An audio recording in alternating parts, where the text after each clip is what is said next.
push this. Excuse me. Yes, ma'am.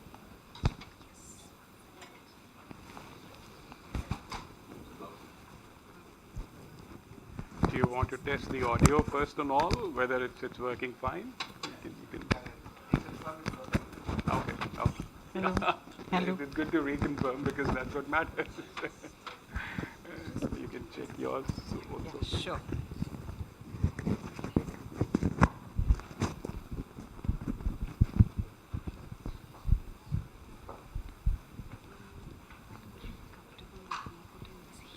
Wherever.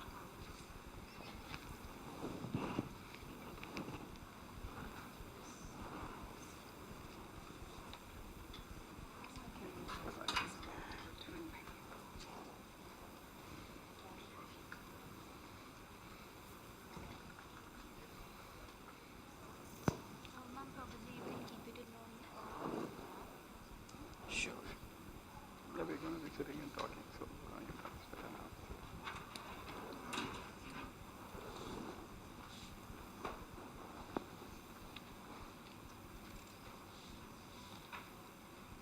Have we kept the names? I Yeah, think this is the wrongly kept. the answer we have. Sorry.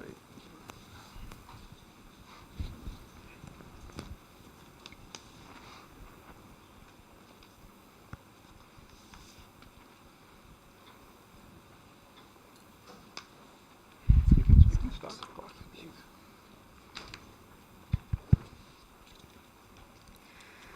A very good morning to everyone present with us today. We welcome you to the proceedings of the second day of the Public Policy Dialogues 2024. I am Murchana Hazarika, working as the State Coordinator for Meghalaya at the Bharati Institute of Public Policy Indian School of Business, and it is my distinct honor to extend a warm welcome to our esteemed speakers, distinguished guests, and delegates as we commence with the first panel discussion of the day at the Public Policy Dialogues 2024. Starting off, we have the panel discussion for institutional challenges in social development. We have with us our speakers, Ms. Poonam Mutreja, Executive Director, Population Foundation of India, Mr. Shivakumar Surampudi, Group Head, Agri and IT Businesses, ITC Limited, Ms. Vimala R., IAS, Chief Executive Officer, Maharashtra State Khadi and Village Industries Board, and Dr. Pushpinder Singh Puniha, Financial Advisor to Board of Control for Cricket in India, who is also the moderator for this session.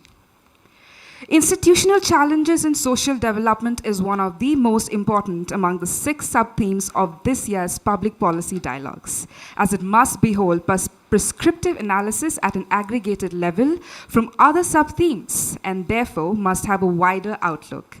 The evolution of institutions remains critical as these institutions make India a vibrant democracy and ensure the percolation of social benefits to the last mile. Hence, bringing together academic policymakers and practitioners to build knowledge from the ground that will stand academic scrutiny is the undercurrent of this discussion. With this, I would like to hand over the dais to our esteemed moderator. Over to you, sir. Thank you so much, and thank you for all of you for coming over and participating in this panel discussion. And I deem it an honor to be sitting here with very distinguished fellow panelists here who bring to table varied domain expertise and deep insights which they will be sharing with you today. And I'm so happy that so many curious minds are present in front of me. And I hope that all of us will engage in a fruitful discussion to come up with some concrete ideas which we can then implement in our volume which we plan to publish on this topic.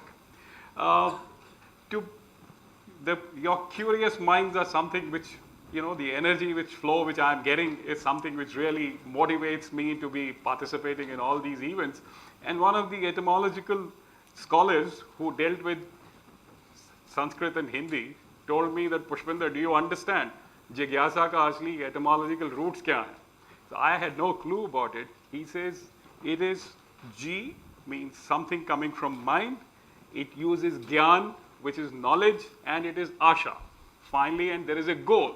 So what we are here is basically for that we have our mind to apply for solving a particular problem through the knowledge which all of us possess, which we want to share together today.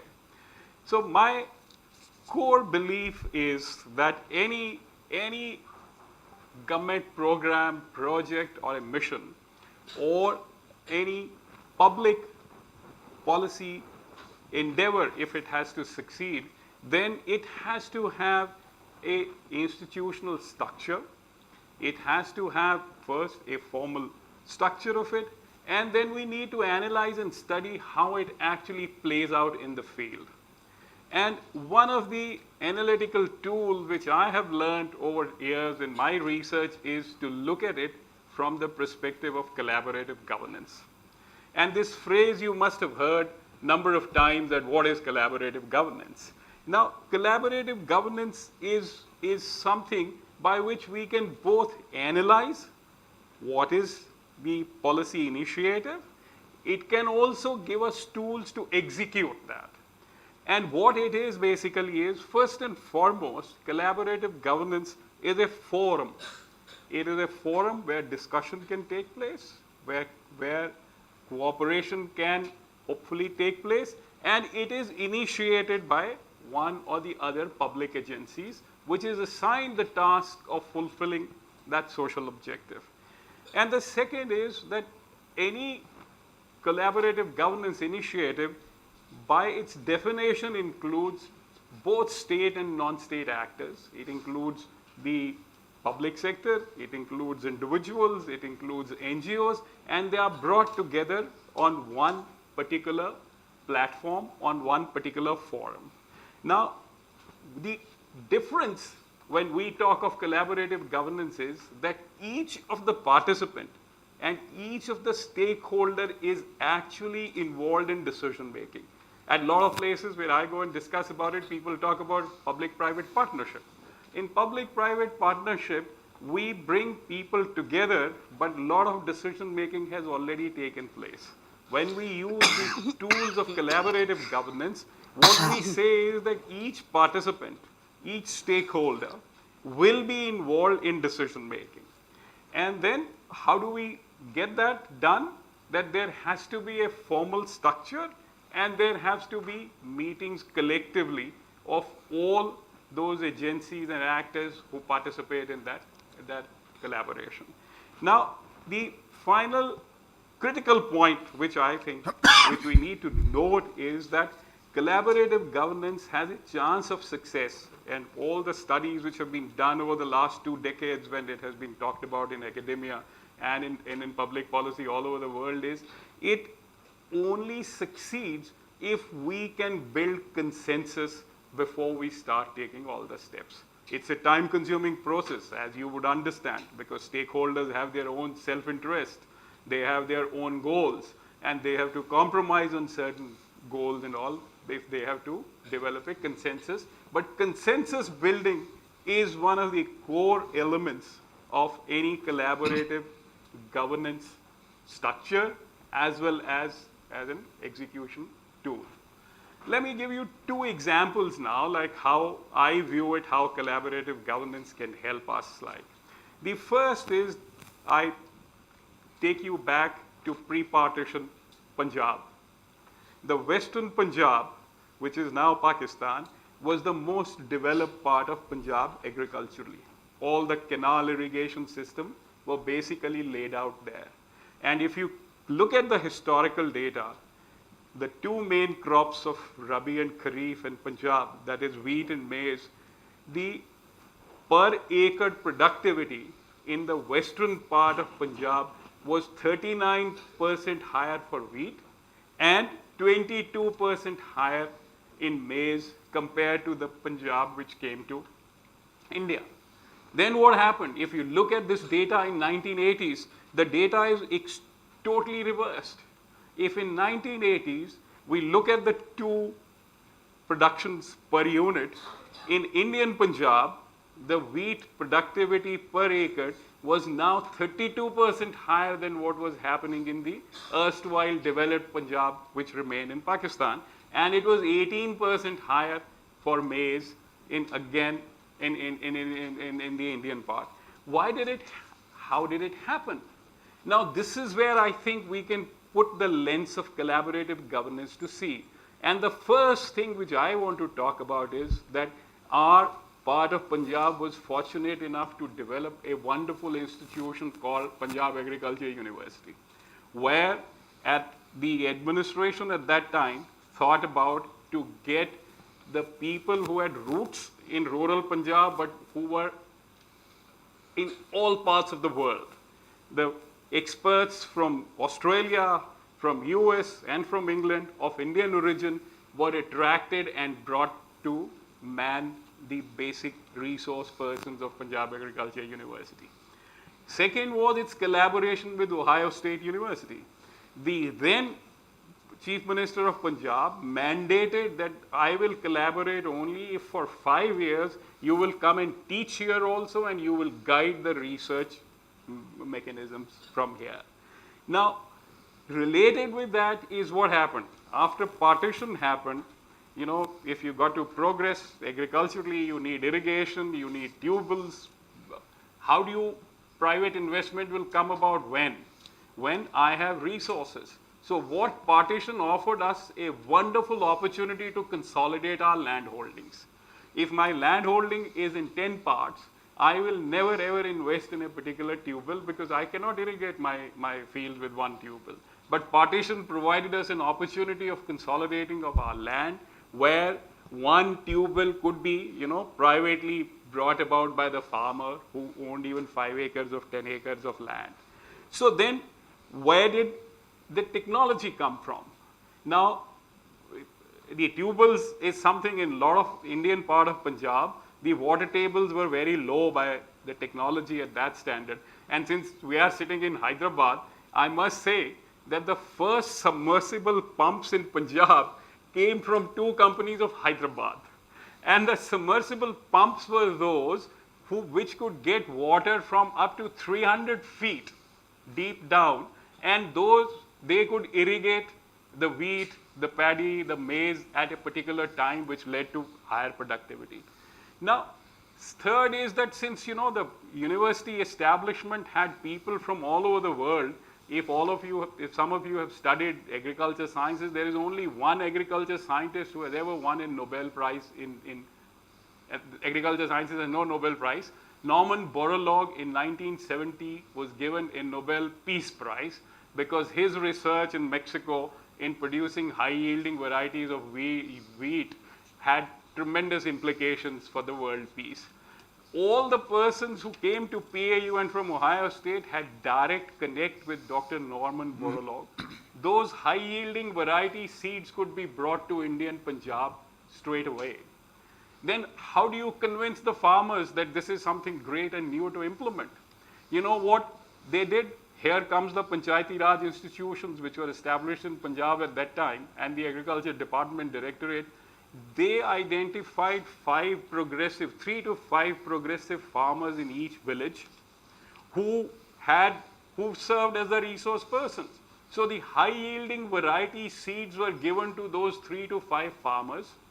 Everybody saw the demonstration that, look, I could produce only 10 quintals of wheat per acre by using this new seeds of high-yielding varieties which have come from Mexico.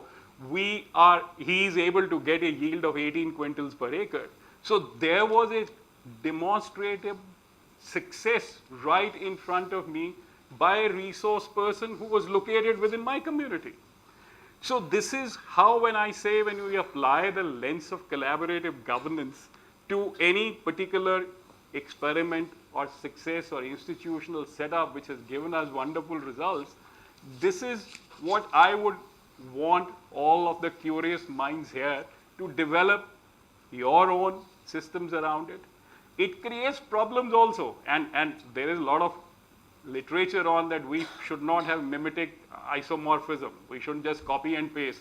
And I'll give you an example again from the university. Since these guys came from Ohio State University, there is a concept in the American universities called scholastic probation. That means you're going to fail in the next semester, be careful.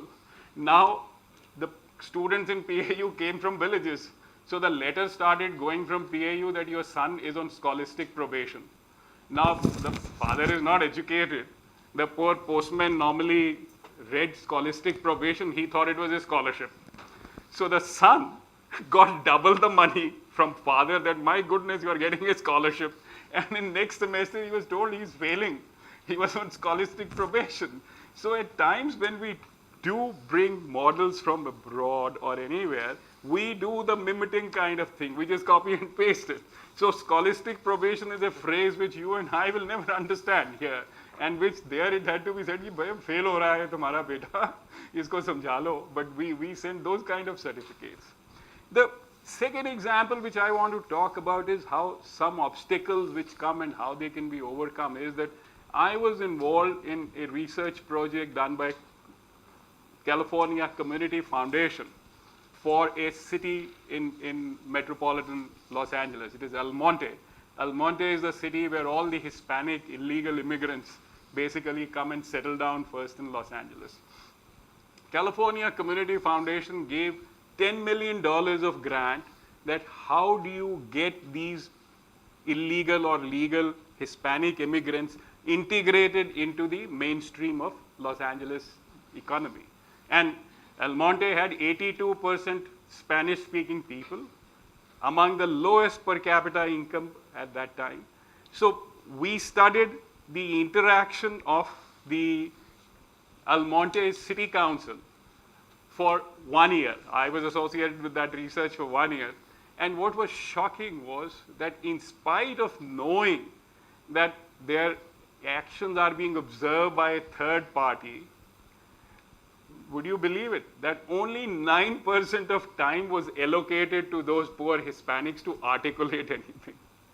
If we saw the decision making of 1 year, there was only 7% of the decisions which had any element of the discussion which took place in this interaction. And the other surprising bit was that these persons, we were the researchers, we would also speak to them. When we would talk to them, they would articulate very different goals, very different problems, but when they will go in a formal meeting with the city council, their language and their articulation will change completely. And sometimes we used to ask that, why you were talking something very, very different outside. But then they will articulate those fears that, that you are a researcher from university, he is an office bearer of the city council, tomorrow if you will throw me from the city, where will I run? So we at times in power situations do not realize how much of fear we generate in our so-called beneficiaries. And those beneficiaries are not willing to articulate those problems to us. So our institutional mechanisms or the institutional structures which we have to build, according to me, has to give them repeated opportunities to keep articulating those problems or those outcomes which they desire, not the ones which you and I desire. And those of you, if any one of you here really is from the political science background, if you have read Michel Foucault, anyone who has read Foucault here?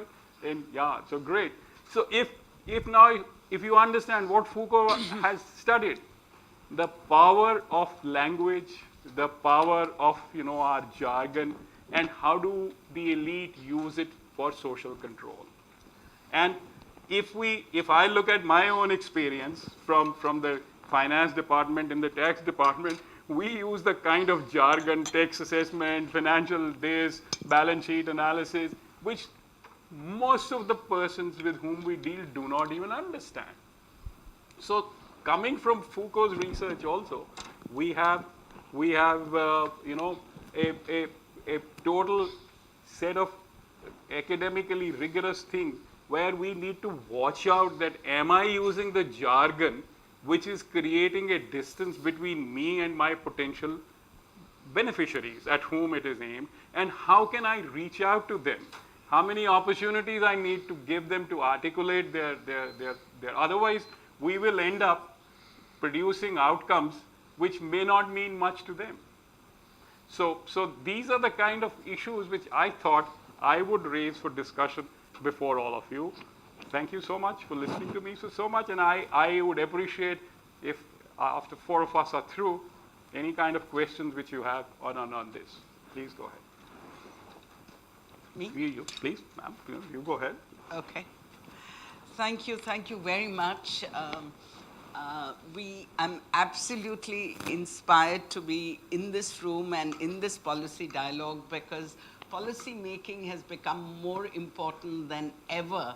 At this point, we need a lot of rethinking, reimagining our programs and policies. And I say that in the context of the fact that India is the most populous country in the world today. We took over from China in April last year, very recently. And we have the largest young population, and you represent many of the young in this room. And so as we go forward, I believe India needs to quickly recognize the number of young people, their needs, their aspirations. You know, the aspirations of young people, not just in this room, but even across India, rural areas, have changed. The other half has seen through media how the better half lives. So their aspirations are not just to be less poor or get rations or get a toilet. They want much more, and I think we need to go back and understand their aspirations and plan for them. India is not only a young country, but I believe India has huge potential in economic growth, development in the years to come, and provided we invest in the health, nutrition, education, and skilling and employment of this very large young population. And India, I do believe, has a great opportunity too to help the rest of the world. And this is not, I'm referring to countries which have minus growth rates, which are facing extreme challenges. If you heard the Prime Minister of Japan when their parliament opened, the big worry was the population, the lack of working age population. So that goes not just for Japan, China. China is beginning to also meet the same fate, but there are other countries in Europe, we all know. So India can invest in its young people. If capital can fly, so can human capital move across borders in a planned way. And I want to here reiterate, I'm not referring to brain drain.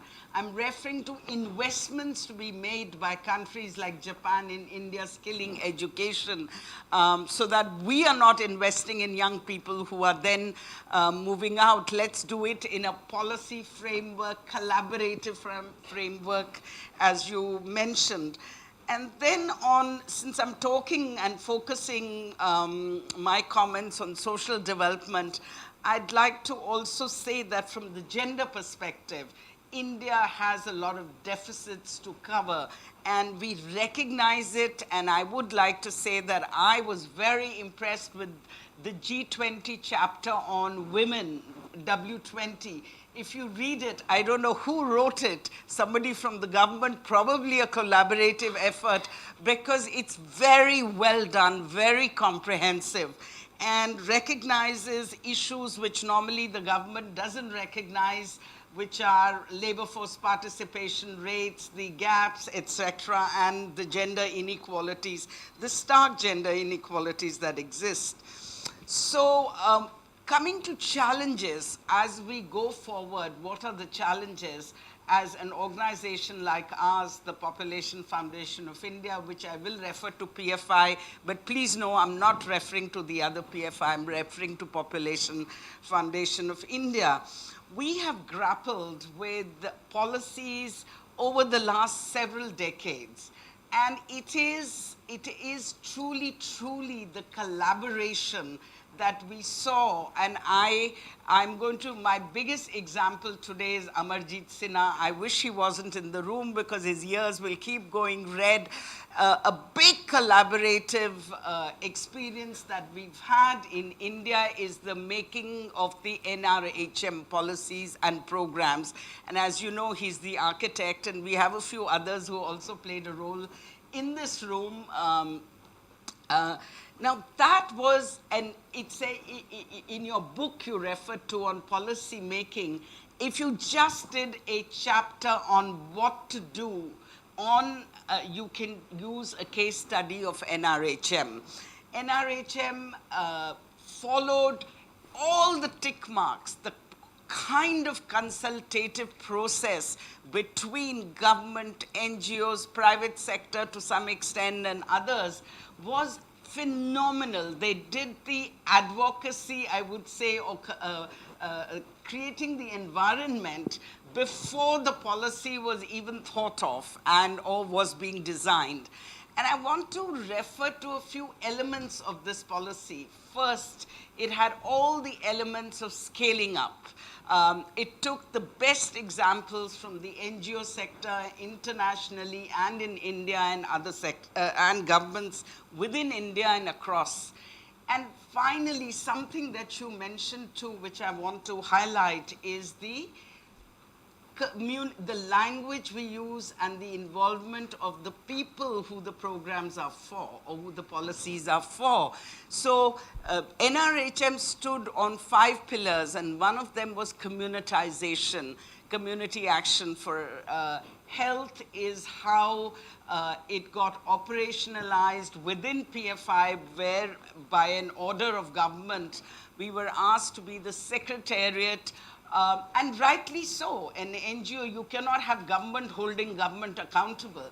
So the idea was, and I saw, the idea was to bring public into public health. And that, I believe, contributed significantly. The whole communitization program, not what PFI did, we did just a small part of it, that brought public into public health, accountability, knowing their entitlements, participation.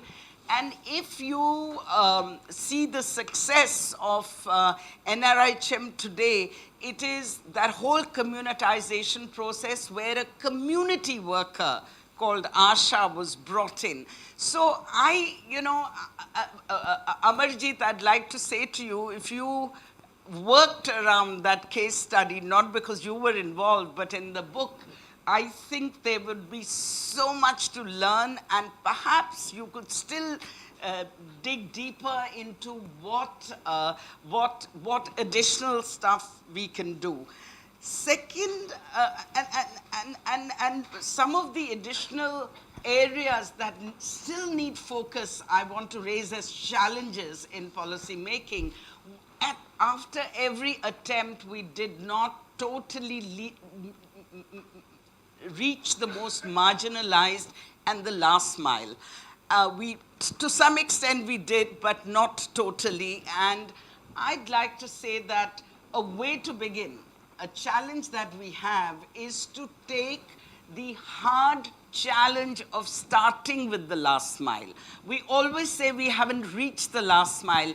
I believe if we started with the last mile, and we again had an opportunity in the urban health mission, National Rural Health Mission started, and 10 years later, the urban health mission, so National Rural Health Mission became NHM. Again, we had the privilege to participate in the formulation in terms of policies, programs. We did the first pilots through a tripartite agreement between Government of India, the Health Ministry, and PFI and USAID that funded this program. And we did a vulnerability mapping. And the one thing if you were to ask me after spending $18 million and working on it for 5 years, what was the biggest success, or what did we leave behind in the health bureaucracy?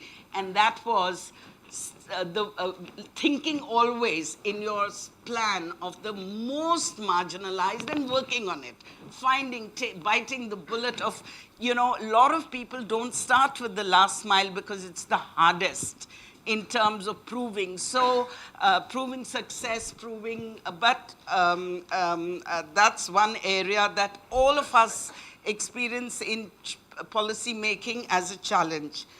Another challenge that I think we we all know is the not only inadequate infrastructure, especially for the most marginalized communities, but India cannot boast of except roads. We, I think, are all very proud of the increase in infrastructure, but if you look at health, you look at education, there is so much more needed.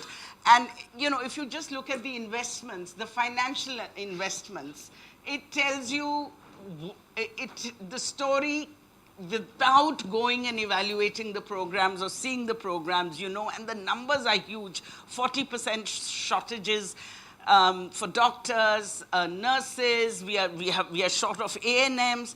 Why, in a country where there is a large unemployed population, how is it that we haven't been able to match skilling, and convergence and collaboration comes there for creating opportunities? I'll just give the opportunity to the others, then we Okay. can keep your remaining points for the Okay, discussion sure. at that time, otherwise Sure. we'll run out of time. Sure. Professor Shivakumar, please. Thank you, and good morning, everyone.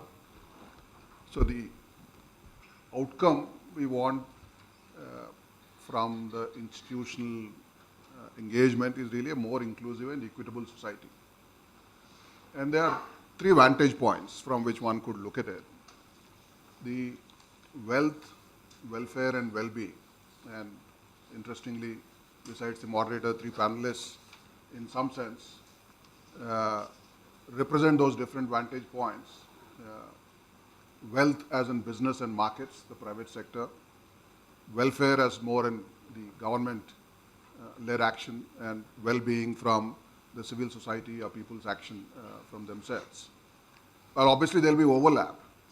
And the vantage point from which I would share my perspectives is on the markets and business. As to, okay, normally the starting thinking is that if you want an equitable society and a more inclusive society, markets are the most unlikely candidate to deliver that. Because they are capitalistic centric, profit oriented, and therefore in a typical zero-sum game, you will take away that wealth from those who are vulnerable and people get excluded. And therefore, how do we include what institutional engagement is really required to include and create that kind of a equitable society is really the bigger challenge. Building on the example that Dr. Punia brought in at the beginning to say that no, there was green revolution, there was shortage at the macro level in terms of food, and therefore we brought technology in the form of high-yielding seeds, we brought infrastructure in the form of irrigation, we got extension, we got fertilizer, and then we set up a procurement system, all led by the government, and there were obviously food that needed to be distributed, and therefore public distribution system, FCI, got created. And therefore that collaborative governance delivered the outcomes from the perspective of low-income consumers at one end and the resource-poor farmers at the other end. Now, so far so good. Now, as we moved forward, the shortages economy shifted. As we produced more, the productivity improved. And as markets diversified, consumption diversified, more fruits and vegetables and milk and meat beyond the cereals and pulses and oil seeds. So there is a whole diverse basket. And it is not possible for the same model to get replicated everywhere else, because the same demand needs to be done at a more micro level in terms of linking production to markets. Or rather, demand signal should reach the production system so that the production becomes more demand responsive. And that's the function of market if it has to be done at a micro level across different sets of crops. And therefore, the next round of institutions that got set up were in the form of if the entire collaborative governance took the lead with government in the lead, then the institutions got unbundled in the second round. Mandis as the core action where the farmers could take the produce, and it is set up for competitive price discovery, and produce get auctioned, and then it moves along the value chain. Now, that's where the exclusion started.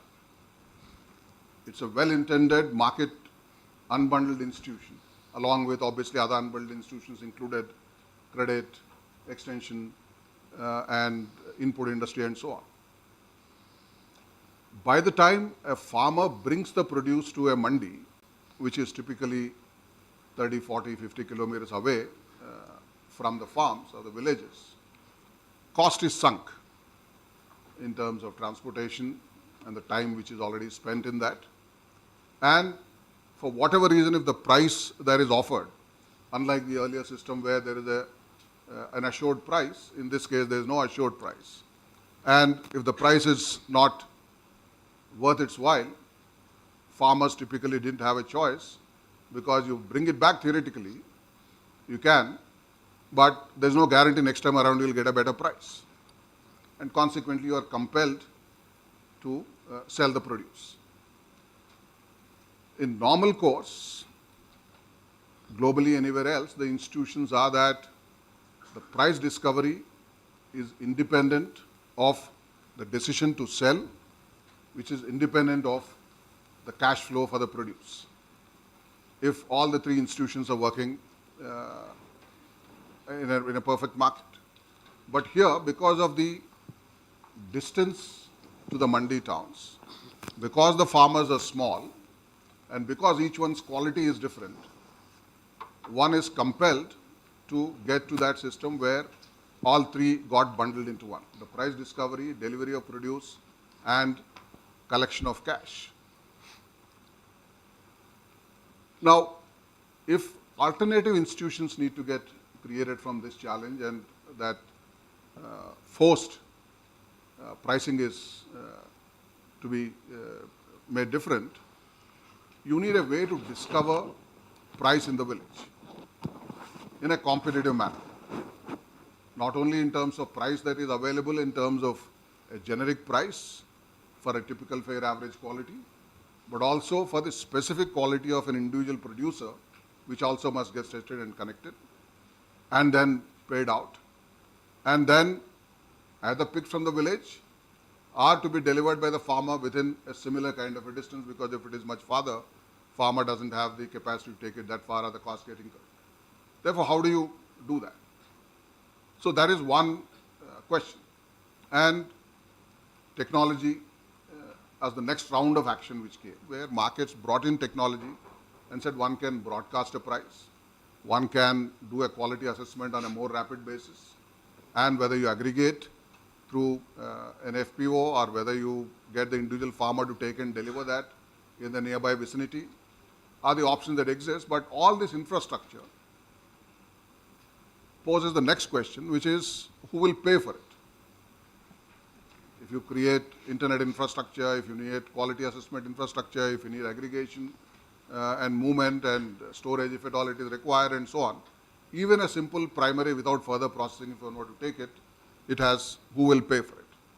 So that is where one again requires in terms of insights. If one is alternating through a village level price discovery, where can the value get created? And examples brought in from our own project ITC eChaupal in the beginning to say that whether as the produce moves from village A to, instead of moving to a mandi town B, moves to a factory or a warehouse location C, moves directly from A to C, you have a transaction cost which is lower, which can get redistributed as a method of doing it. Or in a typical mandi location, when each farmer brings a small quantity and then it gets aggregated, the quality gets commingled, and which is a problem from a consumer perspective or from the processor perspective, that identity preserved produce, attribute specific produce commands a premium in the market. When it is moving directly from the farmer in the village, that identity preservation brings additional value. And so on and so forth. So how do you create value out of an alternate transaction is the second question for which you need to find answer, and therefore it creates its own institution. Thank you. Thank you so much, Shivakumarji. We'll give a chance to our fellow panelists to share her domain expertise, and then we deal with the remaining issues. Wonderful insight which you have given from the business and the market perspective. So go ahead. I represent the government sector, and the journey of institutional development, which I look at from that point of view, is from individual to institution, and from institution also back to the individual, if you see. Because government realized that when they were concentrating on individual schemes, the development was not happening, which was totally convergent. It was not really concentrating on the ultimate goal of development as society as a whole. So when they had individual beneficiary schemes, they found that ultimately the benefit was not reaching to people. So journey of institutional development for government, as I see, is that journey, which began originally with MG Narega. I think that was one of the most important programs when government realized that participative method of development, including the individuals, and then ensuring that they personally benefit and society also benefits. So the emphasis on, though the scheme came from Maharashtra, Visa Page brought the employment guarantee scheme when there was a famine in Maharashtra. But the development specialists worked on it, and they found what was important is that assets which are useful for the community are created. There is complete emphasis on labor participation, because that was one of the most important aspects which unemployment government has to tackle. So labor intensive work which is productive, which will add to the community, was the first most important project, I think, which came for community development. And then 60-40 ratio for maintaining the wage and the material ratio which was there, because many of the projects, infrastructure projects, if you look at, they involve more and more machinery. So what was the problem which they tried to tackle, which poverty is one of the millennium goals which they had to access at that time, and now the SDGs are there, was to ensure that people get gainfully employed and they are promoting to the growth of the society. So that was a transformation, and along with that transformation, how government changed in another way was technology was used. So the NIC, which was our own indigenous organization of the government, they developed a website, which is one of the best websites, I think, in the whole of government, and I think sir would also agree, my gurus are here over here, that transformed how you really monitor the scheme. Because monitoring and evaluation is something on which government really lacks even today, perhaps, because we really are unable to put forth the work we've done. It is huge, and the investment for monitoring and evaluation is may not be very high, but government really does not look at it in that sense to put forth the ideas. But Narega was one platform on which we could really monitor, we could evaluate, and the individual beneficiary schemes which are there, which were wells perhaps or plantations, they started transforming the lives of individuals, and people realized that investing in these individual beneficiary schemes, working for them, can transform them. So that was the first step, I think, with which government really went forth and transformed. Subsequently, all the programs which came, they are looking at involving the individual in the institutions. So society and then NGOs and then government, how you really come together and how you can really transform, whether we had the Swayam Rozgar Yojana, Swarna Jayanti, but that was also individual. The greatest transformation, I believe, happened with NRLM, the National Rural Livelihoods Mission, and that is perhaps the best example of institutional development and overcoming the challenges of institutional development, when you have the individual, the community, and the government working in collaboration and presenting a picture which is not just rosy, which is actually true, which is happening, which is real, and you can experience it when you go and visit the village. So that was the numbers which have changed when you look at the transformation, and this happened because of the women involved. This was one of the things that gender-centric development today also, when we think of, why does the society change, or why people are not able to comprehend the fact that why government does not concentrate on the decrease of women participation in the labor force. Today we find that even during times of COVID, who were the people who were most affected? Is the women who had to lose their jobs. Because ultimately the society is made such. What are the hindrances really? What are the challenges which, if you really look at people suffering, what is the problem in society is that we have our own society and historical institutions which are there with us. So when government really thinks about these things, we have to really look at what drives us. Even when we look at women today, we are restricting ourselves ultimately to creating empowerment or roles which are related to the home and hearth. So you want them to be working from home at places where it will be more convenient for society. But NRLM is one program which I found was that government thought that they should be reaching the market. So it was not only setting up small units at home, making them manage their homes, looking at overall development, but ensuring that they reach the markets. So the economic connection of development for a woman along with the social development, because who are the people who are included in these groups, or subsequently other programs which have come in government, whether it's Jal Jeevan Mission which is there, whether it is the energy program, whether it is the Ujjwala gas, all the schemes which are coming now are women centric, because ultimately who are the people who are the driving force of the development of society is women. So as a research which I have taken up for my own study, I happen to be a student at IIT Bombay doing my PhD for deserted women. When I look at the development of India, it is quite warped in the sense of women's role and women's participation in the development.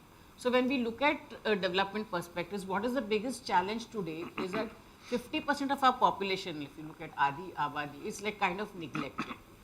So how do you really involve those elements which will really improve not only on the social aspects, because the social control today, the political control today, even if the reservation will come, ultimately it is in the mind of the people. So when we talk about behavioral change, when we talk about development, whether the mindset of the political bosses, of the bureaucracy, and of our own society.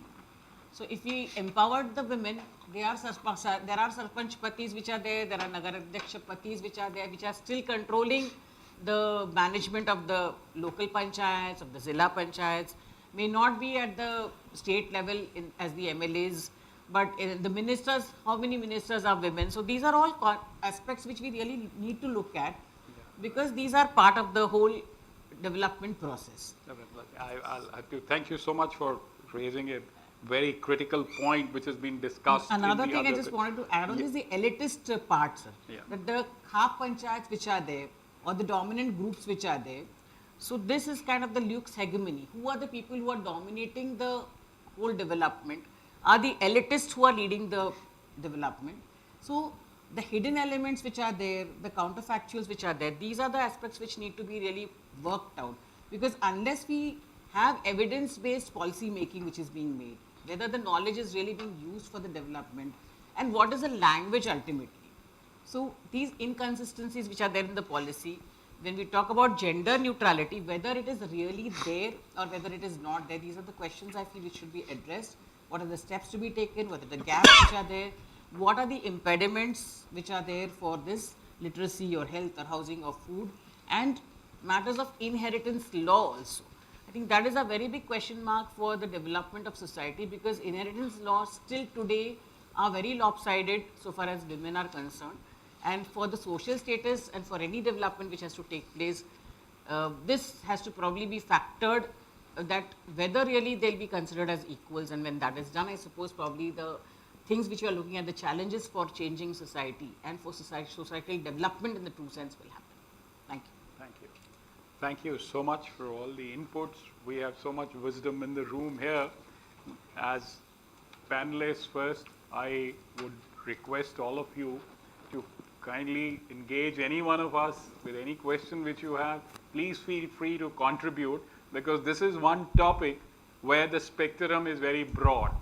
And we would like you, in fact, also to participate and identify the gaps which are there, which we need to address if we got to make it a meaningful guidebook kind of a thing for the future policymakers. Please go ahead, sir. Yeah.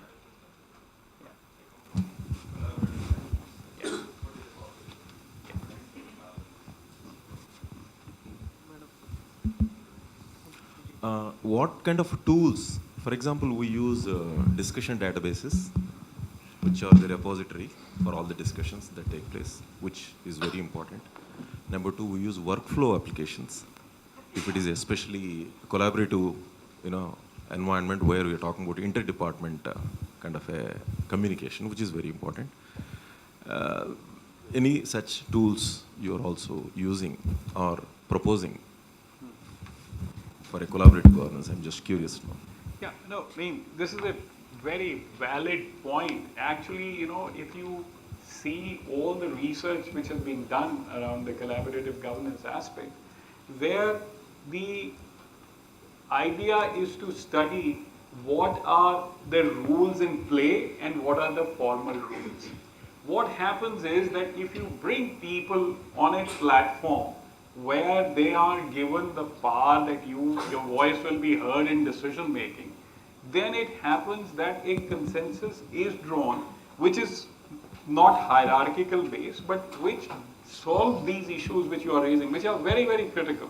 To give you a simple example, like for one of the very well-known studies done by Ostrom and the team is on like these canal water distribution.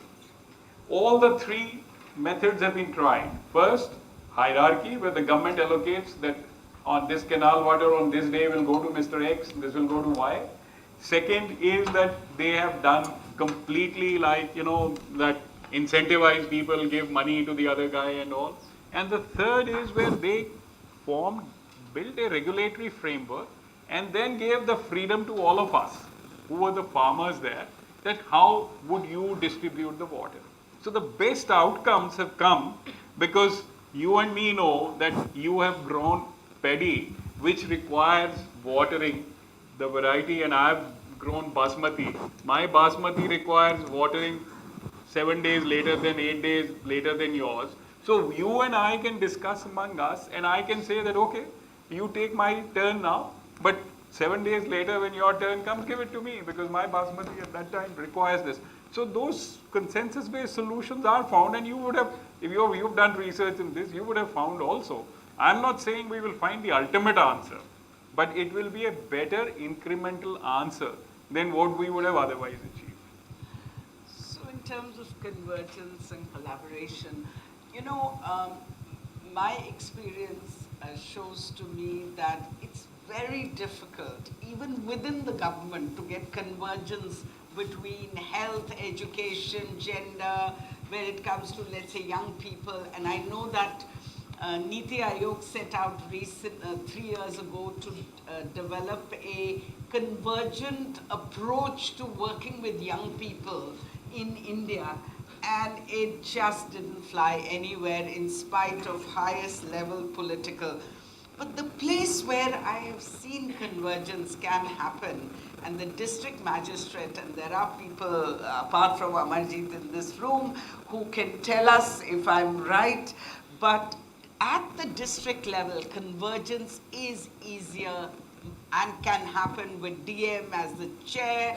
We've developed district working groups in about 30 districts across UP and Bihar, the two most difficult districts to work in. And I can talk to you more about that later. I've also done a note on it. And how effective it was in not just convergence, but bringing in the community, convergence in different departments, bringing in panchayats, community, and also financial allocations, where the DM saw that there was money left in one department, he used it for where there was a shortage or planning or whatever hadn't been done. And the feedback on PIPs and the implementation, the project implementation plans, where they were able to use the funding more effectively as per the plans. We evaluated these, and I'll be happy to share them So with like you. I was DM at Nagpur recently, and what she says is very important, I feel, that collaboration does happen. So there's a district planning committee, though it is dominated politically, but to a large extent, if the collector really intervenes and they want, they can really lead the program in a very good direction. And there are many examples of DMs who really channelize all the funds in a very effective way, transform their districts, and they are able to demonstrate. So, like recently, if any program gets launched, it depends on how the individual takes it also. So, administration per se also is very individualistic. So, if a program comes like NRLM, some district might be doing better, some district might be doing differently, some state might do differently, depending on the person. So, PM Vishwakarma is one of the schemes which is launched now. So, it is like any, of course, it is top driven, any scheme. So, if it is top driven, but at the bottom, if it is received appropriately, so it is also the people who really matter, because being top driven is not the only thing. But you know, we can develop mechanisms. You said Yes. it is individual based. So what I was referring to is developing the mechanisms. And COVID is a great example when it was the PM and not the DM who was doing the policies. So I kept saying that time, we need the DM more. I wouldn't agree to that. Because I happened to be a part of the whole process when COVID was there as DM in Nagpur. Yeah, sure. Please go ahead. Yeah, please. Yeah. So I have two questions, ma'am, to Poonam ma'am itself.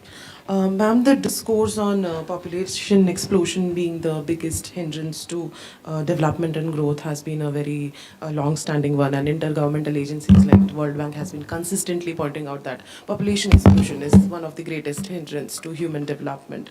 However, there is a second school of thought of a lot of public health scientists or researchers who basically refute this theory as Malthusian theory of population growth. So in the current context where time and again the researchers have mentioned that we have reached a TFR rate which is equal to the replacement ratio, and it's not really a problem right now. So do you think that population explosion is currently one of the biggest hindrance in human development? A.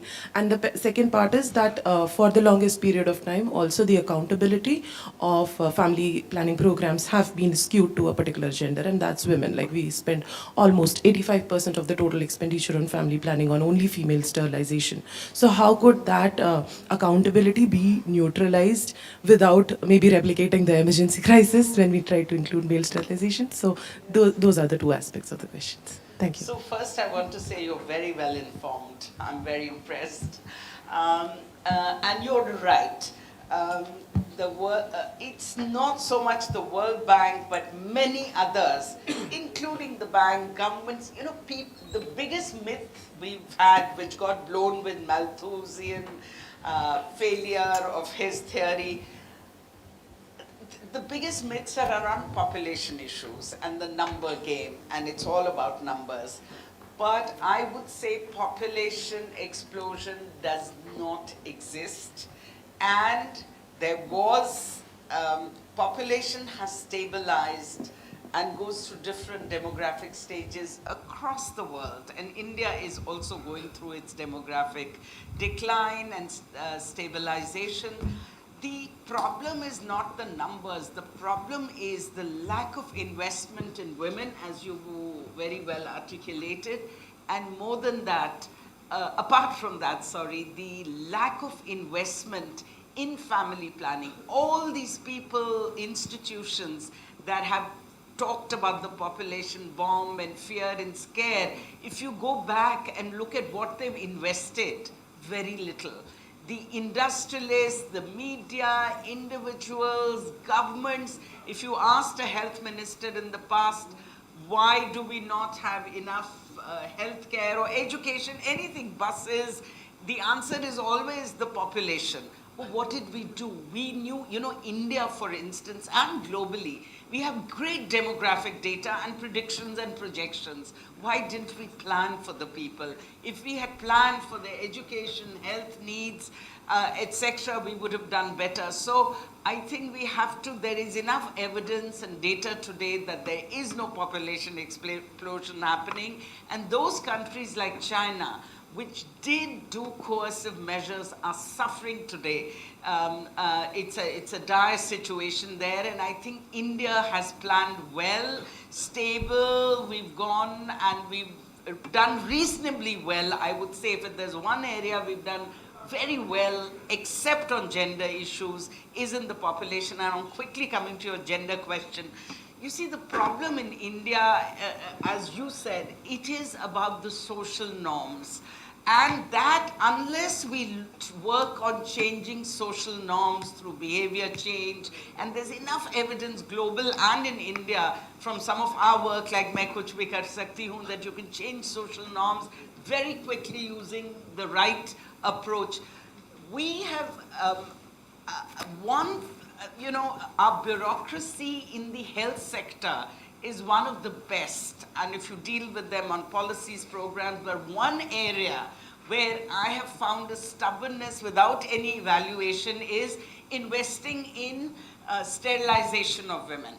That is the core of family planning in India, and that's led to this skewed situation where the entire burden goes on women, where only 0.3% of the men get sterilized and the rest are women.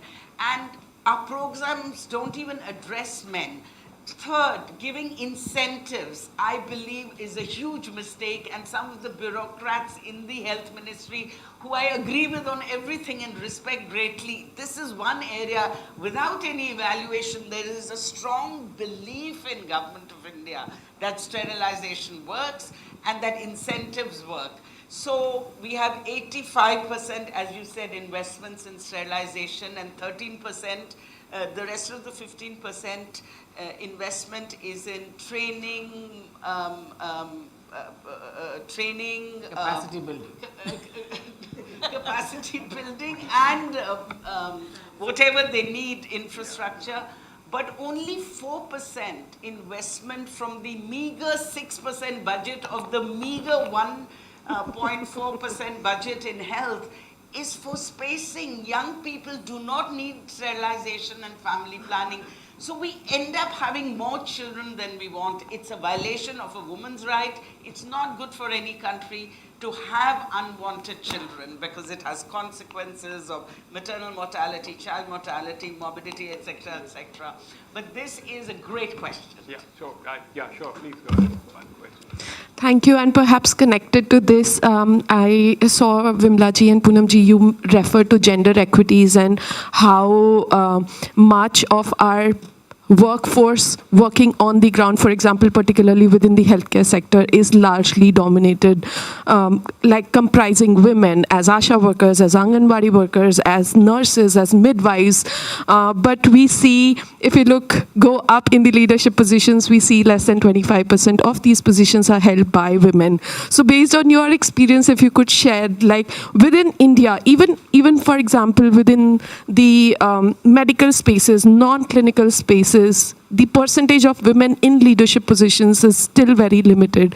So based on your experience, how things have changed, if they have changed, what reflections does it offer for us to actually see that kind of equity, as we were referring to in the discussion, that equity in the leadership position that gets reflected with the challenges that women face on the ground in the decision-making spaces. So based on your reflection, it would be really helpful to understand that. Sorry, thanks. As a moderator, it is my tough job to point out that the time is getting over. One more question, we will not give an answer to it, but we like your ideas to it. Please share it with the panelists, whatever you have in your mind. Please go ahead. Wow. We have 2 minutes and 2 questions. That's it. So please go ahead.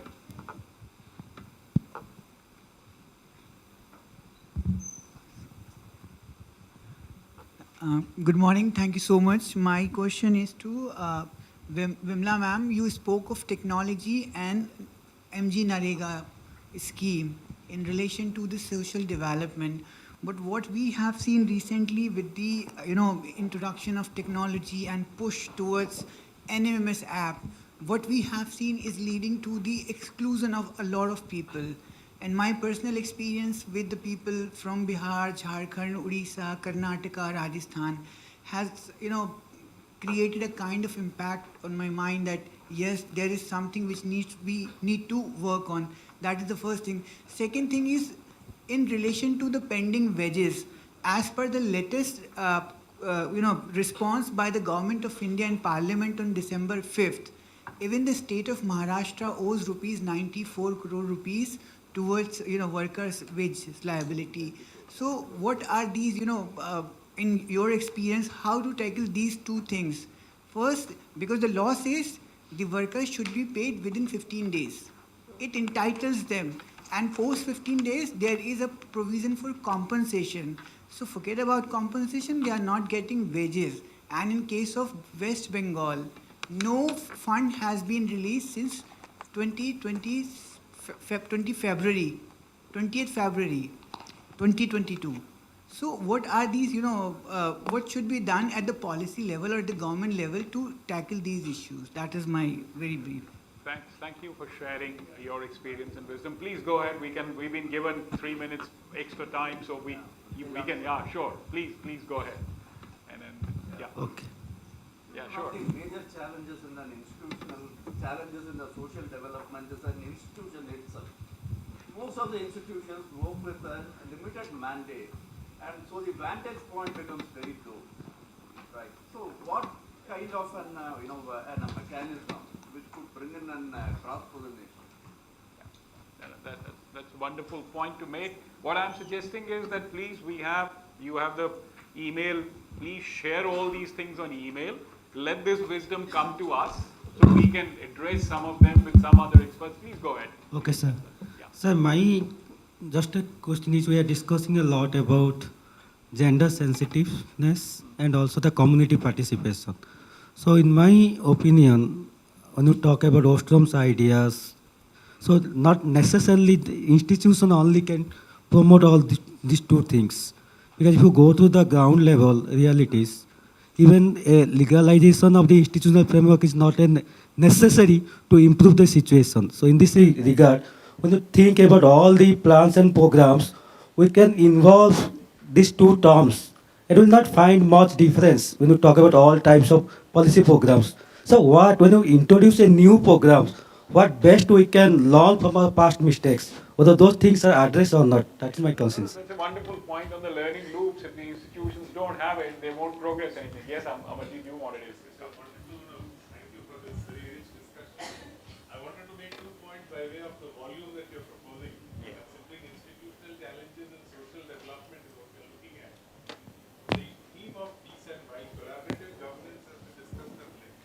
I still wanted to emphasize the role of local governments and community organizations, because clearly an analysis across programs in the country whether it is success of, say, primary dairy cooperatives or success of cluster level federations of women's collectives in the livelihood mission, all of them point to the need for community action closer to the community on a horizontal platform. Now, I think in terms of this collaborative governance, while the theme has been discussed, but its closeness and proximity to the community in the decision-making process, and therefore the role of local governments, both elected Panchayati Raj institutions working with community organizations like women's collectives and the consequences thereof, is something that the volume will have to focus on. The other point is with regard to the what we refer to as the human resource, the professionals. Clearly, across programs in the country, programs that have done better, they have focused and they have recognized the absence of professionals in remote rural areas. Programs which have engaged with them on a large scale have managed to build the community connect as well. Here again, the livelihood mission is one example. The ASHA worker, again, the supply and demand side constraints. There are many programs where we've made supplies, but the demands have not got generated. Now, I think some of these challenges of the supply-demand balance, the community connect and the community professional balance, the decentralized action at the local level, and the permanent institutions like the elected local governments and their roles and programs are some themes that we will need to explore to find answers to the institutional challenges. Thanks. Thank you so much. So our time is up. Let me end with a note on which we began. We, on behalf of all my panelists, thank your curiosity and participation. And please feel welcome to share your thoughts. Our idea of having this discussion was to once again light that fire of curiosity in you. Your experiences are most welcome, and we would love to engage with you and include it in our volume, your contributions. Thank you so much for your participation, and thank you, my fellow panelists, for your insightful thank you. We extend our heartfelt appreciation to our esteemed panel members for generously sharing their invaluable insights on the important topic of institutional challenges in social development. Your profound expertise and wealth of experience have significantly broadened our understanding of the topic. With this, we would like to take the opportunity to offer a token of appreciation to our esteemed speakers. And for this, I would like to invite Professor Ashwini Chhatre, Executive Director of the Bharati Institute of Public Policy, to present these mementos to our esteemed speakers.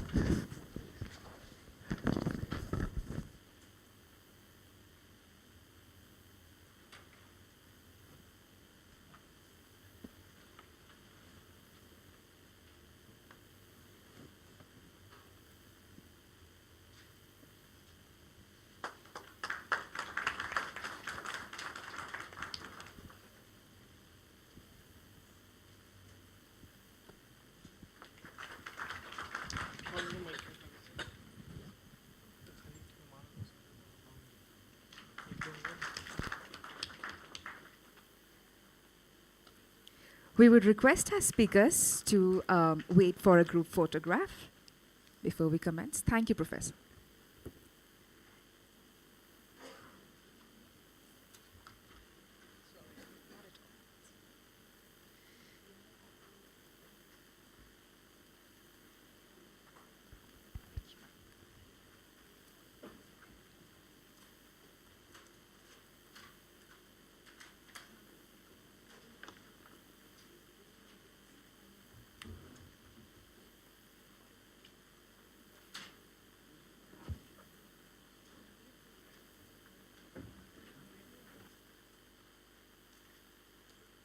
People with 4 different backgrounds helps.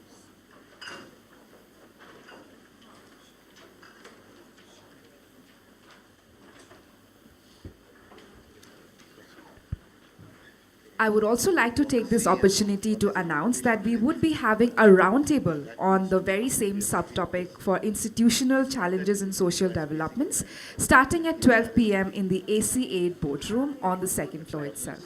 Only talking about legislation and the way out.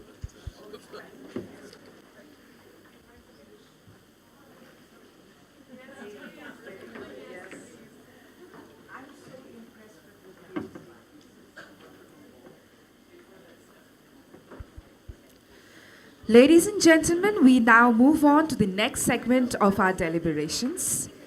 It is my pleasure to introduce the upcoming panel discussion, which centers around the intriguing sub-theme of livelihood diversification and skills.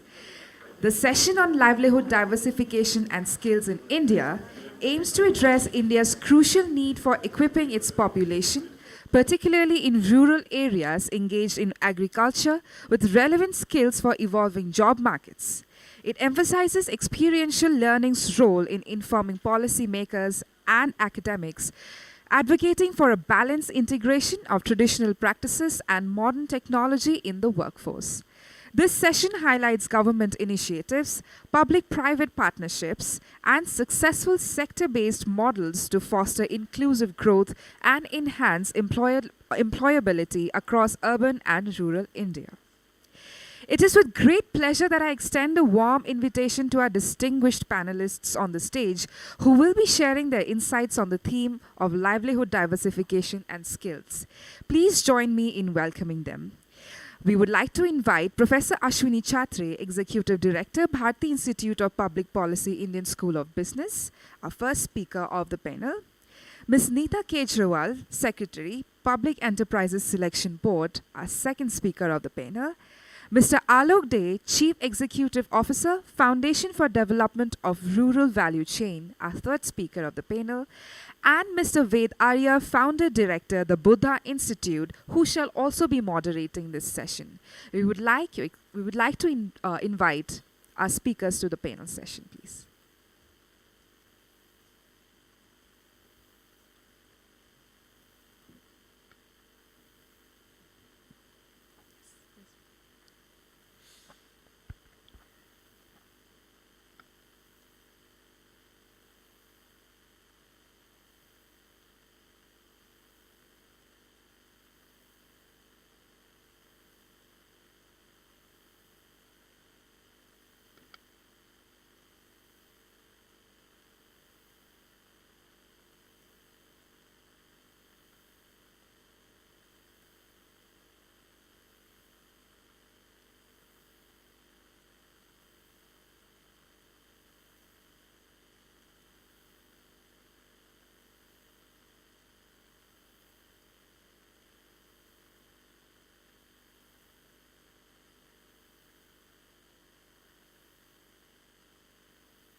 He will decide when you speak.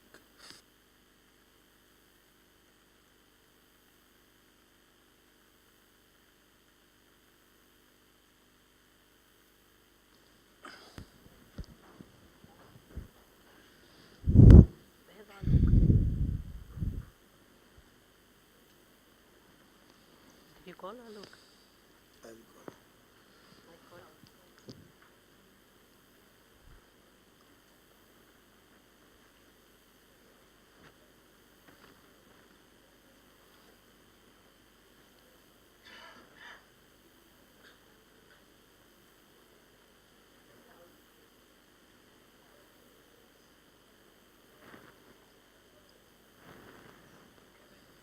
We are waiting for you.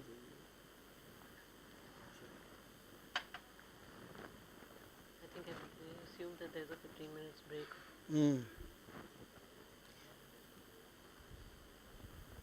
No, that is a correct assumption.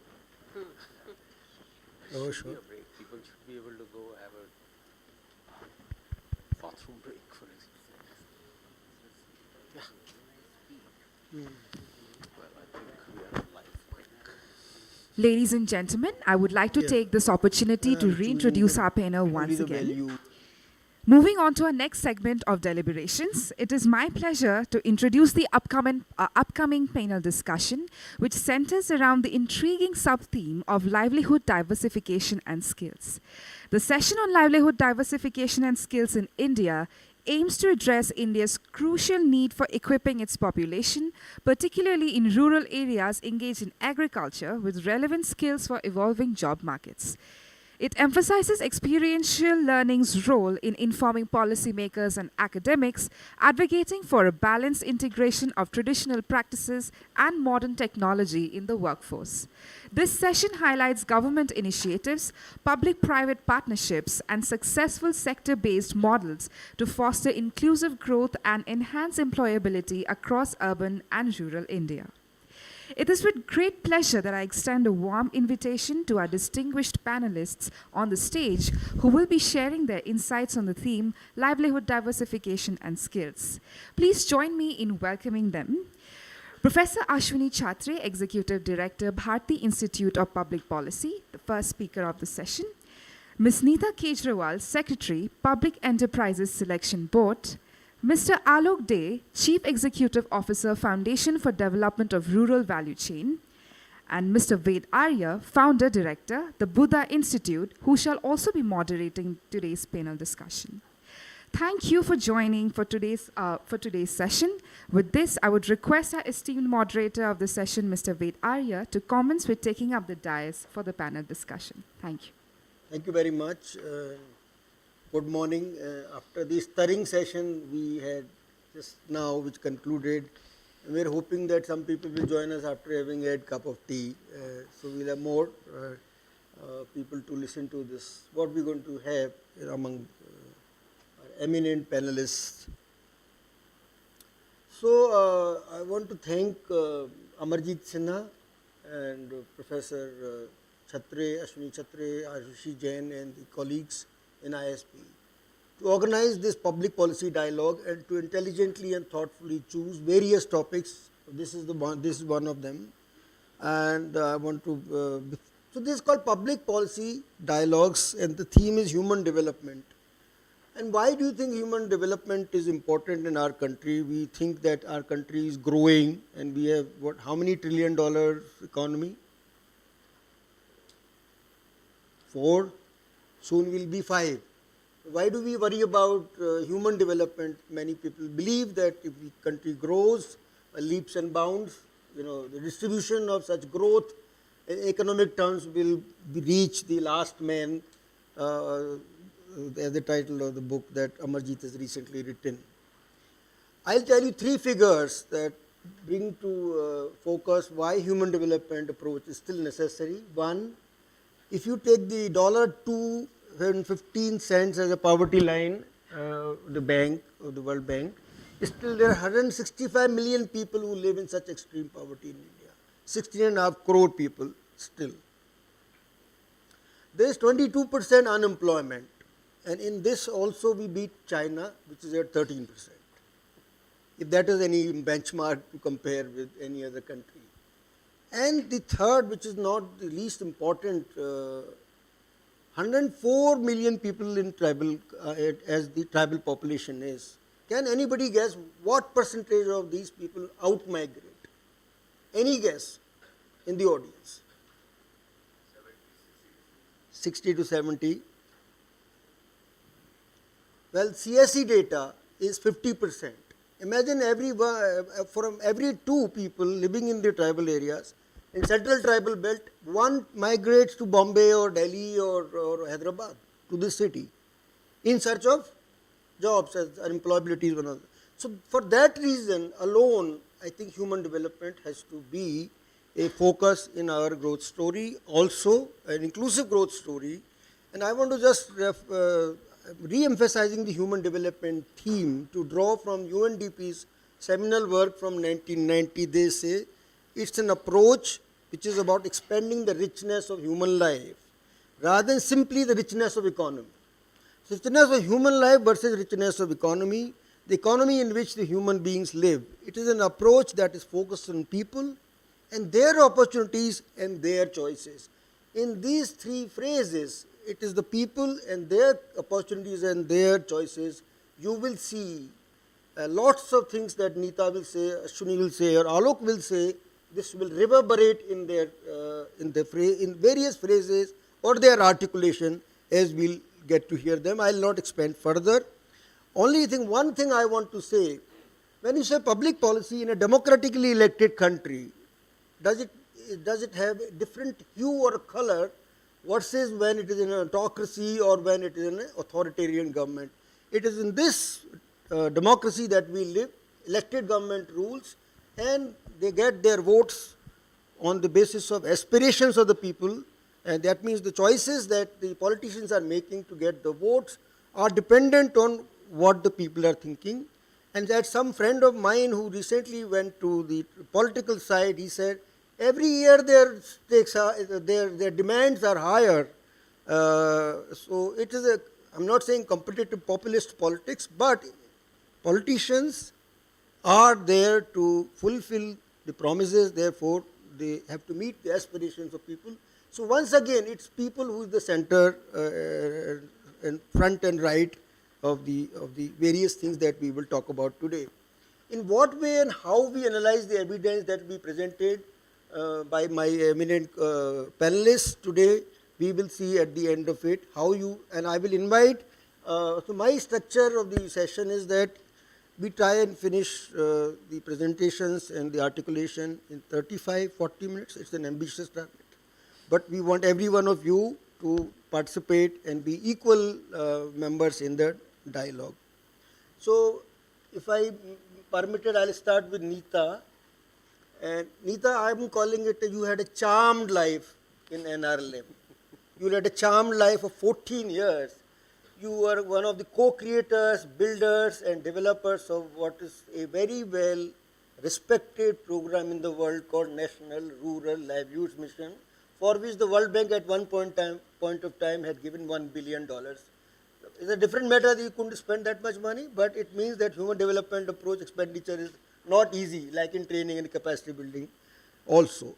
But it brought 10 crore women, 10 crore rural poor women into self-help groups, and they federated into, say, cluster level federations. There must be something about social mobilization machine, I'm calling it, that must be a magic that you have to tell us about. Not only that, you could convince the most conservative banker to give money, and which is uncollateralized or non-collateralized, without a collateral. You are giving money to these poor women. How could that magic work? It's a mystery even today. Even though I participated in making self-help groups in Alwar way back 30 years ago. Tell us those stories and tell us what do you think are the 2 or 3 major public policy lessons you have learned. It's not easy being an insider to be critical of from the outside, but try and get inside-out approach to us and tell us how this program unfolded from 2011, if I get my date right. Today we are in 2023, over 12, 13, 14 years, how it unfolded in the country and what was the role of the national government. then please limit yourself to 5 to 7 minutes. I think you took 5 minutes to put the questions. But that is no, one bed doesn't make the other right. Okay, so thank you very much. Thank you, Ved. I think, first of all, let me say I really consider myself fortunate to have had this opportunity to work for almost 14 years in a program like NRLM. Thinking about what are the learnings from the public policy point of view, and what is it that makes this program so successful, or it's a sustainable program, there were many things, right from when we talk about the governance related factors, as well as all the community led interventions or community institutions created. So community level factors as well as governance led factors. So what I feel is that, if you look at the previous programs that were implemented in the country, it was like in one shot you say, okay, from tomorrow we are implementing this program, and everyone, you have to implement it as per these guidelines. So what I feel is that often not enough time or resources are budgeted.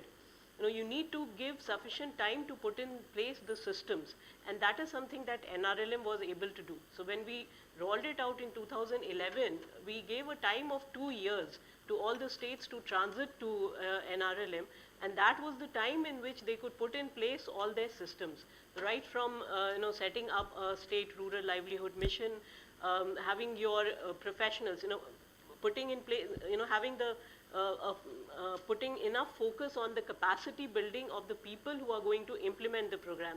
That is also something that most programs do not do, and now it was very important, and this is again something that NRLM was able to do. So everyone thought, rural development or human development, social development could be done by just anyone.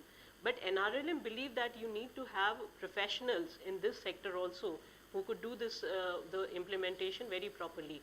So setting up your SRLM, recruiting your professional staff, training them, having all your training modules prepared, and also other systems, in terms of, these are things that we don't think are important, but having your financial management system in place, having your human resource management system in place, having your procurement management system in place, having all your training modules in place.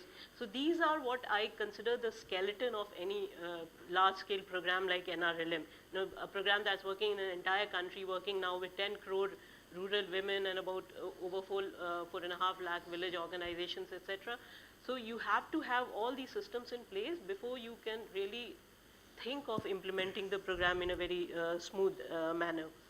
The next thing that you need to do is to be very clear about the core values, the objective, the outcomes that you're looking at. Now, this is also something that most programs do not put enough importance on. So all your people, all the staff engaged, all your stakeholders, your partners, everyone should know what are the core values of the program. So for NRLM, for example, it was that you believe in the capacity, in the wisdom of the poor. You believe that they know how they can come out of poverty. What you need to do is facilitate access to resources, some skilling, some capacity building. So everyone in NRLM, down to the last person working in the field level, knows that you do not dictate the strategy to the poor, you simply facilitate. So they know what is to be done, you ensure that they get access to all that is required. The next thing was gradual rollout of the programs. There are many components to this. One is that we wanted to make sure that the program creates enough of its own social capital and implements the program through that social capital. The advantages were manifold. One is that it is a very economical and very effective way of rolling out a program, and the other is that the social capital resides in the community itself. So you have in perpetuity the social capital created and there in the community, and who can really help you in organically taking this program forward. So there we had in this strategy where we created resource blocks and then created the social capital there, and then gradually went to the rest of the districts. Then you, after you've laid down the core values and systems, you've made a framework for implementation, you have to ensure that there is enough of flexibility provided to each state. Because human development or social development, you cannot have a blueprint approach. You cannot have very targeted kind of thing in terms of timelines or in terms of outputs. You would really have to contextualize your strategy and approach. So year on year, the states would prepare their annual action plans. And this would be based on their own capacity to handle the work, as well as the requirement in the particular area. So a very contextualized, very flexible program, and therefore so much of innovation has been happening in the program, and the program has kept on evolving. As the ecosystem changes, as the needs of the people change, as technology progresses and all, the program is able to imbibe all that and evolve accordingly, and therefore it has remained relevant over the last almost 15 years also. The planning had to be done from below. So there is a system in NRLM that the plan is prepared at the maybe sub-block level and then consolidated, and it comes up to the national level. And then there was a lot of cross-learning between the states, because we knew that there are some states who have done these kind of programs. A lot of knowledge was there, and we did not want to waste this. We wanted these states to support the other states. So we had this concept of having national resource organizations. So these were states that have a lot of social capital knowledge, and they would support the other states. And there was a lot of cross-learning in terms of exposure visits from one state to another, the community members going, the staff going to these states to learn. There were a lot of workshops and training sessions, and there were these best practice workshops where all the states shared with each other, so that you don't reinvent something that's already there. And the best way you can make people understand is by seeing. So when there were exposure visits, even our community members would go and see what is happening, and that was a very good form of learning. So this kind of cross-learning, and then in terms of governance systems, I think a very important role to be played by the center, which is the Ministry of Rural Development. Earlier, the role of Ministry of Rural Development was more in terms of just giving out the funds, releasing funds to the state, but there was a drastic change in the role of the ministry. It was not only that was only 5% of your work, releasing funds and all. 95% of your work was to handhold the states, to provide that support that is required to promote that cross-learning between the states. So we had a team of professionals at the center also, and they had very good relations with each and every team in the states. So these were the kind of things that helped in, these are the governance from the governance point of view, these factors really helped. If I talk about the community processes, and I'm trying to keep it very crisp and, very... You don't look at me, look at your... Okay. So from the community point of view, I think the first important decision taken was that we would work with women. Because when you work with women, we had an experience that this group kind of approach that we worked with works more with women than with men. And secondly, there is that inherent gender empowerment. So we bring women out of their houses, we empower them, and they are probably the best people to reach out to the households if you want to really improve the status of the household. The second thing was a very good identification process, because there are limited resources, and you want to actually focus on the very targeted people, the people who really require your assistance. And for that, we had the socioeconomic caste census database. So we could identify households from there, because the households are ranked on the basis of their deprivation. So you take the most deprived and you start working with them.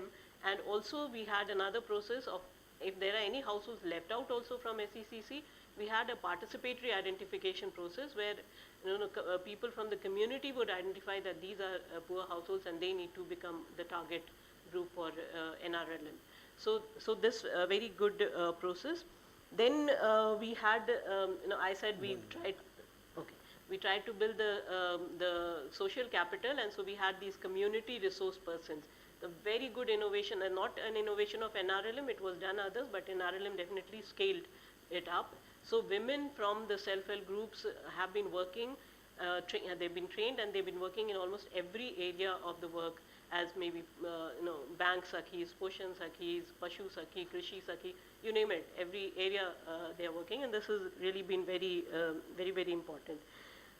And we are talking more about livelihood diversification than skills, etc. But it was very important to be able to build these community institutions as a precursor almost to working on livelihoods, because when reaching out to each individual separately was very difficult, but when you bring them in a group, you really can reach out. And then we came up with many schemes, like I think Alok will talk about the Mahila Kisan Sashakti-Karan Pariyojana, for the Startup Village Entrepreneurship Program, and many other, we worked on value chains, etc.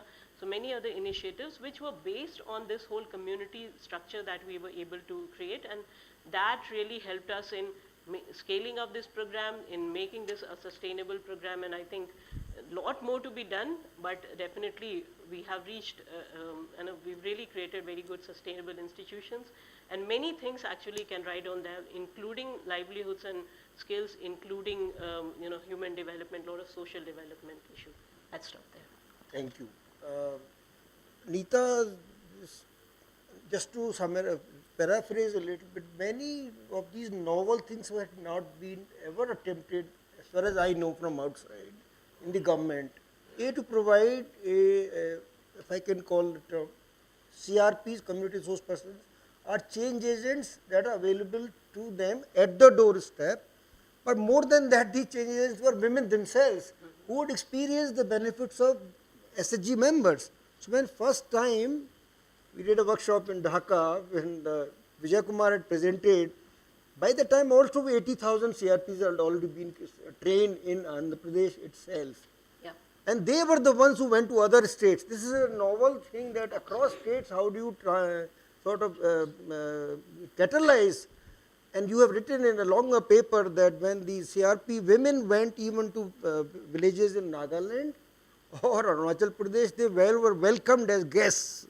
Then how they have come and they have done so much in their own villages, if they are coming and telling us the story, that itself became a huge sort of a support for setting up programs. So novel features like that, or turning the ministry from a fund disbursing authority to become an ally with the state governments, to capacitate them, they are asking for money. So you are actually acknowledging the demand from the state, and you are being supportive of them rather than ahead. So this is one or two features that really stand out in the way NRLM grew. So I think it's a fantastic story. And so I have a dilemma to tell more of the NRLM or to give you a fare of like a Saptadhanush. So maybe I would request Ashwini to give you the audience a different picture from a different program. Ashwini, you are passionate about water, forest, land, the natural resources, and the people who live there, dwell there, and depend on them for their livelihoods. You've been studying many of the experiences or the projects or the pilots there. Tell us how this perspective of the livelihoods is going to be helping diversify, say in conjunction with what NRLM does, for formation of the groups and for women to come forth as change agents passionately. How does it fit with them? But you also say no policy is needed. We can do things without policy. So please tell us about that perspective as well. New policy. Okay. Policy is needed. No new policy is needed. Yeah, you can hold forth as a professor, but 5 to 7 minutes. Thank you. My interest in natural resources comes from two sources. One is they have to be managed collectively. So water is subject to tragedy of the commons. Forests and pastures are subject to tragedy of the commons. They cannot be portioned out to individuals like agricultural land can. And their benefits accrue only if they are managed as a ecological unit. So it's important for them, and they play so the second source is that they already play an extremely important role in livelihoods and contribute to basic needs, not just in terms of water, but also in terms of diversification, such as the seasonal forest products that people sell. The potential is immense. There is a vast but informal economy that links each individual forest with howsoever few trees there are to our bedrooms and bathrooms and kitchens and living rooms. So some of the ingredients in our hand lotions that are now nature or wild and all other kinds of adjectives that we are willing to pay a premium for actually originated somewhere in a sal forest when a seed fell down and a poor woman went out to collect it, and made its way through its informal economy to a factory where its butter was extracted and then processed into ingredients that ultimately became a small part of the hand lotion that we use. But that forest and that woman is erased. It becomes a chemical ingredient. We don't know where it came from and who at the first mile benefited from it. And I sort of want to emphasize that, is that for a few things it is the last mile, but for livelihoods it is the first mile. That's where it all starts. The presence of this vast forest economy, which is completely invisible because it is informal, it is small scale, scattered, 5 kilos of sal seeds, 10 kilos of mahua flowers, one woman at a time, ultimately entering the formal economy and actually creating a lot of value, but very far from the forest and very distant from the people who depend on these forests. The idea is very simple. The first is what it is not. The effort to tap into this forest economy is neither new nor infrequent. There is a graveyard full of ways in which custard apple can be pulped and mahua flowers can be sold and so on and so forth, all over the country, and not just in this country even. But it suffers from diseconomies of scale. In order to create value, you need mechanization, and of course there is also the drudgery that is involved. So I want you to imagine a woman who in 48 degrees Celsius heat in late May in Singhbhum is going out to collect those sal seeds.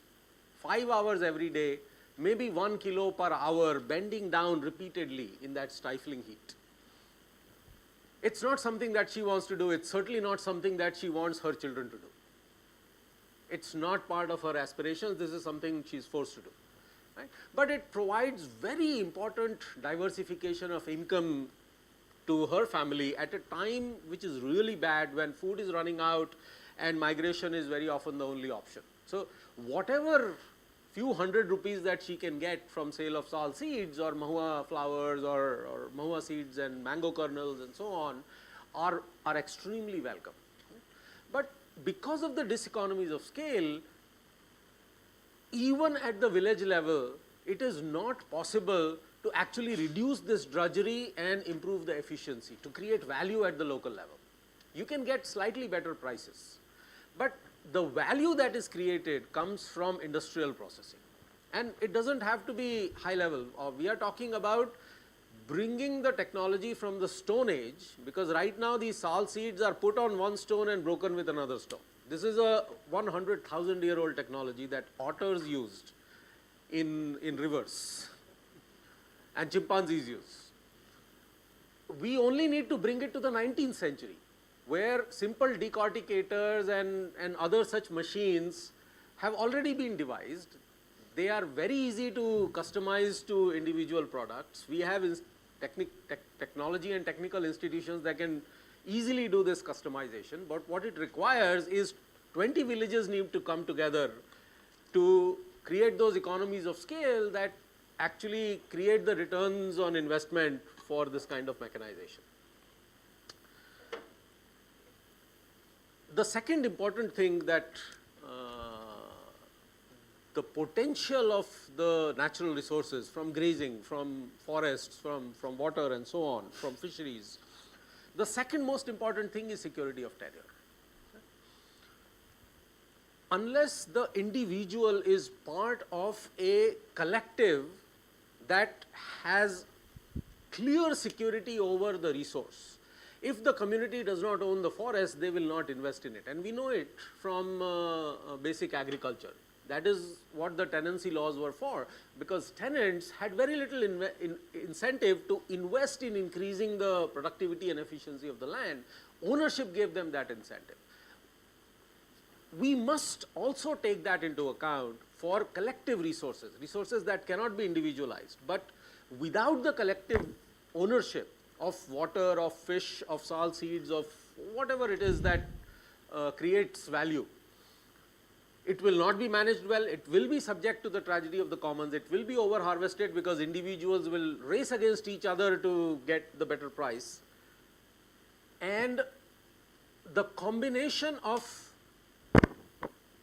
higher value through mechanization and processing at the first mile, not 200 kilometers away from the forest and the women who depend on that forest, but processing and creating value at the first mile, accompanied with incentives for management that ensures that this value continues to be created year upon year. It is not based on the whims and fancies of the forest department. This has multiple ancillary benefits. The first benefit is that the knowledge that these women have is about the forest is unparalleled and nobody else has that. I have not yet met an ecologist who knows a particular forest better than the women who use that forest.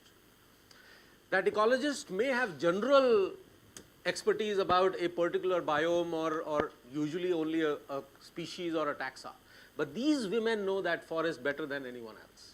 To give them the authority to manage this forest for their own benefit empowers them beyond giving them collateral free loans and other enabling support and so on. It builds on their collective identity by also infusing in them a responsibility for a collective resource. Whether it is fisheries, whether it is forests, whether it is pastures, it really doesn't matter. The second ancillary benefit is that these are also resources that provide food, that provide dietary diversity, and that provide sustenance, physiological sustenance in times when markets are very often, or even governments are very often unable to provide them with cheap alternatives. So the wild fish, the wild fruit, the wild mushrooms, the wild leafy greens, the wild prawns are highly nutritious, and that knowledge also exists only in that locality. When these resources are managed well, they also contribute beyond the incomes to increasing the food security and nutritional security of these communities through the agency of women, because they are the ones who are primary agents in the forest economy. Yes. So this combination requires a third wheel.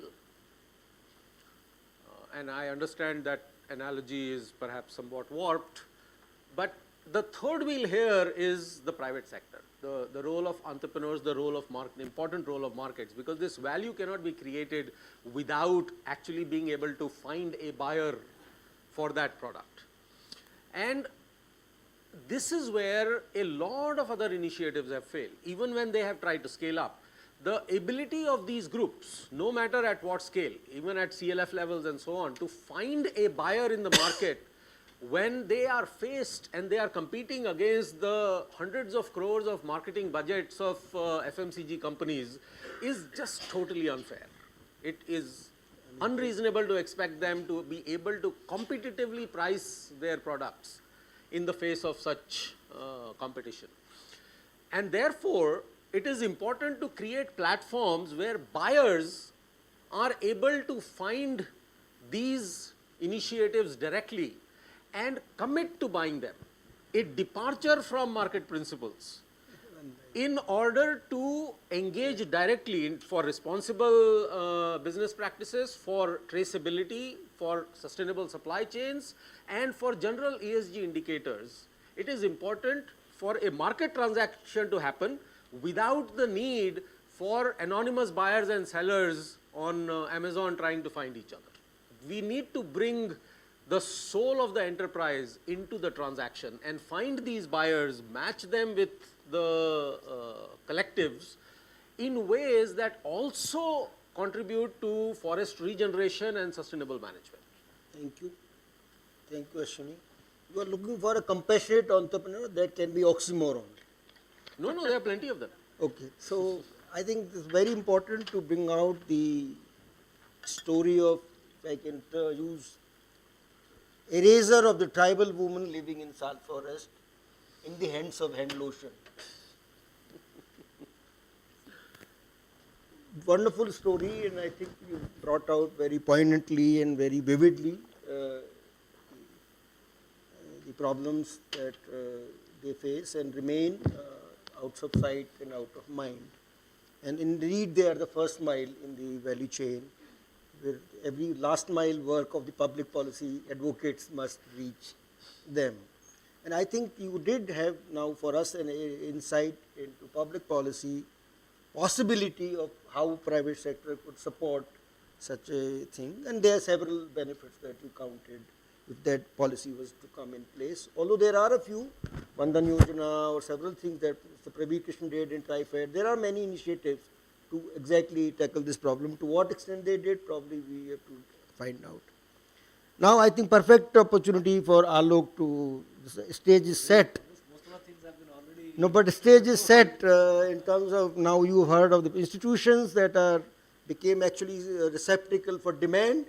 Also, if you can put this Sal woman story to collect seed at 48 degrees Celsius. Now, what is it that you have to offer to us here, an august audience, and I'm going to again stipulate time limit. You've been involved in various initiatives of innovative nature, beyond the institutions that we very carefully created and keeping the women in mind. Two of them. One was called Mahila Kisan Sashaktikarana Yojana, woman as a farmer, and second was value chain development. And please tell us which of them you found more interesting one. I'll give you the choice. But you can't talk about both, I think, but you choose one. So I'm suggesting, you may reject the choice, I have made for value chain development in the context of what Ashwini just said, and that involved promotion of farmer producer companies and with women as a shareholder in those companies. What is in the context of stubborn poverty that we face? How you dealt with, or these initiatives or the companies dealt with, not always, if I can be cynical, these powerful market forces not acting in favor of the sal seed collecting woman. What is your experience and lessons for public policy in your wonderful experience having been in NRLM for the longest time? I'm very much thankful to everybody that I got this opportunity to learn so much from NRLM. No, he has to do that. Alok. You have 5 minutes, huh? Sorry. Is he Put it audible? up, a little more up.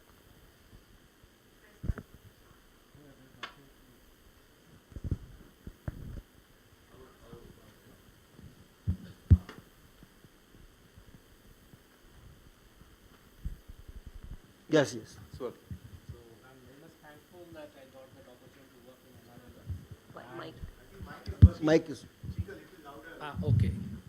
This is better and comfortable for me. So that's what NRLM had been a great learning experience for myself first, and I'm thankful that the people who allowed me to learn that, some of them are here and got that opportunity. So I'll just begin a little bit on the MKSP experience, because otherwise this value chain is a continuum on that. How we started livelihood. So basically, I'll just say that, share my kind of learning from NRLM. Basic changes happened in the livelihood is the approach. So far, before NRLM, I think most of the livelihood programs are focusing on asset distribution. Means asset there though, then what happens to the asset, we are not really concerned, and it is not possible also while we are doing it something in scale.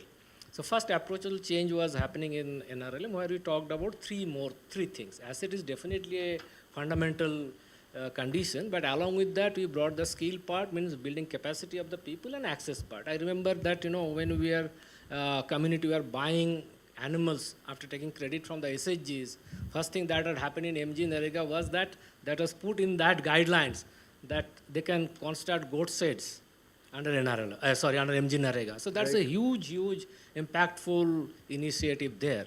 Similarly, I remember when we were doing that Tasar-based work, then Sinha sir is here, he told, no, let us do the drainage construction under MG Narega. So that's the way I call it, a supplementary asset, which are very, very essential to actually move the livelihood forward and taking this a little bit, miles ahead of what they are getting out of it. Because these are the way we can make the income sustainable. So access was very important for us. While doing this MKSP work, we also realized that market access, we can do the productivity part, we can reduce the cost of agriculture, fine. But provide market access to the community is extremely critical, because the actually value is generated there at the market end.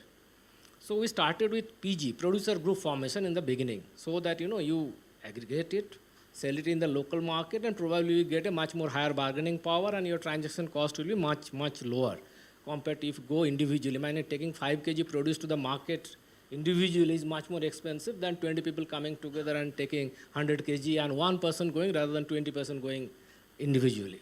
So those are the kind of approaches we started doing it, and that was fairly successful, I feel, to large extent. But at the same time, the challenge remained, what you particularly highlight, that if we don't move out in a larger market, bigger market, I think in the morning session also Mr. Shiv Kumar highlighted a lot of such challenges, and why people are not going to the villages to kind of do the procurement. A lot of uncertainties, because low price, low marketable surplus, low production unit as a whole, these are all actually challenging people to go to the village as a marketplace. And as you all know that collectivization is definitely a proven model. We have seen it in dairy cooperatives, Gujarat and all, who have done wonderfully well. But agriculture commodity had a different sets of challenges, because milk, after all, is a homogeneous commodity. Assigning their quality, assessing the quality, and the technology also had really helped them to do that, is very easy at the village level itself, which is bringing the transparency. And market has also evolved over the last 50, 60 years in the country, when you are doing value addition, you are doing consumer products, so all these things have happened. So dairy value chain is a very well developed value chain today. But can we copy such kind of learning from dairy value chain to agriculture value chain? 2, 3 critical elements, what I think he had highlighted, Shiv Kumar had highlighted much more strongly, that quality.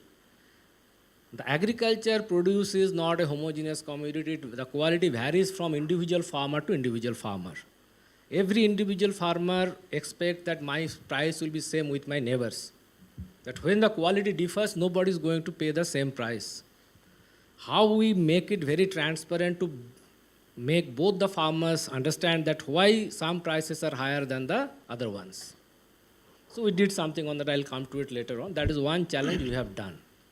And second thing is that when we are taking it to a buyer, because it is mixed commodity, the buyers don't value it much.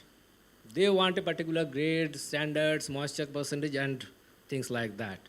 So there we need a lot of supply chain intervention. So a lot of primary grading and quality assessment can happen at the village level. So that is very critical. And more importantly, how we touch base with the larger buyers, how we compress the transaction cost so that farmers get more.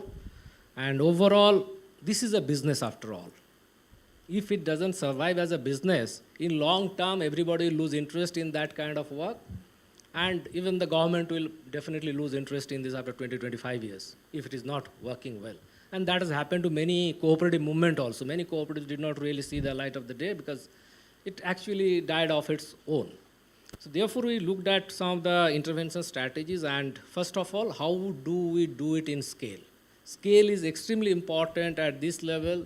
Scale will help them to reach out to larger buyers, move out of the normal traders nexus. Second thing, scale is important, that if we don't do it in scale, you will not get good quality people to manage the business, because there are certain element of the business that has to be managed by the skilled professionals. I mean, community has done a lot of things. We have successfully demonstrated it on ground. So I'll share the FDRVC experience, how we went about doing it. 1 minute. Okay, I'll be able to complete it within that.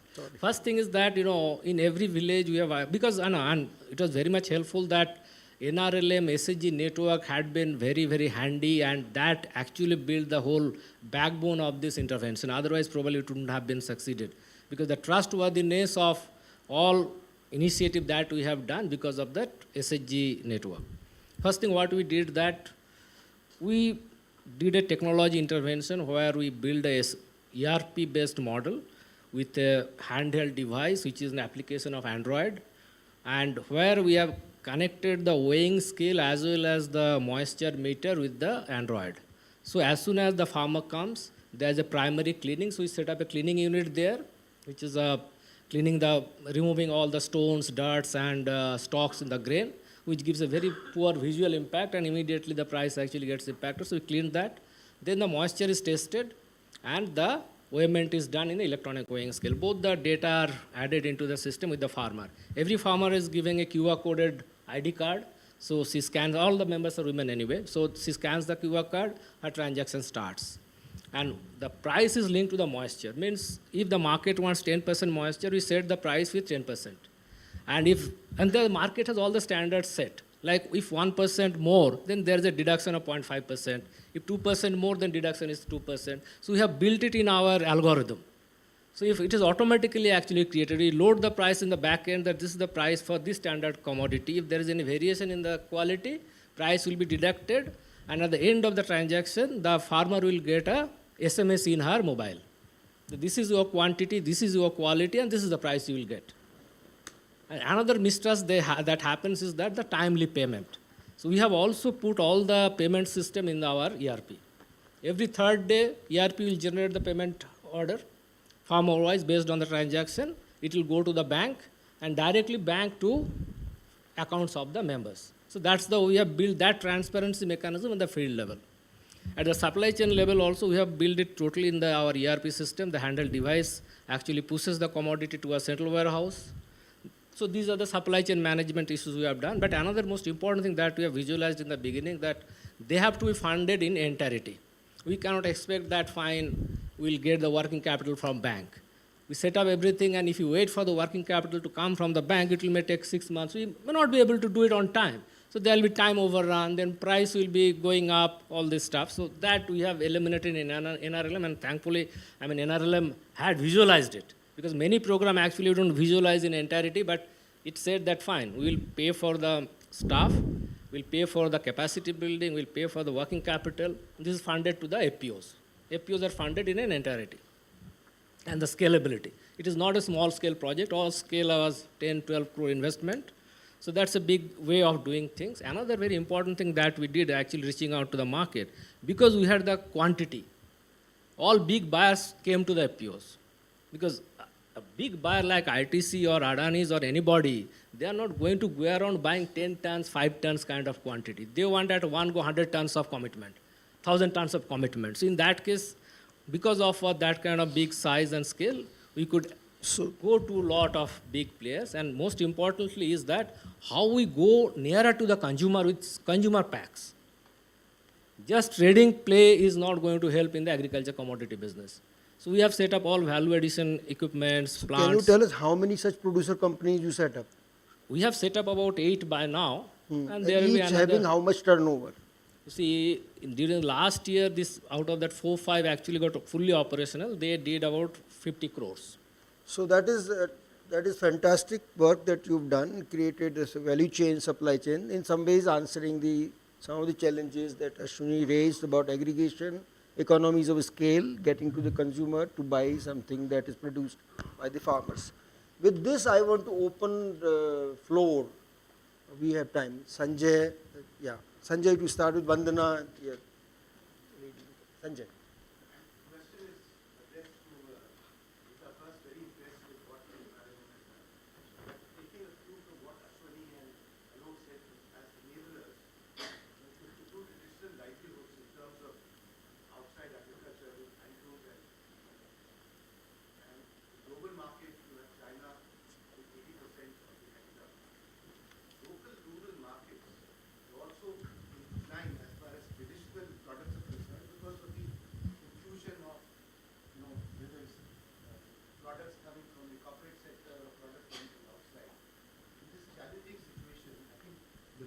that Alok has given, I listed out 6 things which could be enablers for NRLM to be more effective. One is introduction of technology.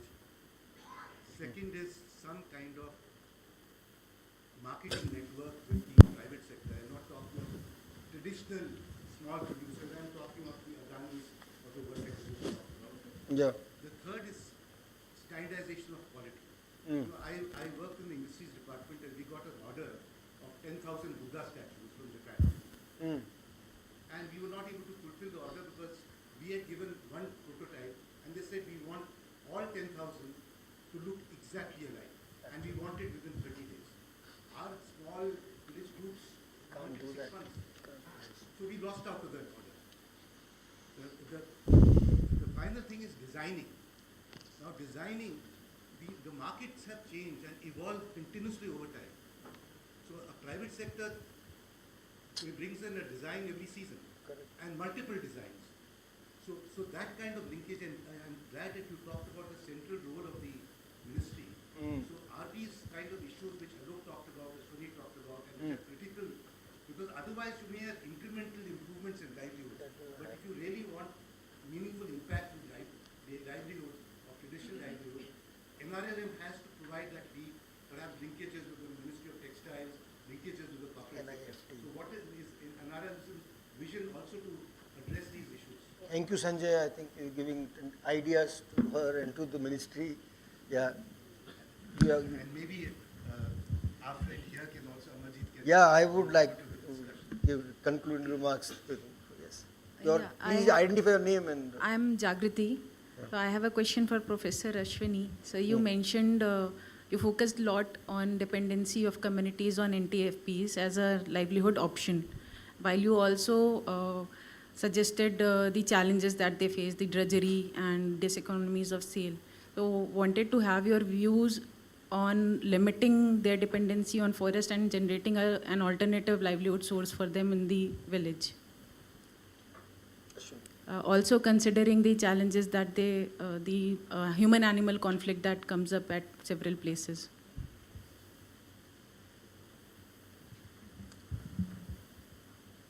I don't want people to disengage from forests, so I don't have an answer. I'm saying that we need to create more value in the forest, not alternate somewhere. When you already have this wealth that has multiple other co-benefits, including carbon sequestration, nutritional security, why would you want them to not and lose that knowledge that these women have? It's a strange question, so I'm afraid I don't have an answer. So very good to have conflict in the room, but one come back to that later. Vandana. Yeah, hi, I'm Yes. Vandana Prasad, and for the last some years I've been trying to work with farmers groups on, from the point of view of nutrition. And one thing that comes up repeatedly, and as you also said, the question is to you, Alokji, that it's a business, and that's, the economic factors are kind of governing things. So it's really the market is driving cropping to a large extent, cash cropping, for example, and that's not going in favor of nutrition or food security. Now, are groups like yours kind of like, because I heard nutrition coming in the other presentations, but it's extraordinarily important that somewhere short-term gains would have to be, accepted or offset by the longer-term, issues of. And farmers are doing that spontaneously in some sense. Like I see farmers growing organic vegetables for their own consumption and knowing very well that they're overusing chemicals for the market. This is happening really at a very large, sense. But are the middle organizations who are resource organizations also taking cognizance of nutrition or food security of the farmer that's producing as an issue? Yeah, I think in NRLM we have a solid food and nutrition program where, I think more than 2 lakh, That I'm aware of, but in the business part of it is really what I'm. See, business, I am not too sure. I cannot really comment on behalf of the, big market players, because finally market players determine how the market will behave, how the production system will behave. And probably for that, that's why. If you are keeping MSPs and all, that favors the food security. I think all of us know that. Otherwise, if given a chance, you remove the MSP on paddy and wheat, you will see 50% of the land will move into other cash crops. So maybe more diversified MSPs could be an answer to that. Maybe, kind of a or conundrum. else we have to see that whether we look at food security more in isolation or we look at the income of the poor in that way. Because finally, if we keep the MSP and they don't move into cash crop, that impacts their income. Because we're sitting over here, we are food secure, but we can think of all this. But at the rural level, if you go, for every rupee counts for a poor farmer. So if they get more, I think they'll be happy. And globally, if you see that food production scenario, China is buying almost all its food, 50-60% of it. And India, if we are at $4 trillion economy, I think a time should come when we should be ready for that kind of initiative also, that what we can produce economically well than others, we should do it and rest. Bandana is also trying to say, are there two silos in your ministry? No, that no. Let it be extractive economy in various ways. So this also needs to be problematized. Yeah, that is what she's You trying to can say. sell all your crops and then become Yeah, food secure. yeah. It doesn't Then work. again Also, you we start. longer. Yeah, thank you. So, sir. Yes, sir. Good morning to you all. Identify yourself. I'm Pradeep Kumar. I'm a management consultant. I spent some time in the mangroves of Andhra, and I found that these fish farms are coming up, okay, and they are damaging the mangroves. So I studied mangroves for a while. I found that it is a source of fresh fish, crabs, prawns, bees, all this, okay. And the comparison of the market, that is the fish farms, okay, though the fish produced in the fish farm gets much lower value, okay, still that becomes economical. The fish grown naturally in the mangroves is priced a little higher, okay. And I found that in terms of the fishing practices, in terms of fishing practices, people I've seen carry a triangular net of a stick, okay. Then little bigger will be a circular net that they throw, and little bigger will be a long linear net that they use in the rivers and the sea. But much lower than that is people, they catch crabs, etc. by hand. They swim, even women, they swim. And they are identified as a different caste. So they are not part of the other things. So I found this lot of, economically they are not getting much money, and this is leading to degradation of mangroves. I don't know if you have done any study or if you can help this. Probably Thank you. Vivekanandan of SIFS should have been here to answer your question. He would have been ideally suited. But do you want to attempt answering what Yes. Mr. Pradeep Kumar is asking? So this is what I am talking about, is that if the mangroves, because the mangroves are public property, individuals catch as many crabs as they can, and the only way that you can benefit is by privatizing it and converting it into a prawn farm, which is destruction. And this has happened globally. It happened in Southeast Asia mainland, then in islands, then came to India 30 years ago, and then went to the east coast of Africa and then to Latin America. So globally it has been destroying mangroves over the last 30 years. It's phenomenally bad, and the wild product sustains itself, reproduces naturally, and has a premium. But the problem is incentives, is that the individual farmer or a woman, fisherwoman, has no incentive to conserve, because others will take if she doesn't take. Prisoner's Right? dilemma. That is the tragedy of the commons. But if the community was to own the mangrove, then they can come together and make rules that we will all do this together, we will put in quotas, we will put in monitoring, we will put in enforcement, and make money from it. So you just illustrated my argument, is that there is value to be made there, but we are actually destroying value instead of creating it. It's not a dilemma at all in my mind. So we'll thank you very much, I think. So you get support from the audience. In some cases you don't. So gentlemen behind, and before that we'll answer Sanjay's question, both of you, and then I'll ask.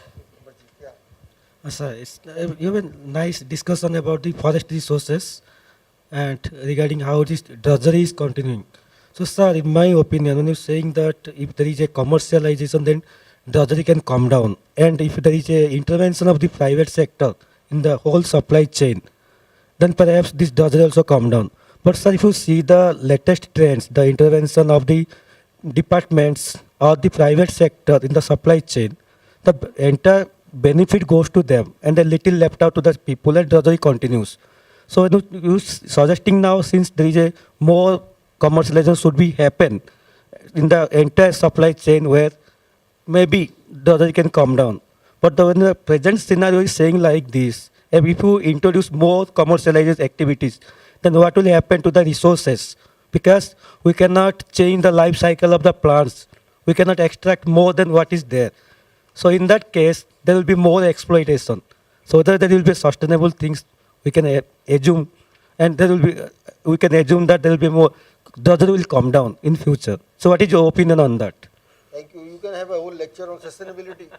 But, so I'm asking, thank you very much. You are anyway supporting his argument, so we can have a separate one-on-one. Alok, you want to respond to Sanjay and Ashwini, then... that, NTFP-based livelihood, because I think we have a very interesting piece of work in NRLM to share with all of you.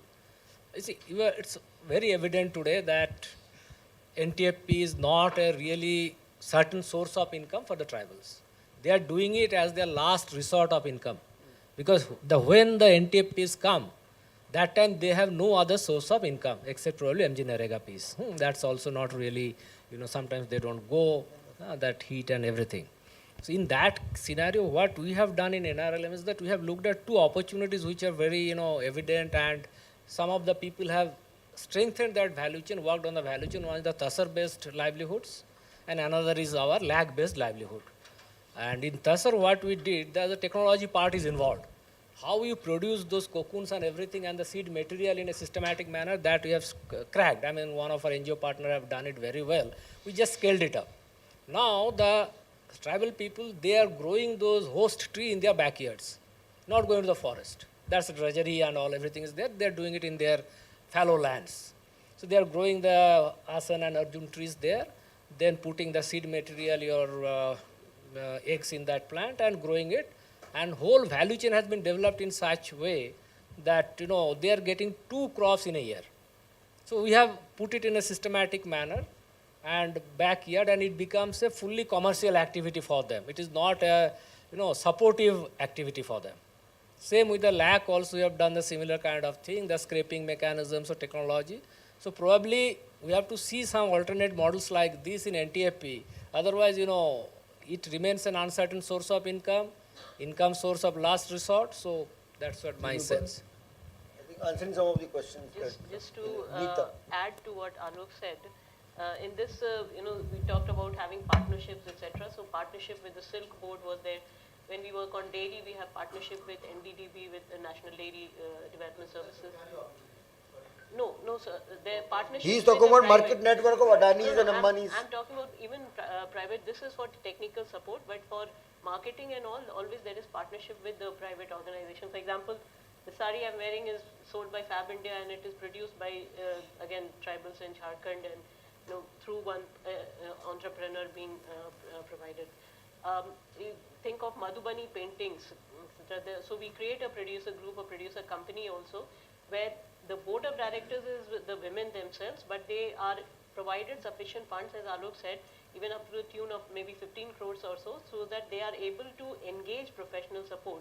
And you'll find Madhubani paintings being showcased in Mumbai airport, large fresco kind of thing. So that kind of marketing for fruits and vegetables, and with the erstwhile Big Bazaar or similar Safal, etc., having that kind of partnership with for honey with Dabur, so the women being brought together.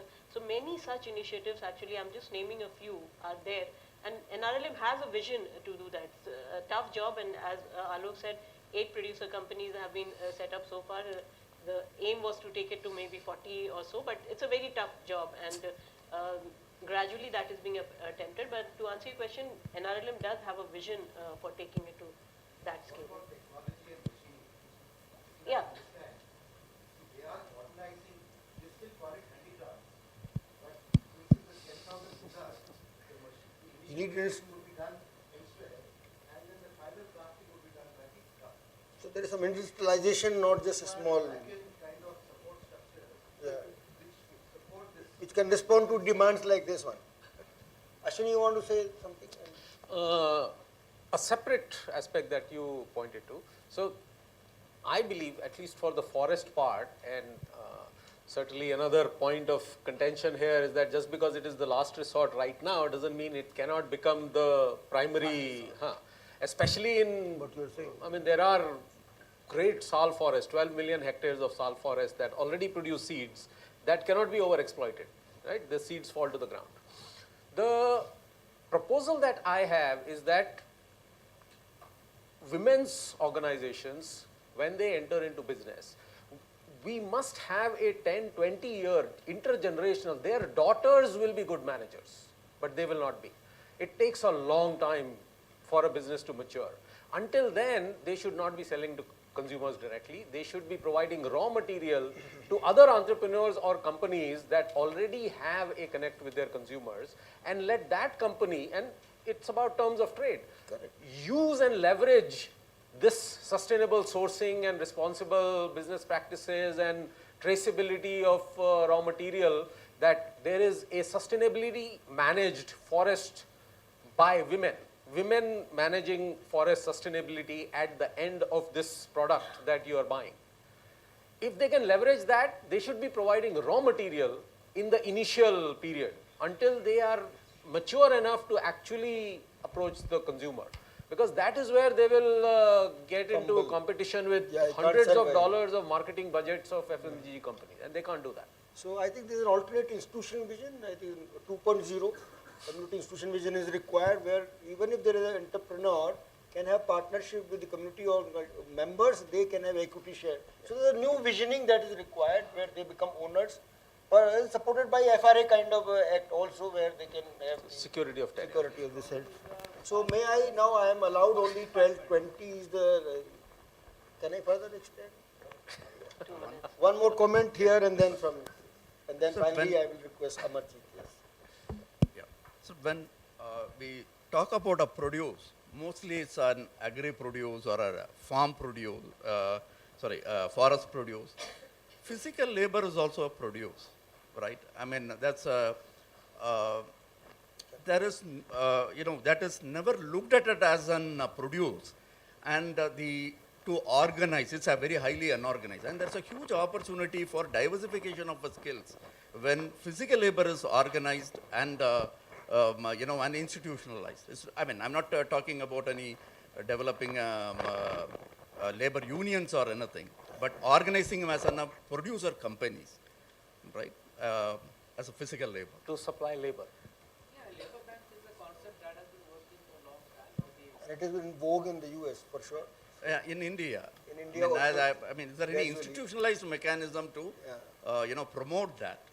We found difficulty, and when we want to register a company as a producer company, labor producer company, right? I had a lot of difficulty is that people have never looked at it as a labor produce, as a producer organization or a producer company. They're all agri or a forest, and where there's a huge opportunity where, as Professor said, when a forest becomes a ownership of the forest is with the tribals or whomsoever living there, then your investment is more. The same thing can happen when labors are, they're given an ownership. That's a very far-reaching, radical concept that we should. Yes. Thank you very much. This is due. Last comment. Yeah.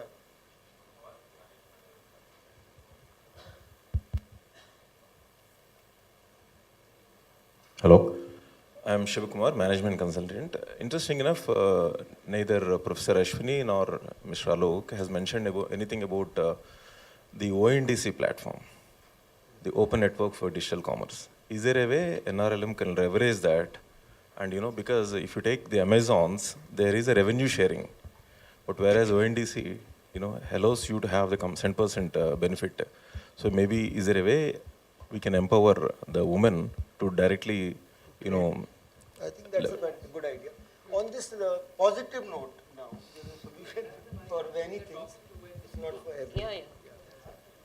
Already products are being put on different online platforms. But yeah, ONDC ultimately gives you that benefit. Yeah. CLFs can also be on ONDC. Producer company can be on it. So may I request Amarjit to.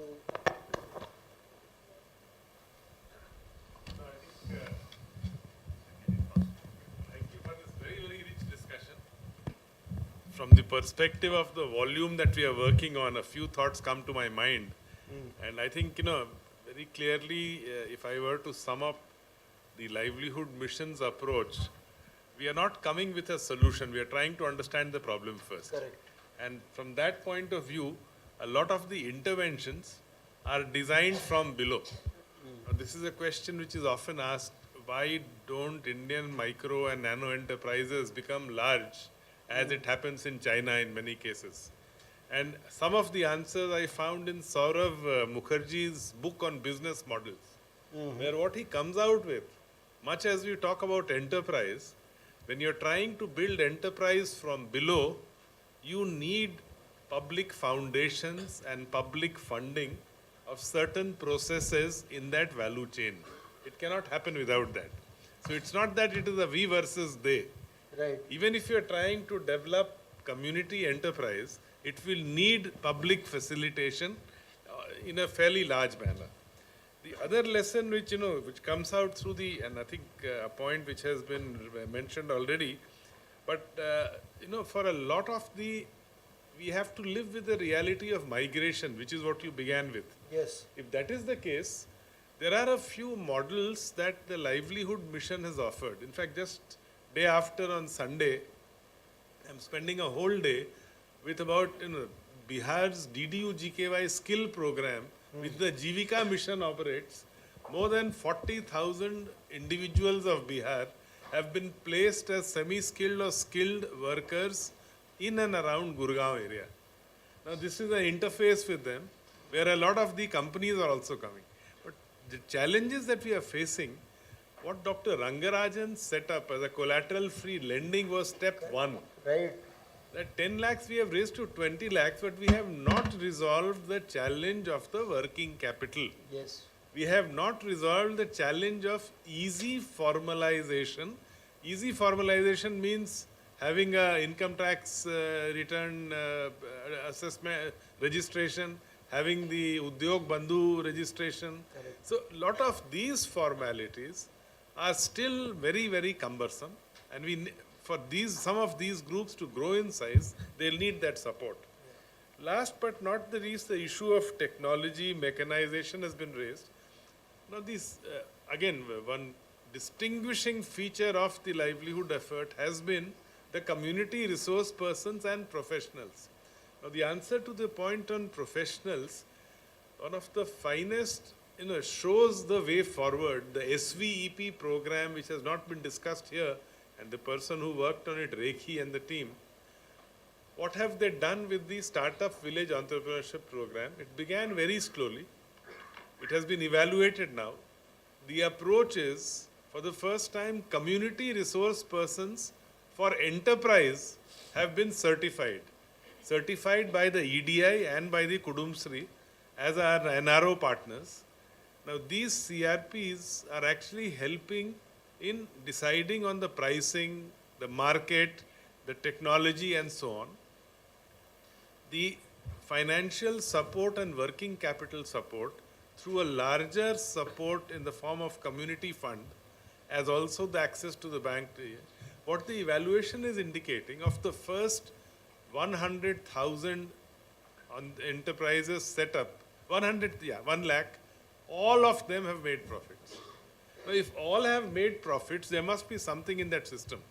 One other departure is it is not necessarily the woman. The beneficiary is an individual.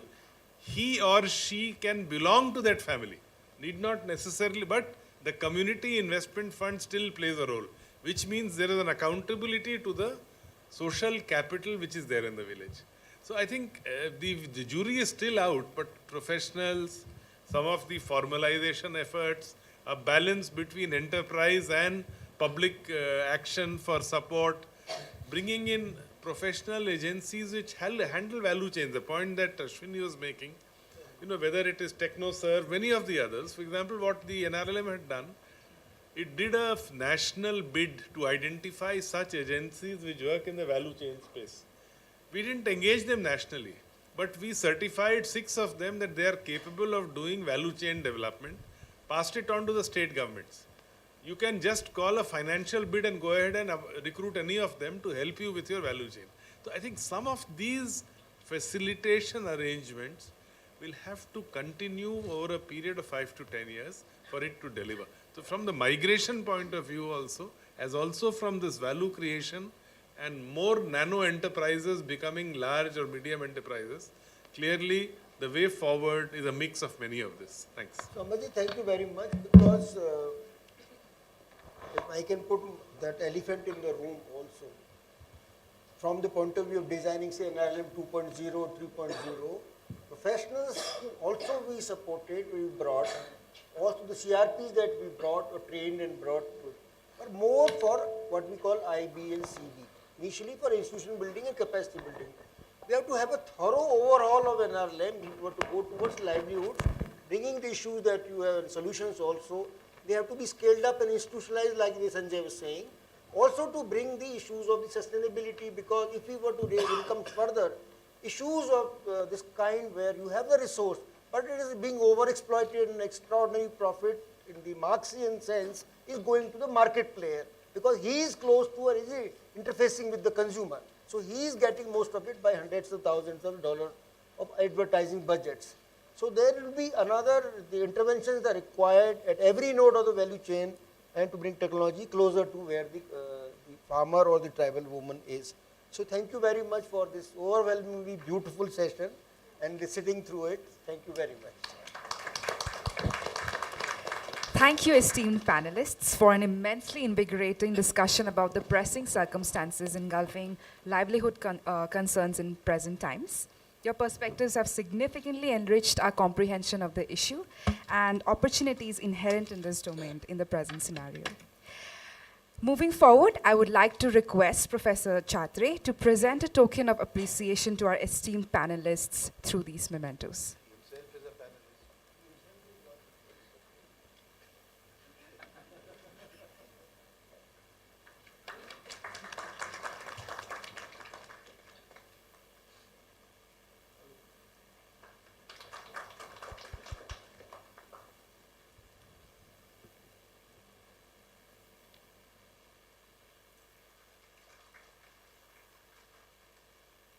Thank you.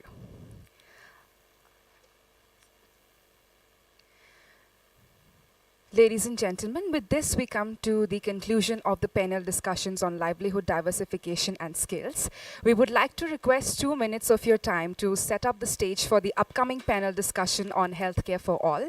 We would request that you be seated on your seats. We should be continuing with our proceedings in a couple of minutes. Thank you.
Request everyone, please take your seats.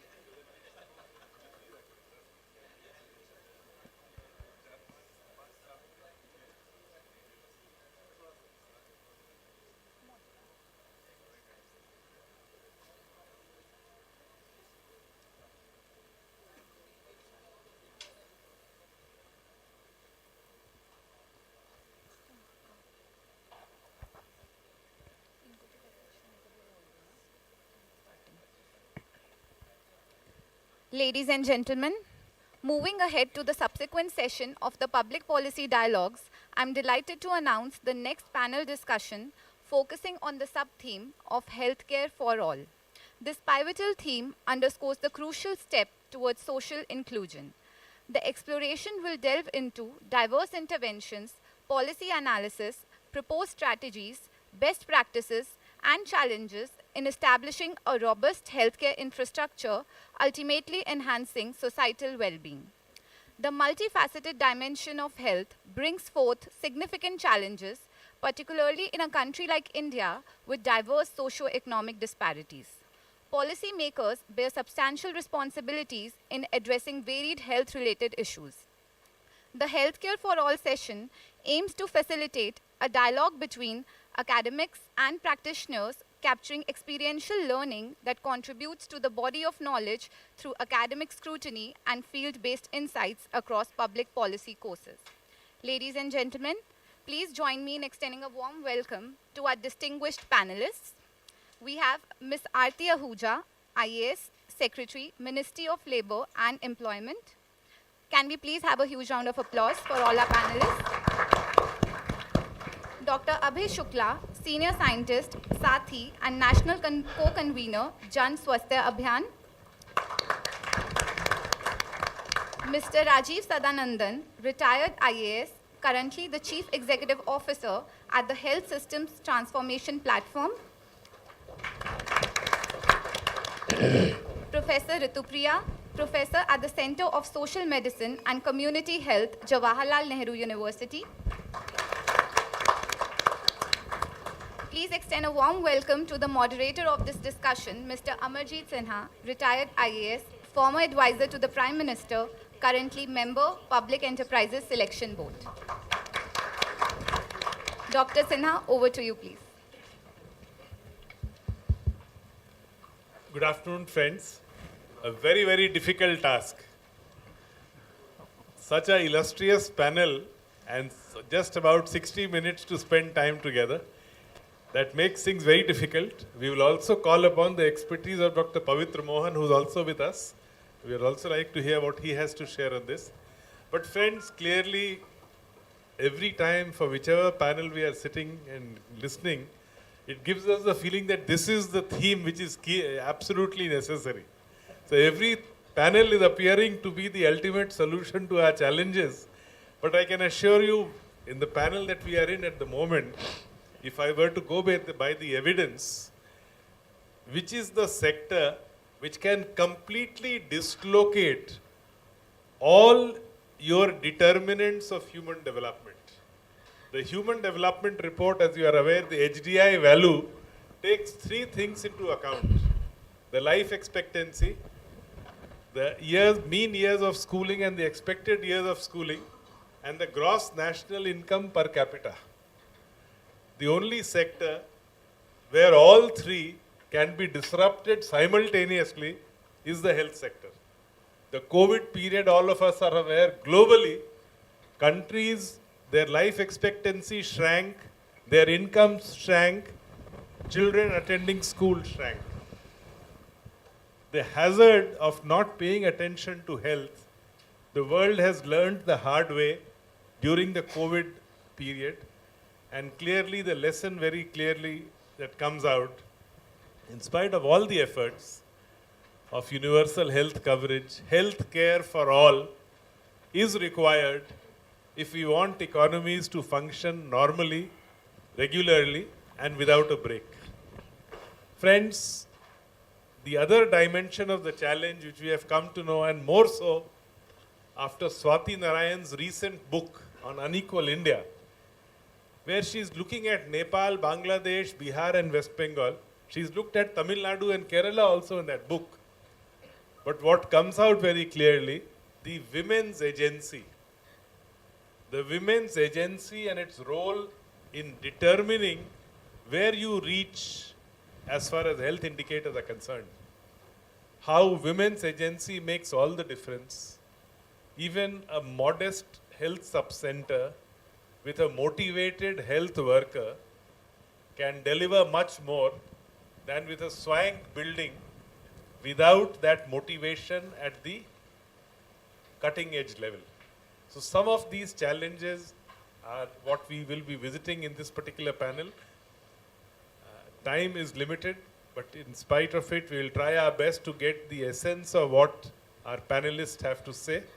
I'll just follow the order which is listed in the program sheet which has been circulated. First and foremost, I'll call upon Aarti Ahuja, who's worked both in health and nutrition. I had suggested that she may like to speak about some of her Orissa experience, but she also chose to say that she would like to cover some of the challenges during COVID as far as the health sector was concerned, because she was in the ministry at that time. Over to you, Aarti. Thank you so much, sir, and pleasure to be here. And like sir said, he started with COVID, how it was a black swan event. It upended our world. It upended my world also. I was in a safe space in the Mussoorie Academy, taking long walks when I was pulled out and put in the health ministry as additional secretary in charge of the COVID management. I'm going to talk 4 things that we learned from COVID and its management, and 4 points about how we look at public health as healthcare for all, learning from those lessons. There's a lot to say, but I'll restrict myself to that and open to questions after that. The first thing that COVID taught us is that everybody gets affected. We have been talking of the most vulnerable, etc. It started with Tom Hanks and Prince Charles, etc. The focus shifted on prevention and everybody equally affected. It also gave rise to a lot of ancillary things, the whole e-commerce, gig and platform, the cash payments, the non-cash payments, etc. All that came about. So with that background, what is it that COVID management holds for us as lessons? I'll try to give some examples, but because there's not enough time, I'll just restrict myself to 2 or 3 examples for each point that I make. The first is that you cannot plan for a disaster in the middle of a disaster. You have to have good systems in place which are agile and which can respond. And one such forgotten system in the Indian public health care is the disease surveillance program. We never talk about it. It is something which maps on a real-time basis the disease incidence in different parts of the country. Because we had it, because it came from the ground up, we were able to do a disease surveillance for COVID. We were able to have heat maps in real time. We were, the whole tests in India were on an app. On a real-time basis, we could know where, how many people are turning positive. Identify, make containment zones there, do contact tracing. The whole cell phone data. The Aadhaar was there as a linkage. Arogya Setu was there. Through PIN numbers, we could identify that in this postal code, there are so many people who have traveled anywhere. It was a big brother kind of surveillance, but it was needed at that time, and it helped. So the first lesson from that, I will again reiterate that routine systems are important. We often forget that. Routine may be boring, but it's important. That is the thing that comes in handy when deal with a crisis. I would say even the district management, the whole system we have in India of districts, district collectors, that was there. the Panchayati Raj systems, the Ashas, the Anganwadis. So they need to be strengthened, and that's what we learned during COVID, number one. Number two, that the collaboration across board is very important. There is no single actor who can do it alone. It happened in some countries, it did not happen in our country. It was all of government, it was all of society. We didn't manufacture ventilators. We didn't manufacture sanitizers. Even the sanitizer bottle we were importing. We didn't manufacture PPEs. And our industry rose to the challenge. We started manufacturing, now we're exporting that. I used to visit a lot to different states, and I found communities coming together, running containment zones, even for migrants in Rajkot, for example. The whole community came together, ran those containment zones. In Odisha, the panchayats were given that power, and they were spending money, and they were putting up, very good with yoga, TV, etc., good containment zones. DRDO came out with temporary facilities, increasing the bed capacity. We had gurdwaras supplying oxygen banks. So the whole, community came together, the public sector, the citizens, the NGOs, everybody came together along with government. And it required that kind of a response. So the second lesson is collaboration is the key. The third is innovate, be open to feedback, and discard the irrelevant. When you're dealing with something like that, it is true for COVID, it's also true for the longer run. And why do I say that? We would not have had an Indian vaccine if we had not done that.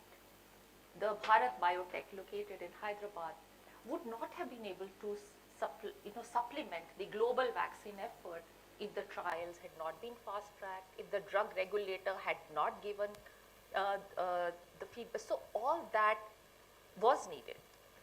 The fourth lesson is, in any case, build for the future.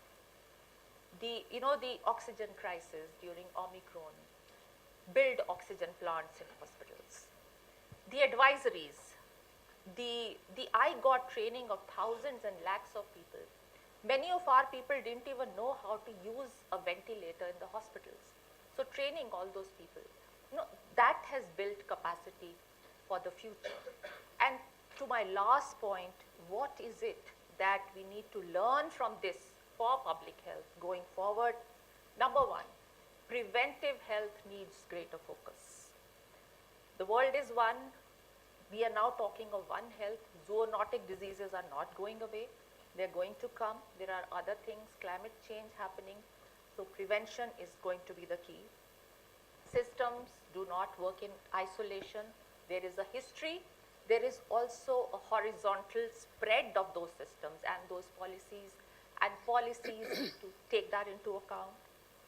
Third, that the macro level knowledge and the evidence is only as good as its translation into the grassroots. Just saying that I have a good policy but it's implemented poorly doesn't mean anything. That means it's not a good policy. So the policy itself has to take into account the grassroots, the implementation and the implementers, the frontline health workers. There was an insurance scheme for them, there were other things for them, they were trusted, they were given agency during that period.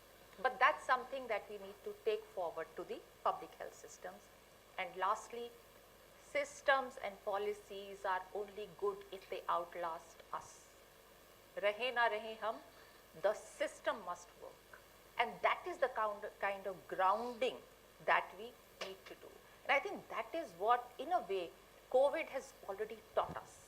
That from the grassroots till the top, if everybody works together, if everybody is on the same page while having discretion at the, where the rubber hits the road, that is how systems can work and how they can work going ahead as well. I hope there's a lot to say, but I hope I've adhered to my time limit. Thank you. You will get a chance to say a lot more when you write the paper.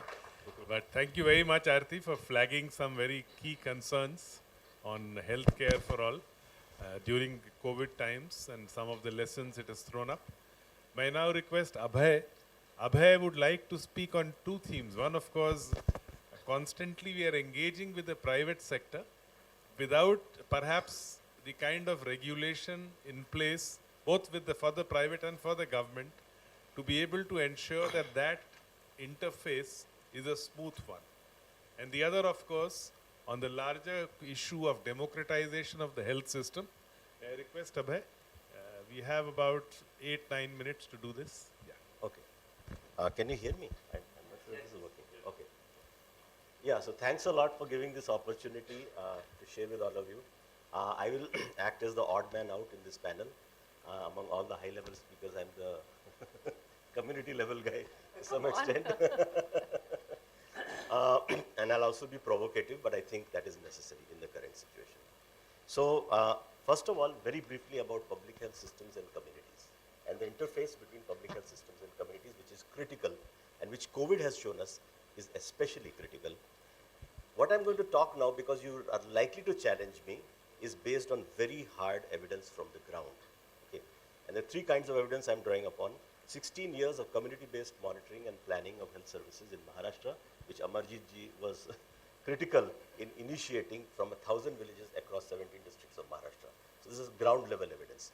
Number two, our ongoing Arogya Hakka Andolan in Maharashtra, where we are conducting district level health rights conventions in different districts of Maharashtra, including the district of Nanded, which is less than 300 kilometers from here, where in a public hospital in 24 hours, 24 deaths took place, of which half were of neonates.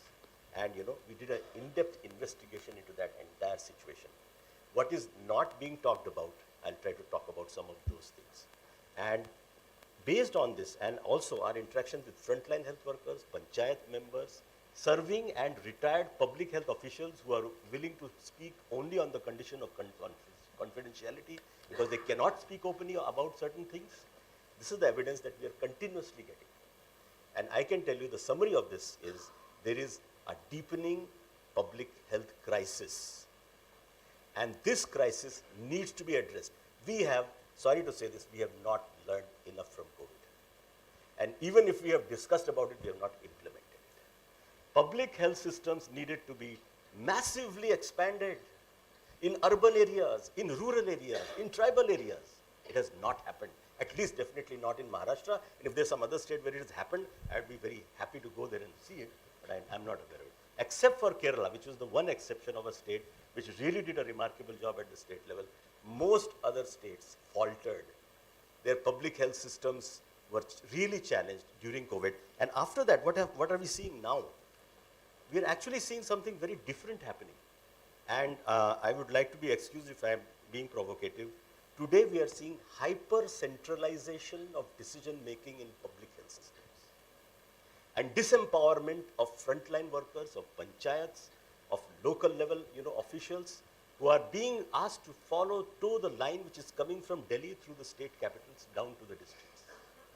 And in this process is a kind of data extractivism which we are seeing, which frontline workers are telling us every day, हमको सिर्फ data भरना होता है, हमको सिर्फ targets पूरे करने होते हैं, हमारा आधे से ज़्यादा समय, I hope you understand Hindi, just goes in fulfilling those data targets. We are fully, punching things on our mobile phones and tablets and whatever.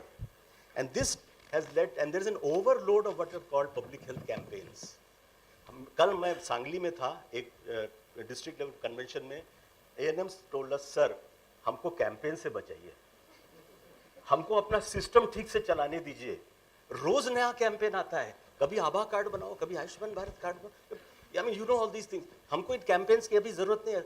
Epidemic आएगा तो हम जरूर करेंगे. हमको campaign से बचाइए, हमको अपना काम ठीक से करने दीजिए. हमको गांव में जाना है, हमको लोगों के घरों में जाना है. हम वो ना करके हम सेंटर में बैठ के डेटा भर रहे हैं और उन campaigns को follow कर रहे हैं. Sorry if I'm being a little, And in this process, despite health and wellness centers, which is a very important innovation, a very important space, despite that, primary health care has become constricted. It's not comprehensive.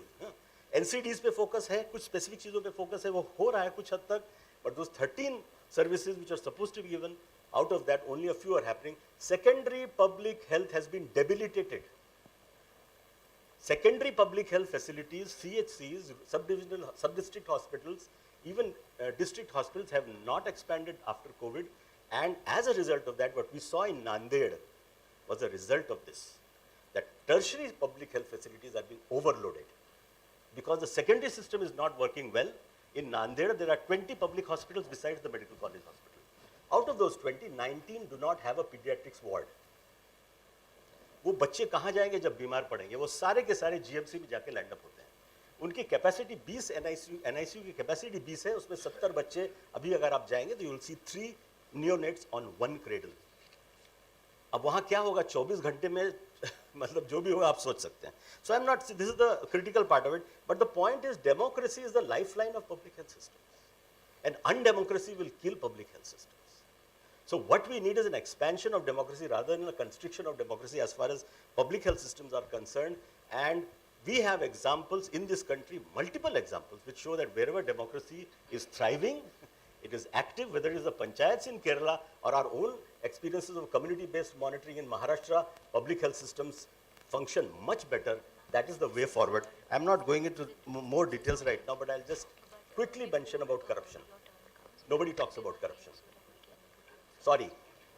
It's a parallel system. It's not an aberration. It's not something on the periphery. It's central. So there's a parallel system which flows from the top and goes right down to the bottom. You probably must be aware about it. Unless we tackle this head on, we are not going to be able to reform our public health systems. Now coming to private healthcare. So during COVID, probably you must be aware that India today has the 3rd largest number of dollar billionaires in the world. After US and China, we are number 3 with 166 dollar billionaires. Which industry has the maximum number of dollar billionaires? Is it manufacturing? Is it infrastructure? All business professionals. The number 1 industry, 32 are from healthcare. It has overtaken all other sectors, and this overtaking has taken place during COVID. 9.37 trillion rupees is the net worth of these 32 dollar billionaires from the healthcare sector, which are mostly from pharma and also from hospitals, corporate hospitals, and also corporate lab chains. So which is the largest, fastest growing industry in India? It's healthcare.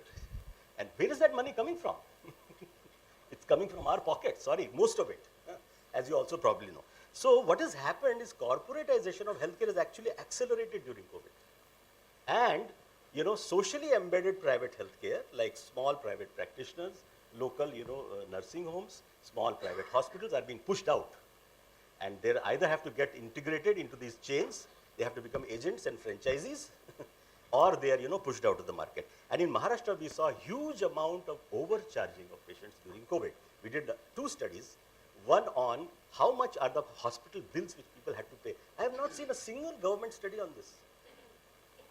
Somehow, कि भैया लोगों को private hospital में कितने पैसे देने पड़े? 15 states of India tried to regulate COVID treatment rates through issuing relevant orders. But did anybody see कि वो कितना effective था? So our study shows, which was done on 120 patients, actually looking at each and every hospital bill, that the average per day expenditure in a COVID hospitalization was 33,000 rupees to 40,000 rupees per day.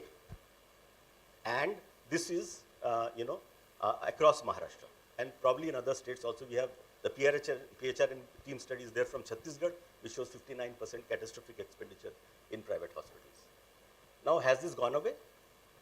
Has some measure been taken to address this? If you are aware of it, kindly let me know. I don't think anything has been done to regulate private hospitals there, at least to ensure that their rates are transparent, that their rates are displayed. Oh, okay. Okay.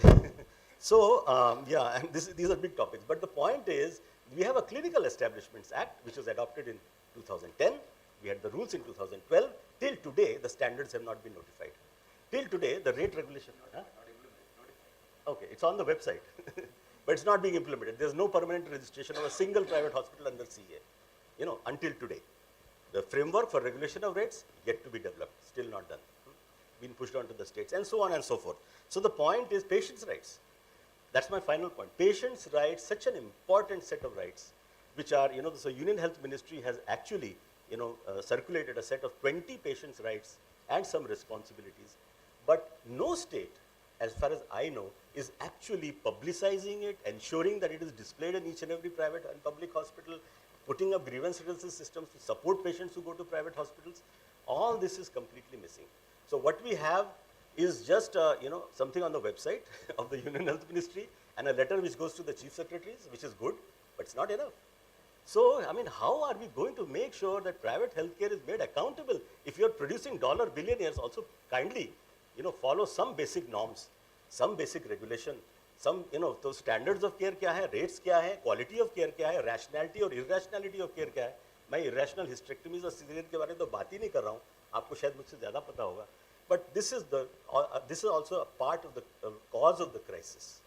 So if the public health system remains constricted, remains only focused on certain top-down programs, and the private sector is allowed to capture most of the market, especially in secondary and tertiary care, and even for that matter in primary care, we'll have a completely lopsided system, which we already have. COVID has taught us at least a few key lessons. Public health systems are the lifeline of any society, and they must be qualitatively strengthened, at least doubled in their capacity in this country, everywhere. Private healthcare sector, privatization has failed as a policy. Private health sector has to be regulated effectively for its content of care. And health insurance schemes, sorry to say, they have not delivered during COVID. I don't want to get into the, the statistics, what happened to PMJY, but it's not it was a temporary measure, let us say, it has had some role, but it's not the way forward. What we need is a system of universal health care, which is there in 70 countries across the world. Look at Thailand, we don't have to go very far. What we need is a system of universal health care with strengthened, expanded public health system capacity, regulated private providers, and strong systems of social accountability and transparency and regulation. That is the way forward. If India wants to become a global superpower, let us first of all put a system of universal health care in place and ensure everybody has the right to health care. Thanks. Thank you very much. And you don't have to be sorry about it. We have to have a critique. Unless and until, and that's a very important point you've raised about the democratization of the public health system and enhancing its capacity. Unless and until we are able, so I think clearly these issues, you will have an opportunity to articulate it at length in the paper that you do for the volume. But clearly it's a very, very important area. The advisory group of community action and the community monitoring of health facilities was a big eye-opener for all of us managing programs. What we take for granted, there are challenges there at that last mile, which we are still not able to address. I now move on to a state which is known for its better governance of health care, Kerala. And we'd like to hear from Rajiv Sadanandan, who has been the Principal Secretary Health there. What is it that makes the Kerala's health system stand out? Is it as good as we make it out to be? Or are there challenges there as well? Over to you. Well, Amarjit, I have a conflict of interest answering that question, considering the fact that I was Health Secretary of Kerala for 3 terms for 11 years. I can neither say it's good or now it's bad. So I may be excused from answering that question. What Kerala does, now that I work with many of the other states, Kerala enjoys a lot of advantages. Most of it is historical. It is, while we take credit for it, it's happened because of what our ancestors did. And it was not only Kerala. In fact, if you look at the data from Mysuru was catching up with Travancore around that time. Coorg was actually doing better than Travancore. So, while the British and the Nizam and many of the other princely kingdoms ruined health in other places, fortunately for us, the princely kingdoms of Travancore and Cochin invested, and we are now happily taking credit for it. Now, then what happened was that as health and education became very important for the population, just as you see in Sri Lanka, when the political power came into being, before that, when the Christian missionaries came, they found that to attract people to their religion, the best thing is provide health and education. So Kerala benefited from that. And when the democratic government came up, they realized that what people wanted was health and education, so they invested in that also. So Kerala benefited from that too. But then what happened was that around the 70s, fiscal stress, a lot of it accounted by the investments done in education and health, and resulted in government cutting back investment At that point, okay, it was the private sector that stepped in to, to provide the services in Kerala. It is not the corporate sector at that time. A boy and a girl meets in the medical college, they get married, and then the parents pull a small bit of money, they go to a small place, open a small hospital. My studies has shown that it was that which kept Kerala healthy during the 70s when government was stepping back. But as I said, now the corporates are eating up those small hospitals. When I last looked at 700 small hospitals had closed, and unfortunately, we tried to negotiate with them to change their strategy. That's not worked. Now, that is now leading to a major crisis. But if you look at the amount of money that is spent by the government, averaging, according to my calculation, around 7,000 rupees per capita, the NHA also shows, the National Health Accounts shows also similar amount by the out-of-pocket expenditure, which means that per capita 14,000 rupees are being spent in Kerala on health. And it should be possible to provide a basic level of universal health coverage using this money, provided we rework the financing and provision patterns that happens in Kerala. Now, how can, and also remember, the propensity to access treatment is much higher in Kerala compared to the rest of the country, which I would say to some extent is leading to over-medicalization, but which also means that the expenditure of healthcare in Kerala will always be high. And a recent study that we are now working on multi-morbidity shows that the prevalence of multi-morbidity detected in Kerala is way too high compared to what the rest of the country is. So, in spite of all this, if we can define the universal coverage, and remember, universal health coverage is never universal. It can't be everything for all people. It can only be a pragmatic decision that we need to take, and whether we like it or not, it will be determined by the financing and service provision capacities that we have. And I believe that if we can rework the provision and the financing patterns, Kerala can move towards universal healthcare, and I'll discuss why Kerala has not been able to do that. The first thing would be that, unlike in many states, substantial investment is there in the public health sector, and the public health sector in Kerala is well regarded. The National Sample Survey asked the question to people who did not go to government hospitals, why did you not go to government hospitals? In Kerala, only 2% said that they didn't go because of quality.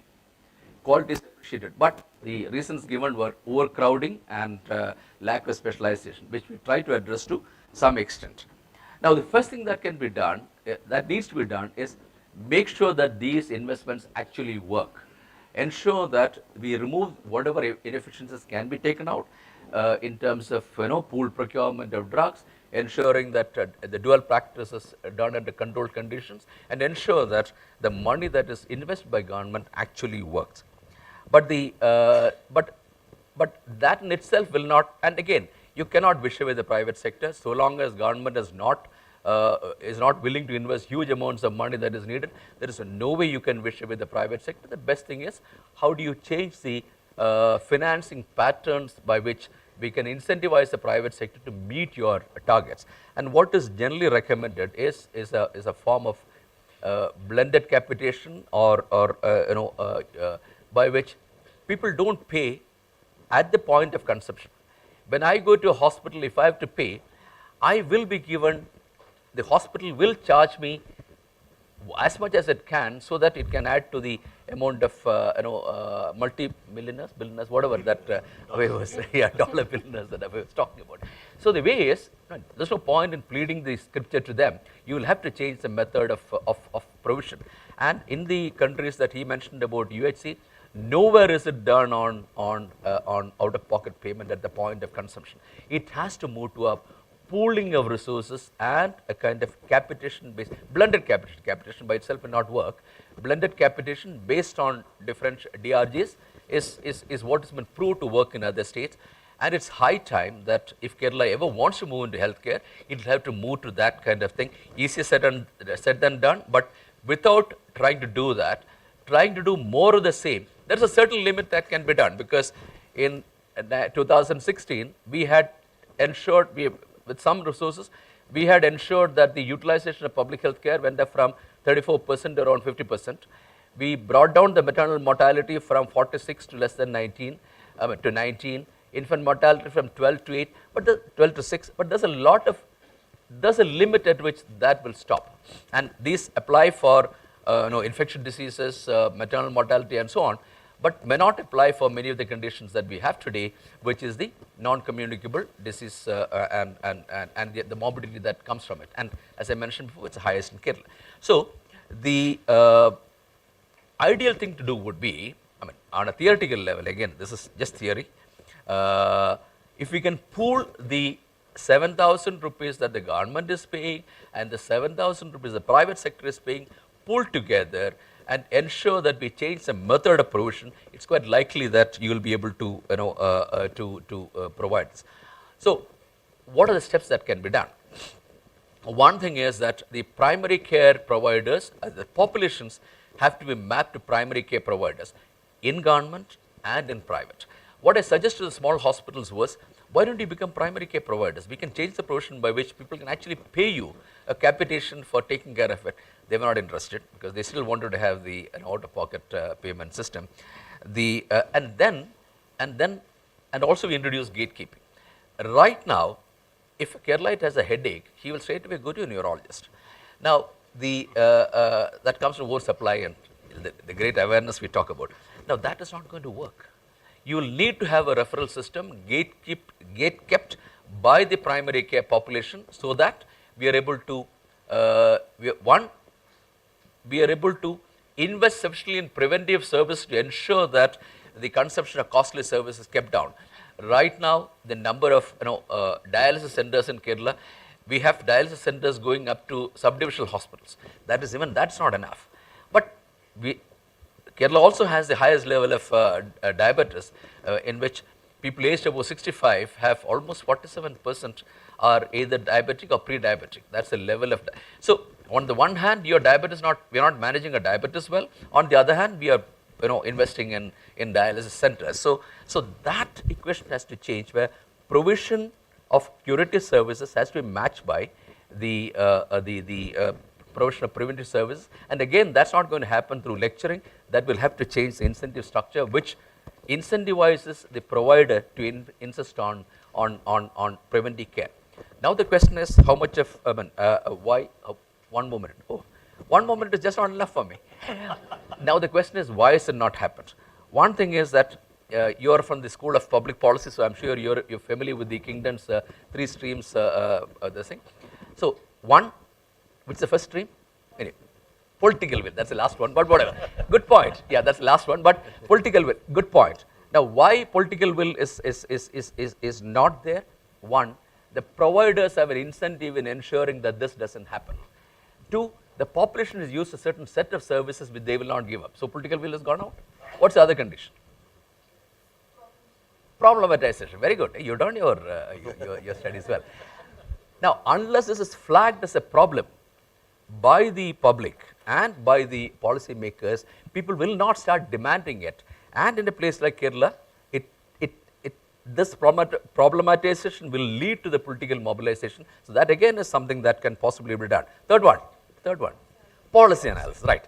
Now, the policy research that is required for doing this, a huge amount of reworking that's to be done. You need costing, you need to change the information systems, the analysis, and the risk analysis, the operational details, all this have to be worked out.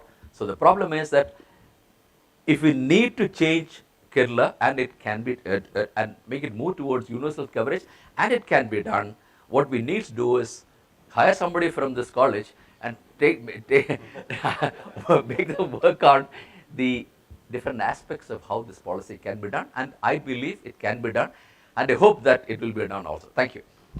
Thanks. In fact, when Rajiv was talking about how in the health-seeking behavior in Kerala, for a headache you are looking for a neurologist. If you go to the NSS data on morbidity, you will feel as if Kerala is having the highest level of illness. Even if there is a small little boil somewhere, you are consulting a doctor. And in Bihar, the fellow has a gangrene in the feet. Even then, he is not reported. So, we now move on to Ritu Priya, community perceptions of health and request you if some elements of the women's agency could also be covered in your broad. I'll certainly try and do that. What I want to warn you, and I'd like you to advise me, I had a PowerPoint, but it'll take its time. I could just stash that and, just What we talk can about- do is tomorrow when we have the round table, and this goes out for those who, all of you have questions today. Health is a subject like that. I invite you to the round table. We'll try and do it in a bigger room, the round table, so that more people can sit through that session. Tomorrow we have the health round table in the tomorrow morning. So I suggest a lot of the questions, because it will be time for your lunch very soon. So we'll try and answer your questions in the round table. Maybe the detailed presentation you could do there also. We'll be What I able- have there is a follow-up of this. So. Okay. So I leave it to your judgment. But roughly about 9-10 minutes we'll have. I'll try to run through quickly Okay. some of the ones which are sort of. Okay.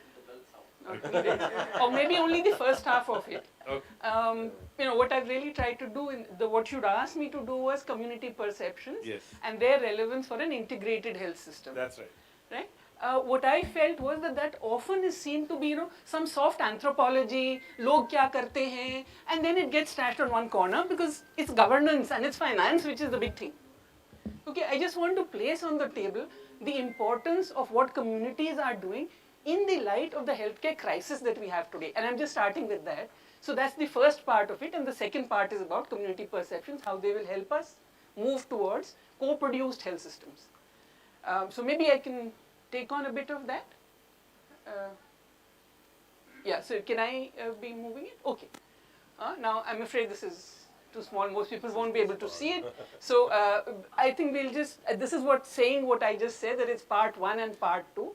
Part 1 is about the significance of understanding community perceptions for co-producing solutions.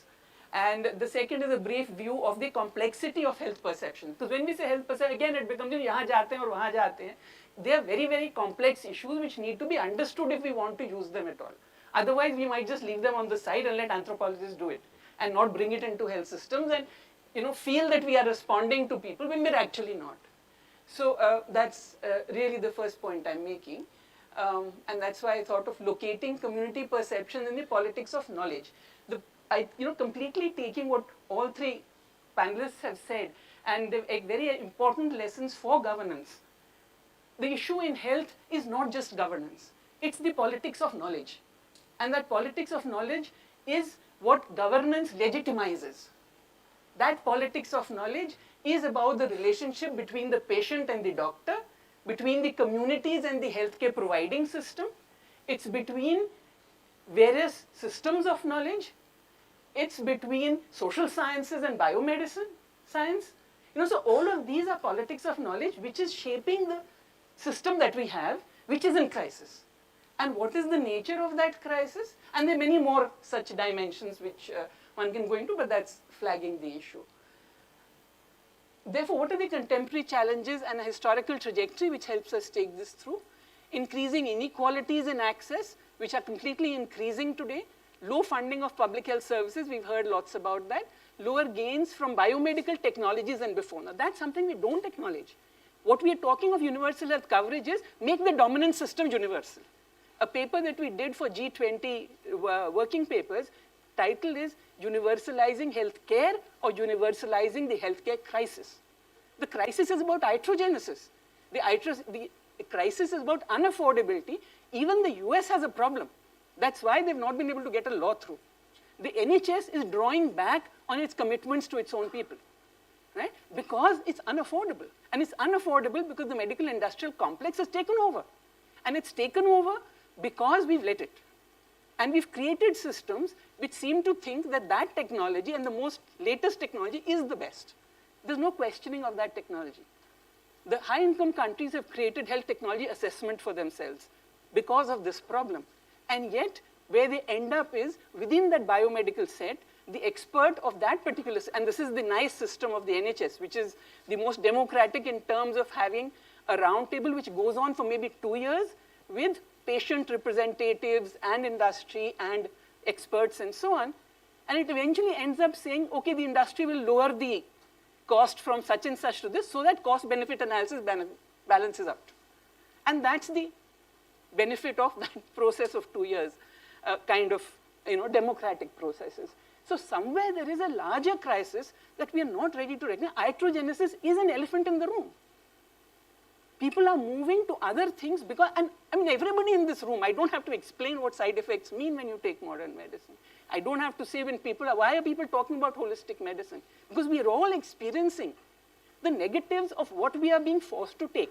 But yet we have a dependency on it. Because we've forgotten what, even 2 generations ago, people were doing with their own bodies and understanding their own bodies and having something to do with it. And of course, go to a specialist when you need that expert care. And specialist doesn't mean the specialists of today. It means the GP.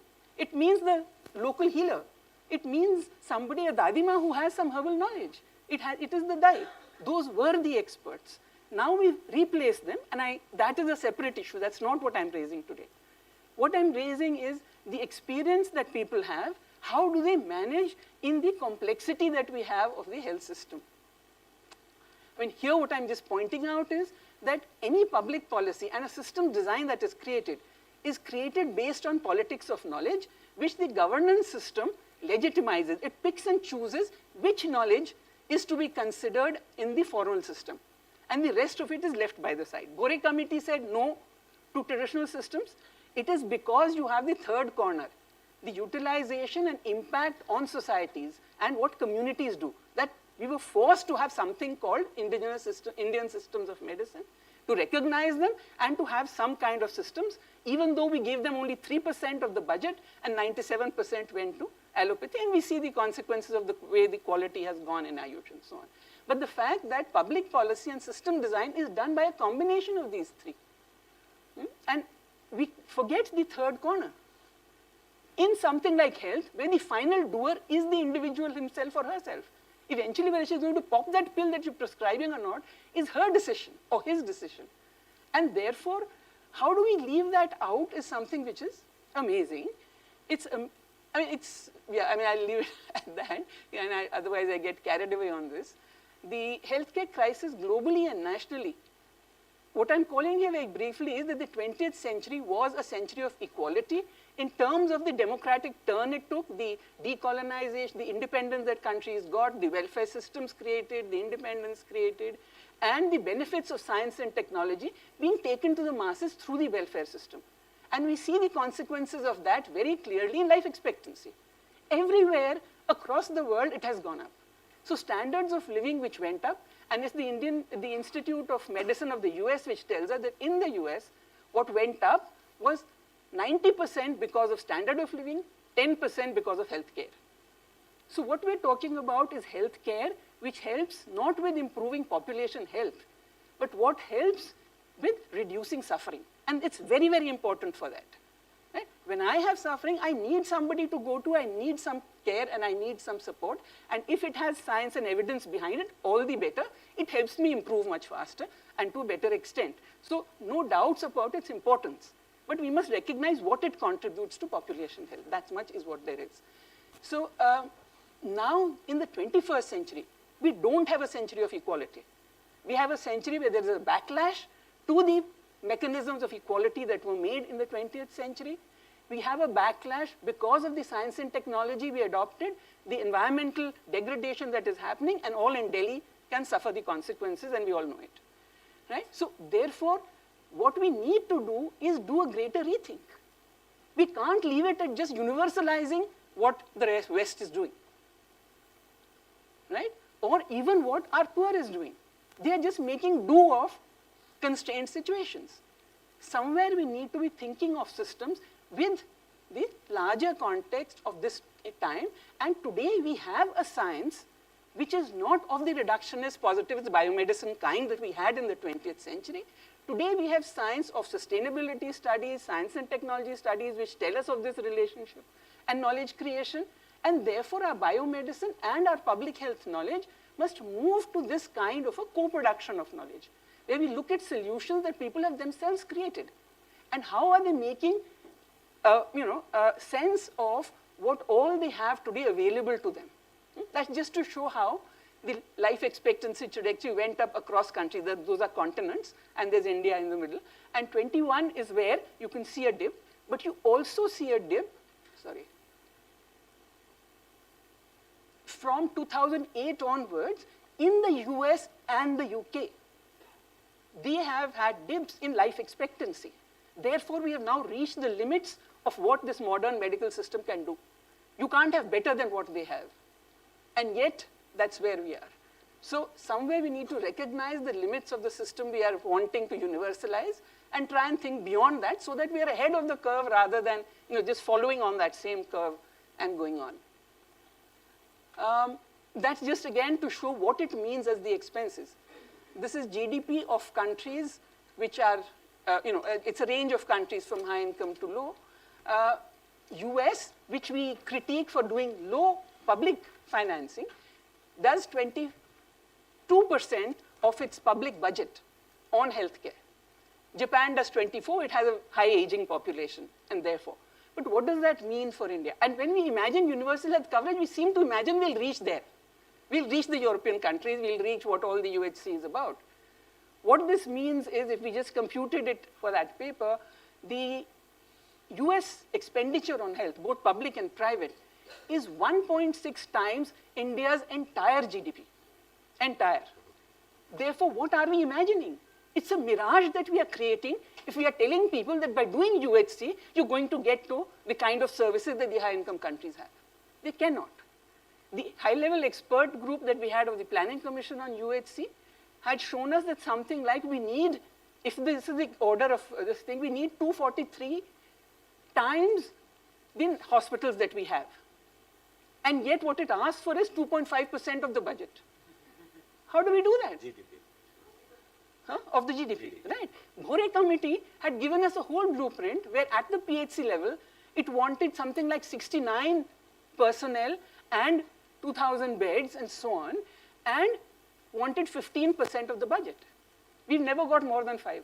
I'll just close. I'll just close. What I'm showing here is really the need for getting to community and listening to co-production. I won't take that part of the presentation at all. With this, let us not fool ourselves with mirages and think of realistic countries. This is showing you where Thailand and Cuba, for example, with much less expenditure, are at the same life expectancy levels as the US and UK very simply. 2 years less than UK, but the same as US. So therefore, what are we spending on? What are they spending on? How are they getting any better? You're not getting benefits out of the medical system any longer. Okay, now those are the challenges that I've put down there, which is basically saying fragmentation of services. Here we're saying the primary care government will do, the rest the private sector can do. This fragmentation only further adds to cost and impossibility of provisioning. Right? There's iatrogenesis, there is the level of distrust that has now got created between the two, which is inherent in the costs of the system itself. The system cannot sustain itself in a rational way, and therefore sideways people are going to find all the kind of problems that it's also about politics of knowledge. And therefore, if we can get the reasons for this crisis, I won't even get into, but basically saying the political economy of the health system and this politics of knowledge.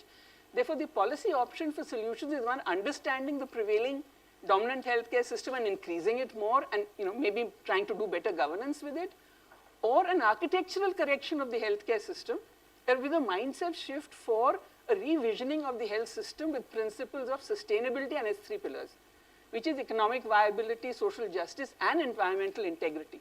Today, the medical system, besides giving the most billionaires, pharma industry is one of the most polluting. And that's what all our medical system can't survive without the pharma system. So where are we getting from that? And rebuilding trust. How do we build human relationships across the two systems where at the moment there is complete mutual distrust? The doctors and the providers think ignorant and violent people, and we are the ones who are there to serve, and the people think that they're the ones who are to make profits and only be rude with us and indignity and do violence on us. So I'll stop there. There is the richness of the data as also the analysis. We will get into them in the presentations of the round table tomorrow. since Dr. Pavitra Mohan is not here with us tomorrow, and he has some ideas to share on the work he's doing in Rajasthan. Very quickly, Pavitra, if in the next 3 to 4 minutes you can briefly say what you would like to contribute to this discussion.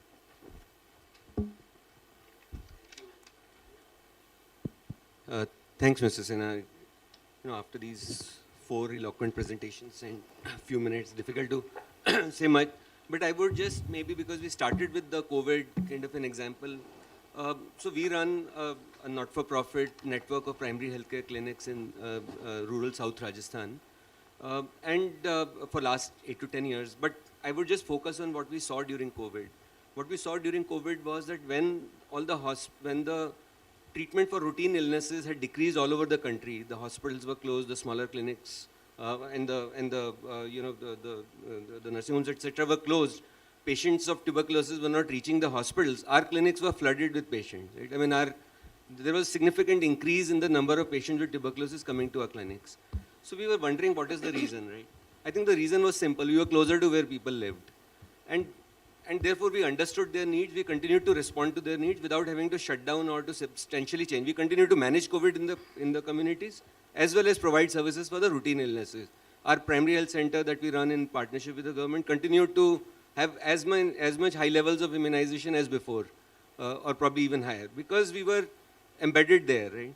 And we connected with a few other colleagues from other institutions like LV Prasad Eye Institute, Tata Cancer, who had smaller hospitals and smaller units besides the large hospitals that they run in, right? I mean, many of you may not know that LV Prasad, besides running large hospitals, also provide vision centers deep in the villages. So what they were seeing was that the large hospitals had closed down, very few patients, very few surgeries, but the smaller vision centers and smaller secondary hospitals continued to operate and rebounded much faster. Similarly, Tata Cancer, main hospitals were seeing very few cancer patients, but the smaller satellite hospitals that they created a network of were seeing high patients. So I think this whole understanding of decentralization of healthcare came very strongly to us, that we always believed in it, but we believed it from a primary care principles approach. But here we realized that in order to meet these needs of populations in normal times as well as in emergencies, decentralization of healthcare is extremely important.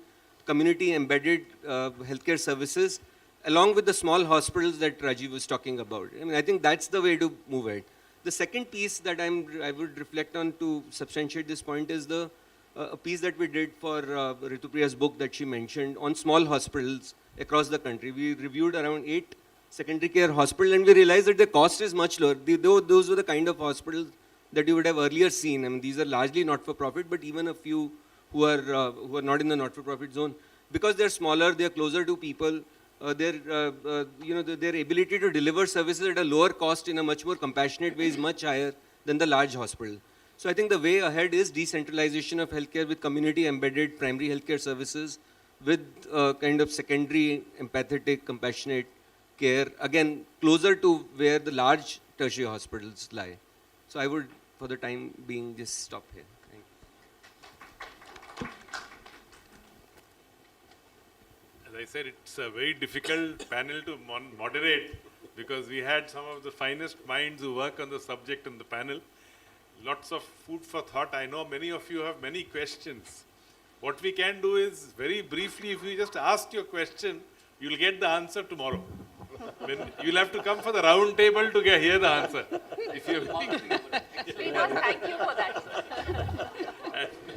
We've decided to do the round table in the bigger room here, so that, but do flag your questions today for them to sleep over it and think about it when they respond tomorrow. Yeah, please.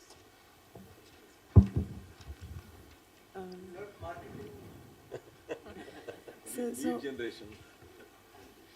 I have one question for Rajiv sir and one question for Aarti ma'am. Sir, you mentioned about the gatekeeping mechanisms when it comes to people accessing specialities. So there was a study which I did with Professor T. Sundararaman on depressurization of tertiary care hospitals, where our main concern was a disruptive innovation which is done in terms of gatekeeping, that people need to have a referral to access departments like neuro or cardio. And a personal experiences, my mother has a favorite physician whom she goes to, says, please refer me to PGI. gastro department, and he does that. So without ensuring a physical infrastructure which is in place, which caters to the pyramid, like the primary urban health center or the primary care center, this kind of a disruptive innovation. You have to be brief, I'm sorry. Okay, okay. Will it work? The longer question can come tomorrow morning. And to Aarti ma'am, one of the major challenges on field during COVID responses was the discretionary powers which were not given to the street level bureaucrats or the frontline workers in terms of the financing of the COVID recurrent costs, not the fixed costs, because there were ample capital for setting up hospital and TrueNAT kits and everything. But the recurring cost of at least having one pulmonologist to make those ventilators functional. So, and that continues to be the challenge. So, your thoughts on that? Okay, so I want to understand the stats of the collaboration and convergence between the three kind of people who are sitting here: the bureaucracy, government, the academia, and the NGOs. There are a lot of complaints from the NGO.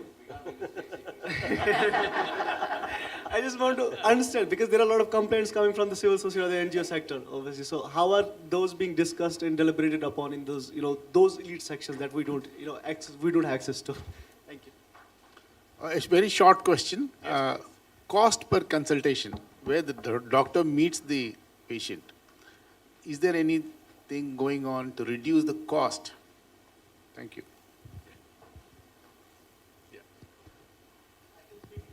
Yeah, bata do.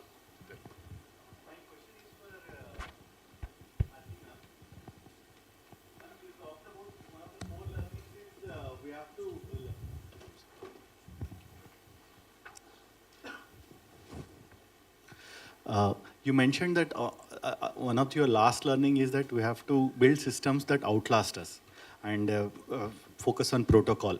But at the same time, your first insight was to involve community and collaboration.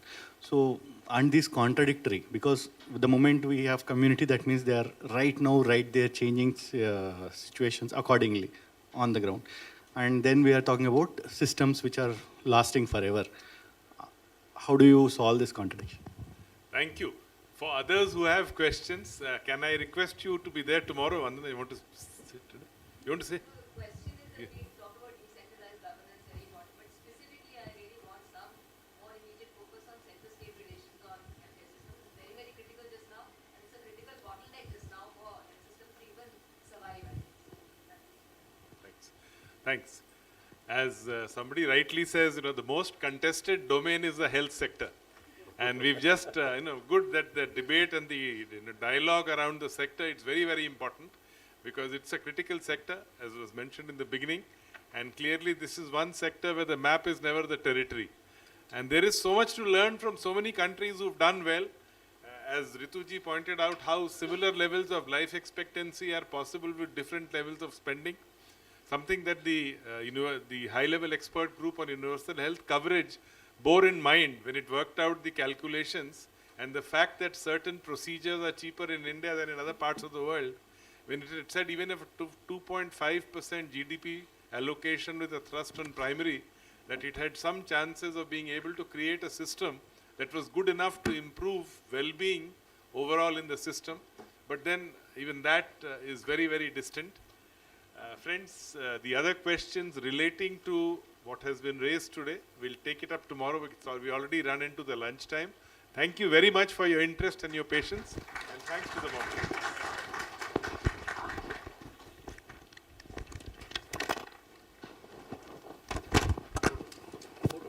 I would like to extend a sincere gratitude to all the panelists for bringing their unparalleled expertise and insightful perspectives to the forefront and thus enriching our understanding of the complexities and possibilities within the domain of inclusive healthcare.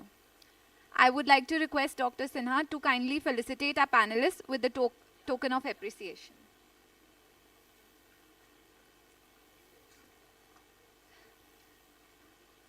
Professor Ritu Priya.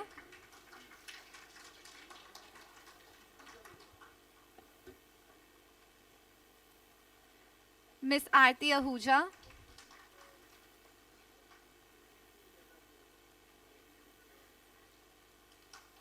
Dr. Abhay Shukla. Mr. Rajiv Sadanandan. Request you all to please gather for a group picture.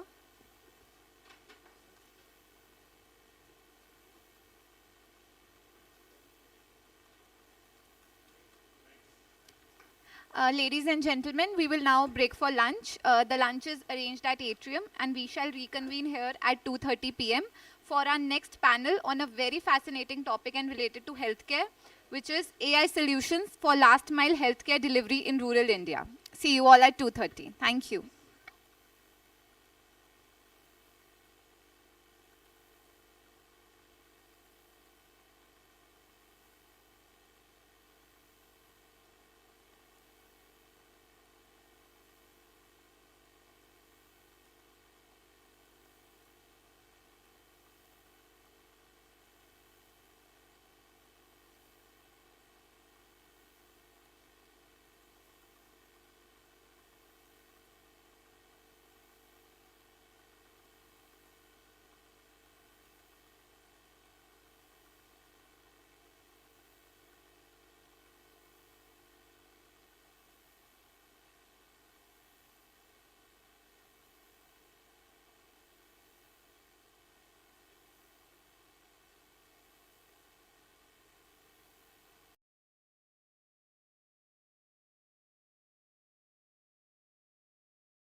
A very good afternoon, everyone.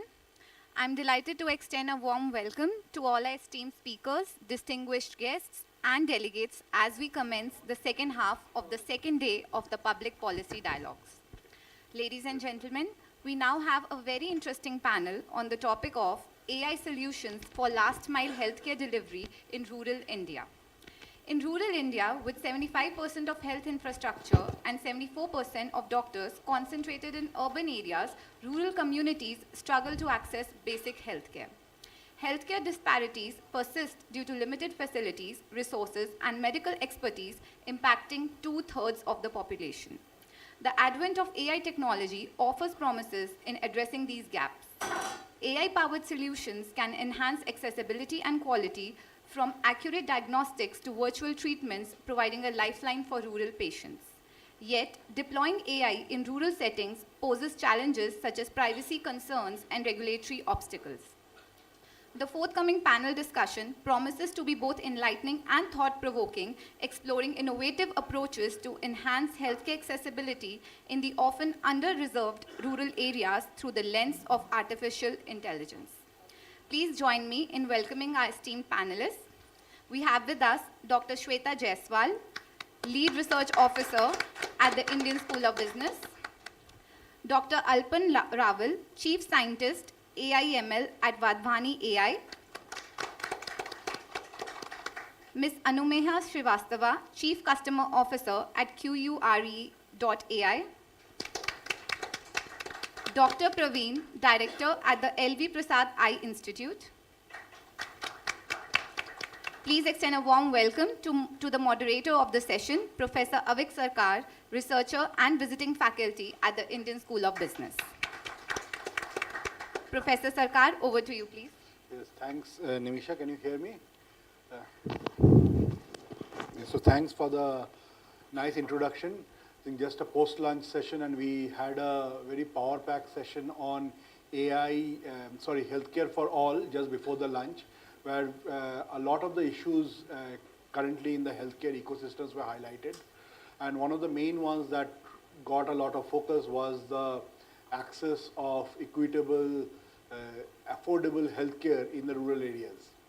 So in this panel, we have the 5 speakers, as was mentioned. So we will we will start by looking into the solutions that they're developing on their front. So we have a very good mix of startup from Cure, and Anumeha is also an ISB alum. I think that is also one of the interesting points, that we have alum back in our panel.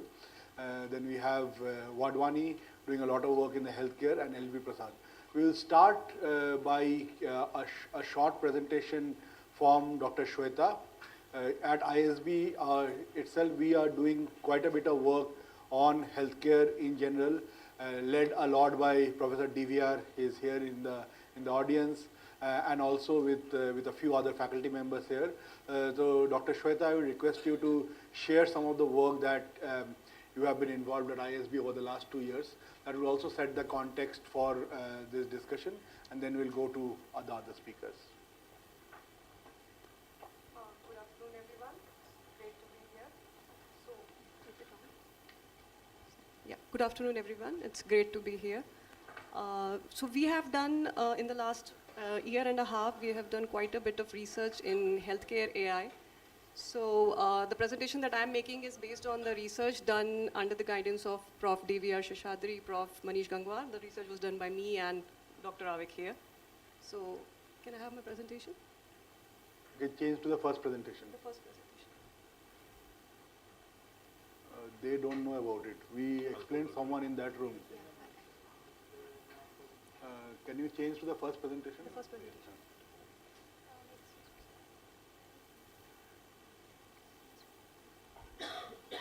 Oh, they don't go from here, they go all the way around. Sorry for the delay.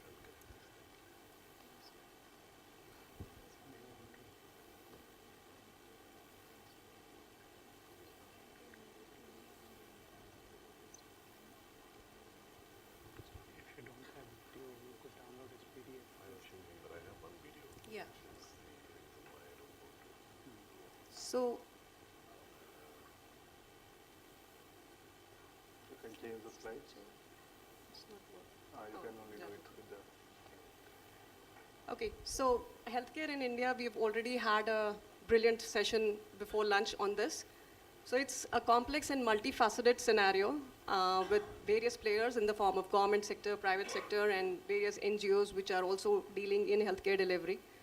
So Indian healthcare industry size is rapidly growing. So as per the NASSCOM survey in July 2021, the size is around $372 billion as of in 2022, and it is expected to grow by about 20% by the end of 2030. So just imagine the amount of work that can be done in the field of healthcare, not just healthcare AI, but overall in healthcare in India. And health tech, as such, has a massive potential in India with nearly 1 billion smartphone users. And as all of us saw in the COVID pandemic time, when a lot of health tech applications and health tech features were involved, everyone had an access to COVID app. So that's the way forward for healthcare in India.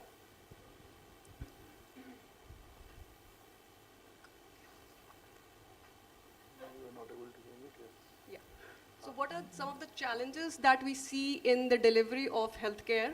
So most important is availability. Obviously, we have inadequate infrastructure, though the government has planned for massive infrastructure expansion, yet we lack, so our current bed to population ratio is about 1.3 per 100 people, and the WHO target is 3 per 1,000 population. So we are still lacking 1.7 beds per 1,000 people in India.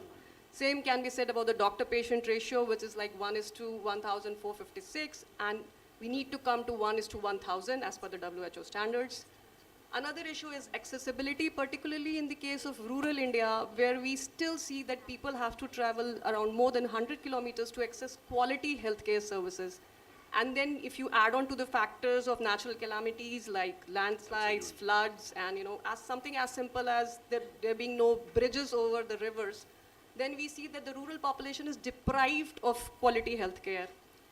Another issue is affordability. So out-of-pocket expenditure for healthcare in India is still at 48.2%, and this is a generalized number. If we talk about rural India, this is even higher.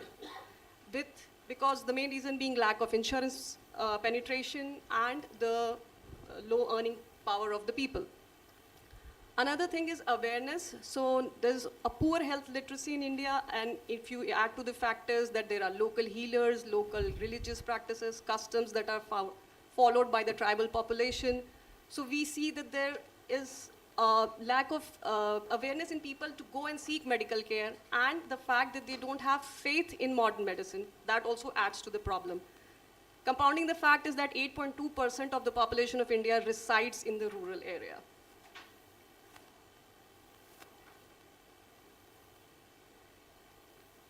Okay, so based on our research on healthcare AI, we found that healthcare AI overall globally is broadly focusing on these areas. So the first area is public health and pandemics. So there was a lot of focus on pandemics in the form of when there was COVID going on.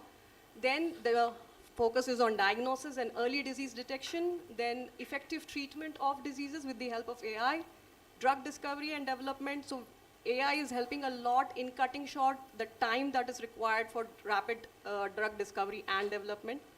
Then palliative and geriatric care and hospital management systems, which is also a very complex task, is also being helped by AI.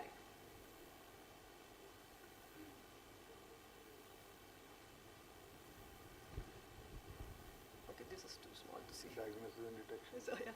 So diagnosis and detection, so it's mainly focusing on diseases like cancer, tuberculosis, mainly focusing on radiology as a whole and pathology. I'll just skip this part, this is too small to be there. Treatment. So in treatment part, the focus overall is in robotics, but not right now in India, and on cancer treatment and various surgical procedures which can be guided with the help of AI.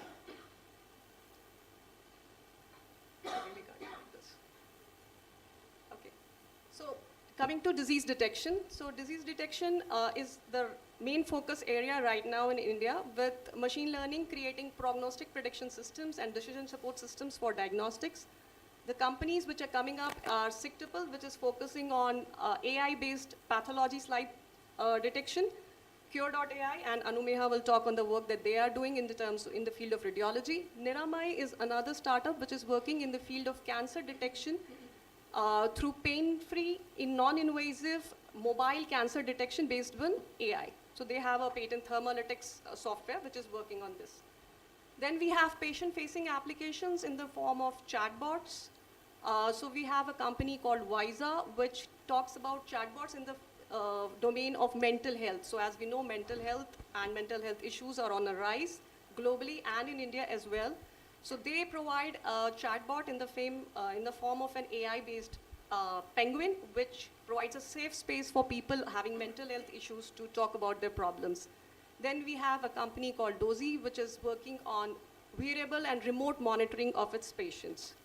In the form of treatment support, we have Bagmo, which has developed blood bag monitoring systems. So the problem of the availability of blood for transfusion in trauma and in critical care is very big in India. So they are trying to reduce the problem of wastage of blood supply and maintenance of the blood cold chain system. When we see that there are so many potential uses of AI in healthcare, then why don't we see people welcoming AI in healthcare, or why don't we see this growing at a faster pace? So some of the challenges that we see in the adoption of healthcare AI is, number one is patient data privacy. I'm sure everyone must have known about the cyber attack on the AIM software and the health data of thousands of people being taken. So that is one concern. Now with the recent PDP bill that has been passed, so there is hope that we'll have better and more stringent laws to take care of patient data privacy. Also, how do you make the people in India, particularly the rural people in India, aware about their rights, about data privacy? So that is a big challenge. Another thing is zero scope of error. So medicine as a profession is there where you cannot even accept a 0.1% of error because it deals with life and death. So even if you have 0.1% chances that AI solution can go wrong, would you be able to take that chance? The third consideration is moral or ethical consideration. So if something goes wrong in your treatment, you can always blame the doctor or the hospital or the institution. But what in the case of AI? Who's taking the responsibility in the case of AI? Then the reluctance to adoption by medical community. So as people everywhere are fearing, they know that AI will take my job. Similarly, there's a fear in the medical community as well that AI will take my job, so why do I adopt it? So that's another challenge to overcome. Then the regulatory restrictions. India as such has no clear-cut guidelines on AI or AI as a medical device. So these are some things which need to be developed. Public policies have to be formed to regulate the governance of healthcare AI. And the last but not the least is loss of human touch. People do need to connect to their doctor. They want somebody to actually listen to them and assure them that they'll get well. So with AI, do we lose that human touch? And rural healthcare delivery, that is the way forward for healthcare AI in India. So I'll leave it to the rest of the panelists to tell you how rural healthcare delivery can be taken forward by AI. Thank you so much. Thank you so much, Shweta. I think that was a very nice overview that you gave of the current ongoing work that is happening at ISB. I think quite a broad spectrum of application for healthcare AI. The 2-3 areas where India is doing quite a lot is particularly the diagnosis and detection part, where we have some of our other panelists talk about it. The hospital management part is also one area where India is doing quite a lot on that field. I'd like to invite Alpan to come and share your views on whatever you can people hear me at the back with like this? So second slide.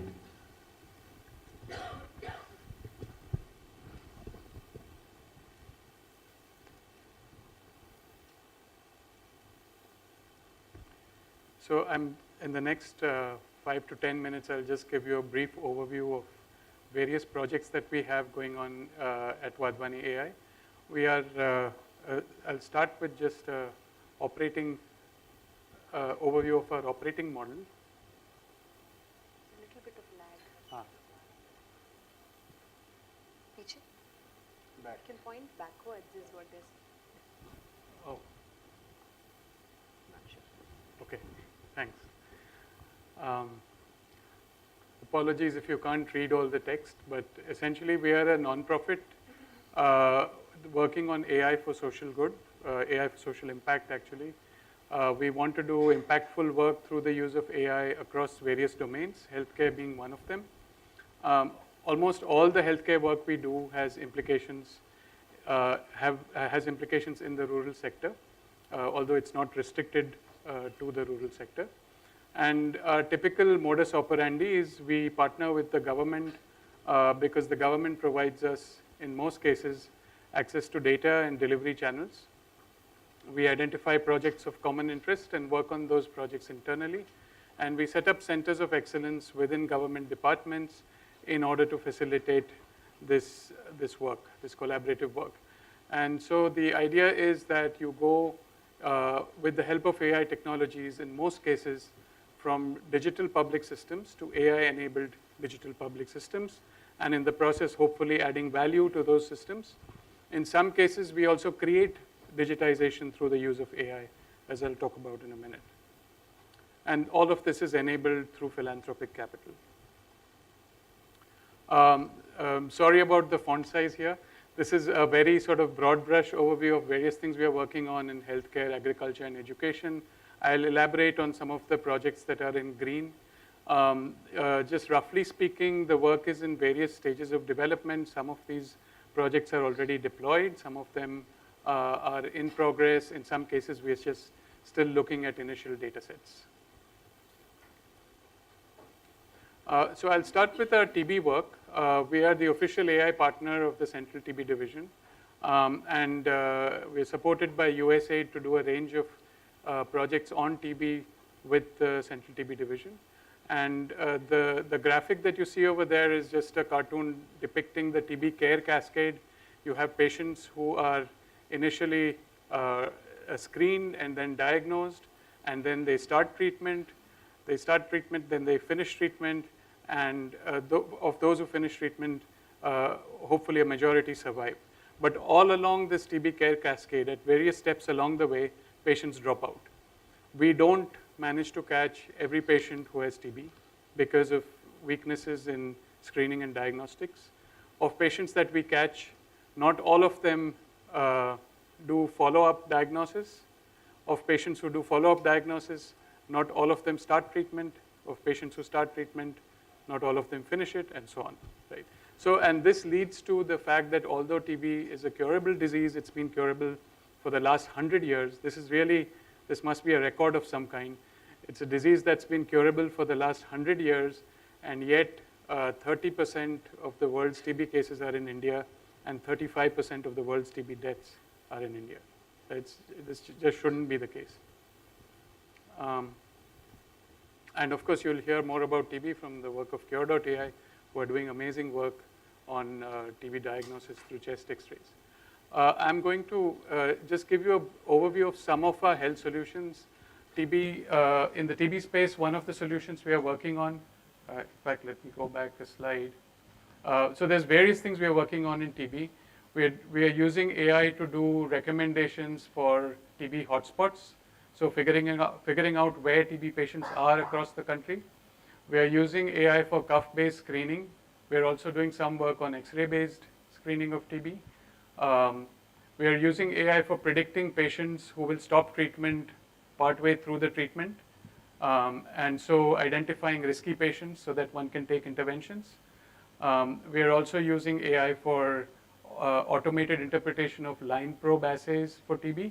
These are this is a computer vision solution where the AI looks at a line probe assay strip.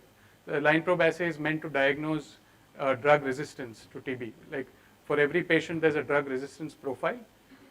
And currently, it's a manual interpretation based on the result of the line probe assay. We are automating it through AI. We are also working on, we've just started working on automating the latent TB skin test. So we're working on a number of projects in TB. The one I'm just going to briefly describe here is a risk stratification model for TB patients. And this basically assigns a risk score to patients based on their propensity to complete treatment. So a patient For those of you who don't know, every TB patient has to be notified into a central system called NICSHAI. This is by law in India. And so when patients start treatment, their information is notified into NICSHAI. We got, fortunately, thanks to our collaboration with the Central TB Division and the government, we got access to longitudinal patient data, which is NICSHAI data, from across the country, literally millions of records.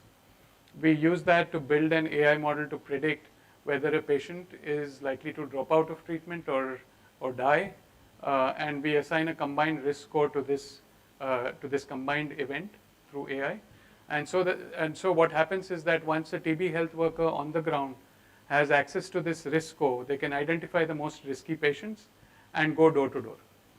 TB health worker is a valuable resource. There's just not enough resource to go and carry out interventions door to door for every patient, and this way you can use the risk score to prioritize these interventions. Again, TB is a disease where it's like HIV in the sense that if you miss 10% of your doses, the chance of getting drug-resistant TB goes up by a factor of 3. So you really have to take your medicine every day, right? And that's what these TB health workers go door to door and enforce. And now they have this AI-enabled risk score that they are equipped with. So this has already been rolled out in several states. We are in the process of integrating this into NICSHAI, and then once that integration is carried out, then it's going to be rolled out pan-India. We're going away from TB. We are also integrated with eSanjeevani, which is a symptom collection system, and doctors use this to give provisional diagnosis, differential diagnosis. We have AI integrated into this system as well, so that the AI carries out a differential diagnosis based on symptoms that are entered into eSanjeevani, and this diagnosis is then presented to the doctor to make doctors more efficient. And we're in the process of evaluating this system, but it's already being used widely.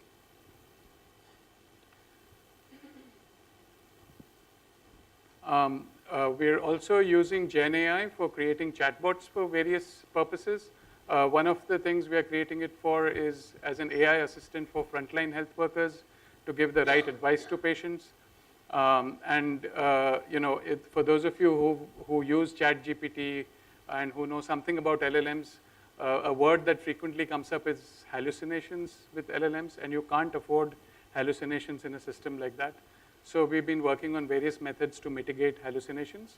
One of them is that we actually use ChatGPT not in the front end, but in the back end on medical knowledge bases in order to create extensive lists of FAQs. So we use ChatGPT to create the FAQs. Then we take a user query and directly match it to the FAQ instead of a response.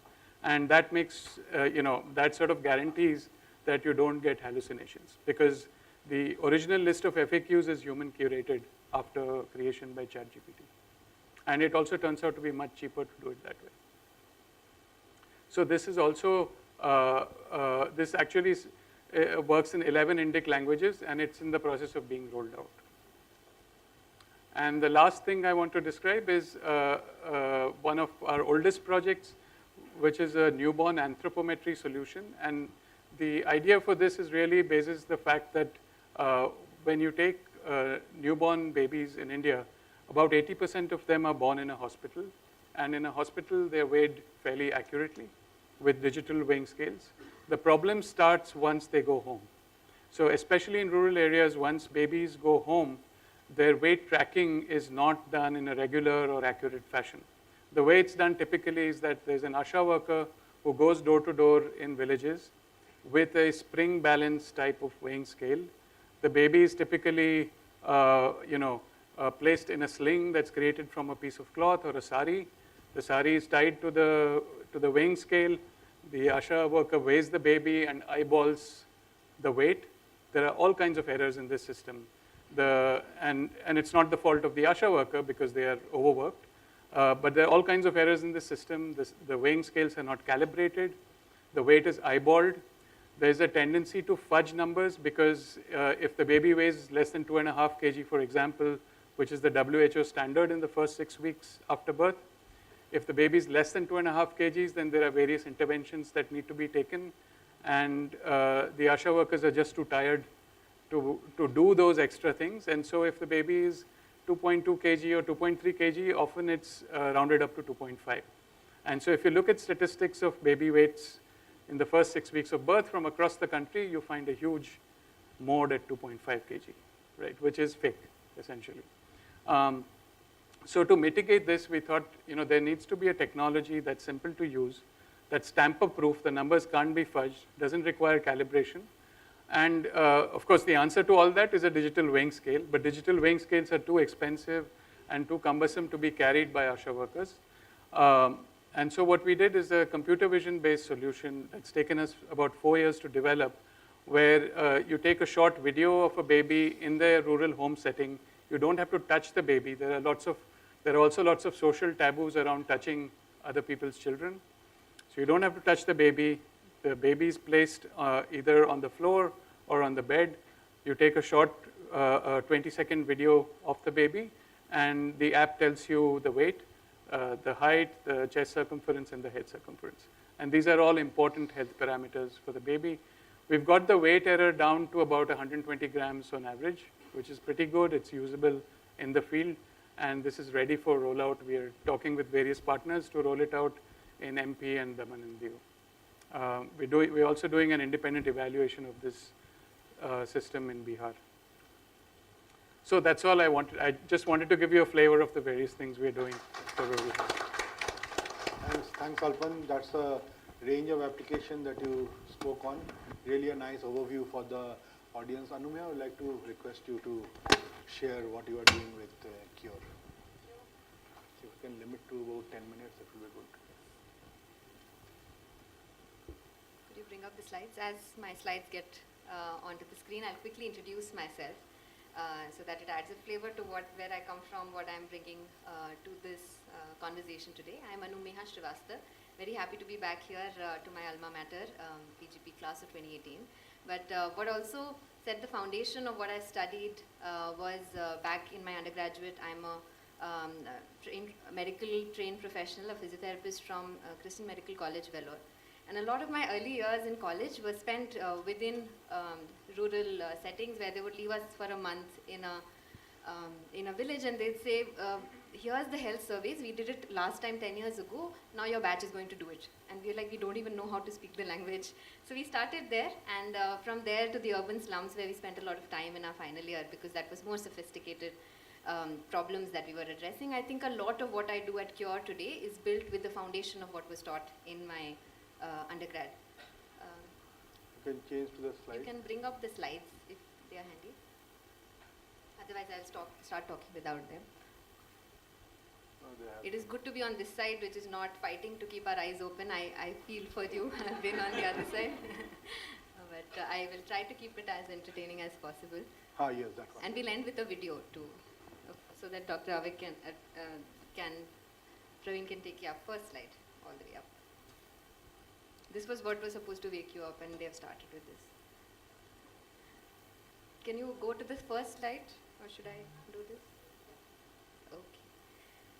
Great. So I will talk to you a little bit about Cure.ai, one of the many healthcare AI solutions trying to make a very, very, very small dent in the big set of problems that rural and last mile healthcare faces, not just in India, but across the world. What we do today is, yes, we are an AI imaging company. What that means is that we've built beautiful data science algorithms that can read radiology images as good as a trained doctor of many, many years. What a radiologist spends 40 years doing, we've been able to train our algorithms to do that across 10,000 radiologists from around the world into a solution.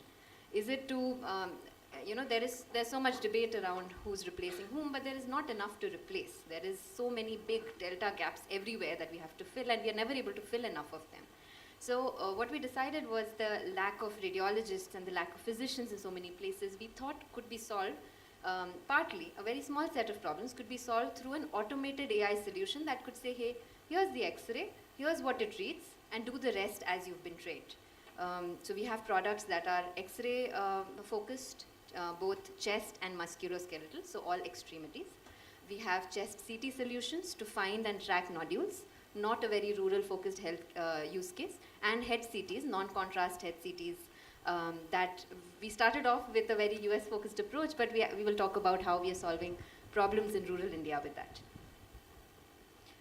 Over the last 7 years, Cure.ai has had the privilege to, I wouldn't say transform healthcare, there are no investors in the room, so I can tell you, we have not transformed healthcare by any remark, but we would love to say that we've been able to touch lives, 12 million lives across 82 countries. And our current count is 2,032 sites, which is all the way from large university hospitals in the US to tiny remote mission hospitals that are funded by CMC, my other alma mater. So lots of different kinds of organizations that we are catering to around the world. All of them face a similar problem or the range of a problem, which is that there are not enough readers to accurately read or report chest x-rays or head CT solutions, or not able to do it in time. So some pictures from around the world, because they say a lot of beautiful stories. The first one in the top left is all the way far out in Nigerian rural village where there are no health systems. So people put a portable x-ray machine on the back of their tuk-tuks or two-wheelers, and they go all the way out, sit on a boat, go across to a rural tribal community, screen everybody there, and most of them turn out to have a TB infection.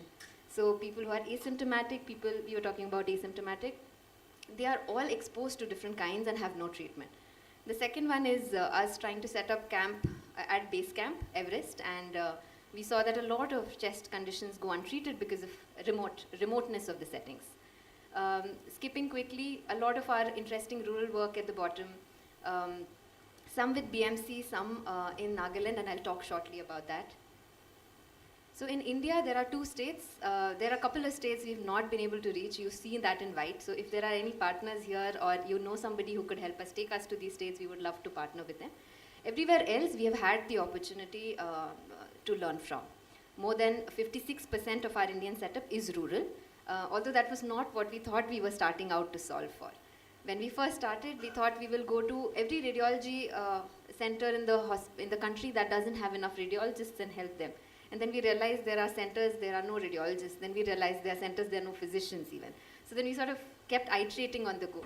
But what we've been able to achieve over the last 7 years is we've screened more than 400,000 patients for TB, whether or not they came to the hospital for looking for the disease.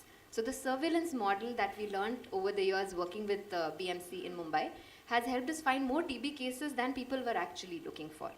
And the second big piece of work that we do in India is to find early signs of lung cancer on chest x-rays.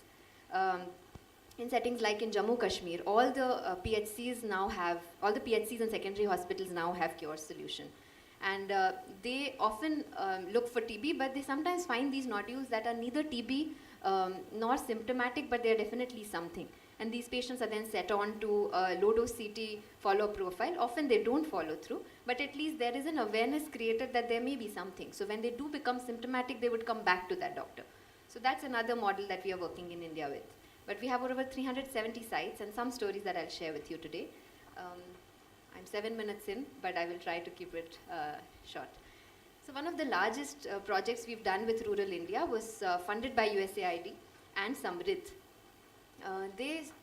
During the start of COVID, they looked at a lot of work we were doing for COVID, and they said, can we reutilize this work both for COVID and TB? And we said, yes, of course. So with them, they funded for 50,000 x-rays, and the hospitals just didn't want to stop using us, so we screened more than 138,000 patients in the process, over 50 facilities in 17 states. In the process, we touched 222 health professionals, and what we learned was that there is very little to no resistance to using AI. If there is a health system that is already independently trying to solve with minimum and limited means, they jump at every opportunity there is. The most resistance we get from places where there is an abundance. I think it's a function of what all are you trying to do to solve for your patients, and if you think there is a worthy solution out there, you will jump on it.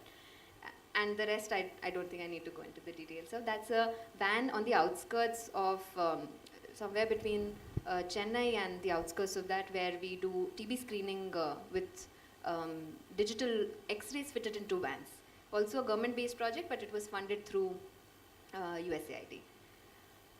the graph is not visible, but over the process we realized that a lot of these centers could meaningfully continue to use AI, and that's something we'll talk about as to what we can do in the future for it. This is a story from Nagaland. We have a video for this if you would like to see, but these are places where there's one physician handling an OPD of around 100 to 120 patients. So often a nurse would be able to see them and triage them and send them back. So yeah, in Nagaland we've been able to, over the last year, screen a lot of patients for the risk of TB. What the doctors tell us is we are able to see anything gross, but if there are silent signs, a patient doesn't have classic clinical symptoms of TB, but your software indicates, and then we send them for sputum collection, it's a very high likelihood it will turn out to be positive. So for those atypical, no night sweats, no weight loss, no cough, but some silent exposure maybe from their workplace or their relatives, the software picks up very beautifully and then helps them get triaged to further testing. This is something I want to talk about. This is a fairly new project. We are learning a lot and would love to invite collaborators from the audience. We use our HeadCT AI solution to enable a hub and spoke model. The referral dream that we've not been able to achieve, neither in India, maybe except the UK, nobody is able to refer with perfection. We are trying to do that with some willing partners. So what we do is we go to a hub center. A hub center is a comprehensive stroke care facility. We ask them, where do you get your referrals from? And then we connect all of them on a digital platform with AI enabled for stroke science. So if a patient comes to Himmatnagar PHC or secondary hospital, which is a small nursing setup, nobody really knows how to diagnose early signs of infarcts, but they see that the AI has said so. Or they don't, even if the AI doesn't say so, AI has the room to make mistakes here, because as soon as they see something is happening, the same scan is now available to Zydus Ahmedabad, which is a big hospital with the facility of stroke treatment. So they just ask the doctor, that case that just came in, do you think we need to refer it to you? If they say yes, great. If not, they thrombolize on site. So the confidence to make that clinical decision comes through, and a lot of times you actually don't need AI, but an AI-enabled tool that gives you the confidence to ask your questions. So this is something, this is something that we are still in the early works of and would love to grow this with you. I will skip through some of the rest of the work, leaving you with this picture with all the cattle in the background. I think it's one of our favorite pictures from our work in Africa. Thank you so much. Can you play that video for a minute? Just a minute.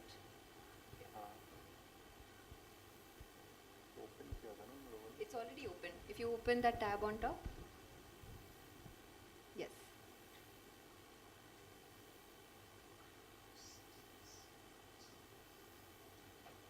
Volume. Can you increase the volume?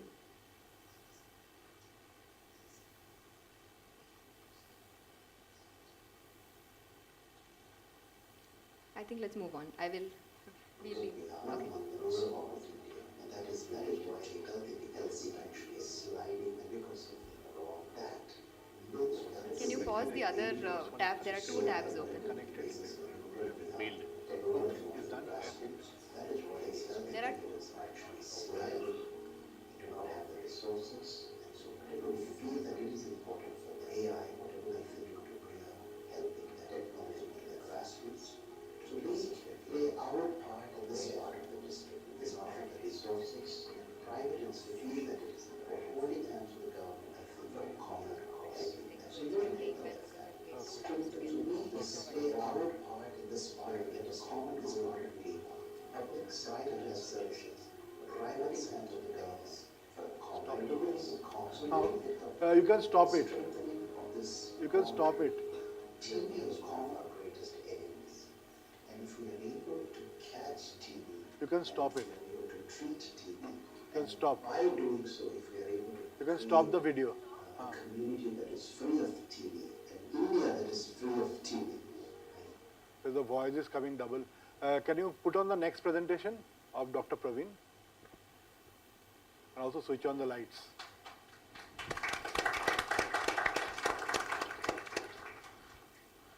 Yes, so thanks. That was a great overview on the TB work that you're doing at Cure.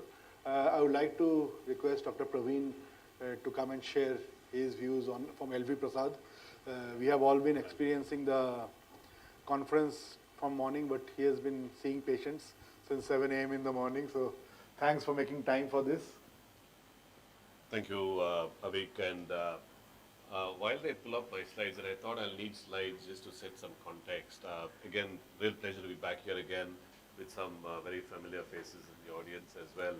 And there's been a long association, I think, with the work ISP has done in LVP and also the work that we've done together. So thank you for having me here. So what I'd like to speak to you about today is a very niche kind of area where we are not just applying AI, but where we've learned that AI probably is not the only solution that we should apply. And there's a lot more that needs to be done before you apply the layer of AI, which seems to be what attracts everyone to what you're doing before you actually start to get results.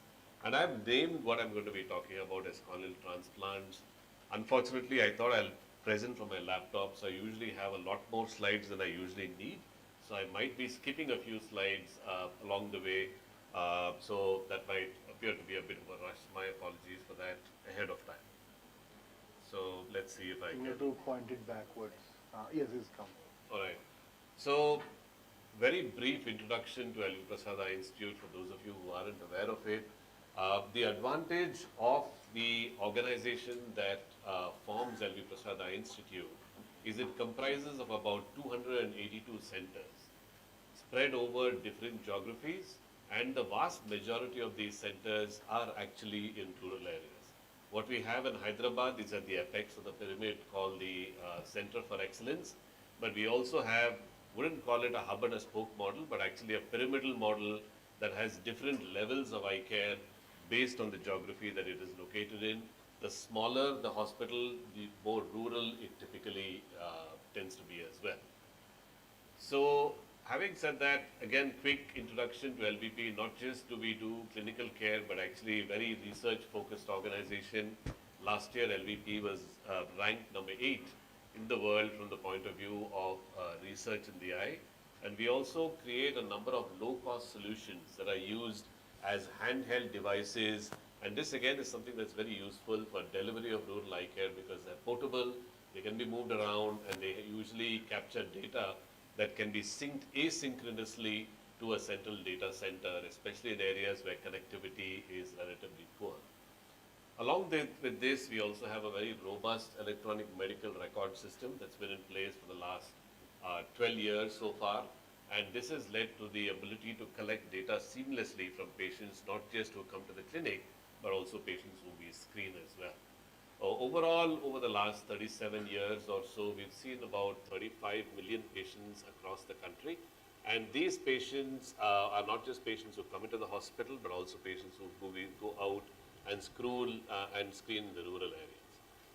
So the specific area that I'm going to be talking about as an example today is the front of the eye that is called the cornea, what you see as the clear front part of the eye. And typically we've seen about 1.5 million patients who have diseases of the cornea from across the country. That just represents the areas that patients actually come from, giving you an idea that it's not just in the areas of Andhra and Telangana and Orissa that patients come from, but from almost all parts of the country and sometimes parts of the world as well. I'll skip a few slides like I said before, but this is just the numbers of patients that we see every year with people who have a disease of the front part of the eye called the cornea.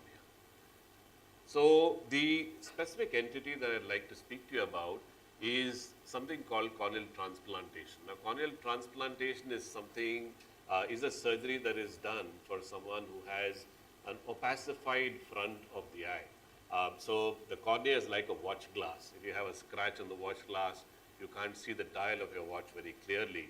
Same thing for the eye as well. When you have a scratch on the cornea, light doesn't go inside the eye, and so you can't really, the patient can't really see very well. Not sure where this is supposed to be pointed, but let me try all directions. Okay. Maybe the battery is running low as well, but let's see. They don't have the They don't have. physical one here. Okay, so what we did for patients who have corneal transplants was we actually put together all the surgeries that we've done in the last 35 years into a very large database. So we have about 41,000 corneal transplants that have been done in the last 37 years. And these included patients. This is just an example of what I was talking about. What happens when you have an opacified part of the eye that you actually transplant with a clear tissue from a donor. I'm going to skip some of these slides, but just to show you that the database that we put together comprises about close to 30,000 surgeries that we've done in the last several years. This includes extensive data from the donor as well as the recipient, as well as the outcomes that these patients have had after surgery as well. The one problem that we've had with corneal transplants, if you look at this graph, is at the end of 1 year after surgery, about 50% of patients really don't come back for follow-up. That is, they just stop coming, either because they've run out of money or because they feel that things are going on really well. And we've realized that this is probably the single biggest factor towards a failure of a corneal transplant. And a corneal transplant is a significant investment of money as well, because both the health system from the eye banking system as well as the patient invest money, they invest time as well as they invest HR costs in ensuring that the corneal transplant tends to survive over time. So we have estimated that on an average, 1/4 of what a person makes in a year is what is required for them to travel to the hospital following the transplant, not for the surgery, but just to follow up, just like probably TB patients as well, to go and get their therapy and also ensure that their eyes are being taken care of. And we also were looking at the factors that are responsible for patients not following up. Sorry for the small font, but it seems as if the distance from the hospital is the single largest factor that prevents patients from following up after surgery. So what we did was we put together a predictive model using the database that we had to find out which of these grafts is likely not to do well after surgery, and also which of these patients is likely not to follow up after surgery, so that we could potentially predict ahead of time which patients needed extra attention and where we need to deploy resources to bring patients back to their follow-up. So let me see if I can move a little forward. All of this is not required. This is so we were able to accurately predict about 75% of the vision of patients after surgery, and in about 80% of patients we were able to predict those patients who would not follow up after surgery as well. So this again, I'm glad that Alpan is sitting here, and I was talking to him a little earlier. This is something that now we are doing in association with Vadhvani AI, and this is a project that has been useful as an app on a mobile phone that can tell a doctor about how likely a patient is going to come back for follow-up or not. There is the application that you have right now with accreditation and credit to Vadhvani AI and their team for also helping us to work on this one as well. So again, I was not supposed to go through all those slides. It was supposed to be skipped largely, but then the reason why I wanted to show you those slides is to set context about where the problem is. And so what we are trying to do, in addition to trying to reduce the number of visits that a patient has to make to the hospital, and also trying to figure out which patients won't come in, is we are also trying to set up something called a remote teleconsultation system. So during COVID, we were able to build our own teleconsultation system, and this teleconsult system right now is a mobile-based system, both for the provider as well as for the patient. But the best part about this is the fact that in addition to the teleconsultation system, we've also started putting together what we call a chatbot. This is actually a chatbot that is powered by AI, and patients can upload the images of their eye. The chatbot can detect if the image is of an eye and also talk about their symptoms, and then if the patient has a significant problem, the location of the nearest hospital is shared with the patient and the patient is asked to come in. In addition to that, we have also developed a small device that can be plugged onto a mobile phone, and this device can capture pictures of the patient's eye. There is a transplant after surgery. Now, that's how the pictures are captured of the transplants. Now, after the pictures are captured, then teleconsultation is done along with the doctor, and the doctor is able to judge whether the eye is doing well or if there's a complication in the eye. And so we've been able to put together a significant data bank of images that are captured not just in the clinic, but also on the mobile phone, because these are what real world images that need to train a model in the future that are required. Now, based on this, what we've been able to do is to be able to put this through a computer vision kind of algorithm and try to grade these images using our image reading center to be able to diagnose automatically if the patient has a problem in the cornea.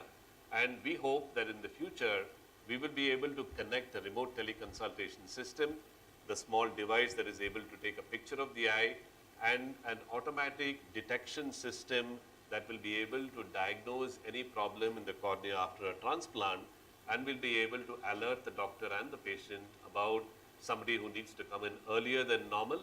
And in addition to this, this will be part of a chatbot that also will be able to share details and have a conversation with the patient about the symptoms that they're facing. I'm not going to go through the end of the presentation. There are a few more solutions, but I think we're out of time right now, and I'll stop here for now. Thank you very much. Thanks, Dr. Praveen. I think very good overview on the entire landscape that you provided on the ophthalmology side. I think now that I look at the three people who are representing here, I think it's quite well represents the entire spectrum, starting with Alpan, who is more on the R&D side, and then trying to work with government and helping from that perspective. Then we have Anumeha, who is from Cure, who is looking from this R&D and the productization of the R&D and taking it to the market. And then we have Dr. Praveen, who is close to the patients and taking real data from that. So in the interest of time, I'll ask one question to you. In that order, Alpan first, and then Anumeha and Dr. Praveen. In what work you are doing, what do you see as the biggest challenge? And how can regulations or government help you in that picture? Because we are in a public policy dialogues, and I think that, it can also help the policymakers tell, okay, how can we have a better reach of your technologies? How can we have a better reach in the rural areas in the type of work that you are doing? So I think our challenges for the type of work that we do are mainly on the two ends of the AI spectrum. One is the data end of the spectrum, and the other is the deployment end of the spectrum. All the work in between is something that's well controlled that we can sort of do in-house. I think we need to improve our data collection systems, our digitization systems, to make sure that data sets are complete, unbiased, that they're representative of the population, as well as accurate. And I think that will go a long way into enabling many of these technologies, especially in public health. The other end of the spectrum, which is deployment, we have to make sure that we have systems in place where the AI models can be used. You can build these models, do R&D, and show that they work really well in internal tests, but that doesn't mean anything unless you can actually use them. So then, we need to have software systems where you can integrate the AI. Having internet technology deployed across the country, good internet technology certainly helps. Many of the models that we build have to be compressed in order to fit on smartphones, because in rural areas you don't have access to good internet, so we can't host the models on the cloud. So these are some of the issues where I think in terms of both regulation regarding data collection as well as building some of these technologies and rolling them out, these technologies that are in a way subsidiary to AI, but building them out and rolling them out would be very useful. Thanks, Alpan. I think those are very critical points that you highlighted upon. I think data is a very crucial aspect. And when you are doing it, say maybe in-house, like what LVP is doing, and you control the whole supply chain where patients are coming in, you record their data and you are using, and so you can do a much better quality and governance of the data. But when in your dynamics, where you're working a lot with government hospitals, you have no control about how the data is collected, no governance mechanism, and I think that is something that the government has to put in. But again, as we are hearing in the first half, just before lunch in the discussion, about a lot of people in the rural healthcare setting talking about that let us do our medical work, don't tell us to enter data the whole day. So they see entering good data as a burden on their day-to-day activities. I think but many of those things could be automated so that the burden is lower and yet you get better data. Yes, I think those are some of the things where I think technology can help, and innovation is some of the areas. One of the things that what you have done with this spirometric. that's an example. Yes. That's the example where you are actually saving time for the ASHA worker, and also the data is getting recorded without even touching the child. Yes. So which is a good innovation, but I think we need many more of that nature so that both the problems are solved. It's a win-win for both the parties. Yes, I think you, in a lot of the cases, government is the party who is rolling out the solution. So I think regulations are required, but I think that's something that they can sort of bypass to some extent. It's offered in the government setting. But I'd love to get to Anumeha, because you move from the R&D to productization, and you are offering your solutions in more than 50 countries. What sort of challenges you face, and what sort of help can the governments and the regulatory landscape provide? Thanks, thanks, Dr. Vic. Yes, I think what we can do for slightly more matured softwares or solutions is the second point that you mentioned. There should be a system in place for these to be utilized. It should not be the onus of a private entity that may have limited funds to keep proving time and again in every state that, hey, this works. We've proven it in Maharashtra. We know 30% additional cases are reported if you do a surveillance model. Now, if it were left to an entity that is private, funded by an American VC fund, there will be only so much appetite to go out and keep trying to do that awareness building for government setups, given nobody's funding it. So I think the government should take note of AI solutions that have established themselves, have come out of the country or elsewhere, and create a procurement portal or utilization mechanism so that government setups can also officially buy it without having to jump a lot of hoops. For example, the example I shared with Jammu and Kashmir, those sites right now are running where I'm going door to door to get either CSR funds or some third-party funding to keep them going, because going through the government procurement mechanism is not easy for the doctors who have set it up. So I think that's one support we would definitely require from the Government of India. Anything that you see some of the other countries are doing that we can adapt in India, particularly from the adoption of healthcare solutions, and also given some of the aspects that Dr. Shweta highlighted, that there is a risk factor with AI solution that is there, and we don't have clear regulations. I think we only have clear regulations in US and in Europe, but you have penetrated in many of the other geographies. So what are the ecosystems that has helped you there? What we can learn in India from those aspects? So I think India is trying to build out its AI policy in healthcare, which is a great change. What changes is we cannot solve all of healthcare through all of AI. We start with one problem. To me, TB or mother and child, anything that is high burden, high scale is a problem that I think we should start to solve for. All we have to do is, if we don't want to build our own mechanisms or CE or FDA equivalents, we go through a detailed process to say, here's what Indian government abides by. This is what is approved. These are the companies that have CDSCO approval, for example. And this is the ideal mechanism to deploy. These are the risks we've seen in other deployments. So sort of a guideline that they roll out. I think that's good enough to build trust, apart from building a mechanism of procurement or official funds getting granted to. So no hard regulations, but just awareness is the approach that many governments are taking. Yes, so regulations, they may not need to redo all of the regulations. They can learn and take from other countries. But a very clear stance on what AI they think is okay to be utilized for government setups, I think that is a stance that the government should take. Okay, thanks. I'll come to you, Dr. Praveen. I think what are some of the challenges that you face in rolling out some of these solutions, or you are managing the entire aspect, so there are lesser challenges for you, or there are even more challenges for you? I think I'd love to know about those. I would say that the challenges are significant because working and setting up AI solutions probably is the easiest part of the game. I think the most difficult part has been implementing them and getting users to actually follow the recommendations. I think another very important aspect that we've realized is the penetration of mobile technology across the country. And so it seems that if you want to solve access in rural areas, whatever you push through or collect from a mobile phone probably has the greatest chance of success.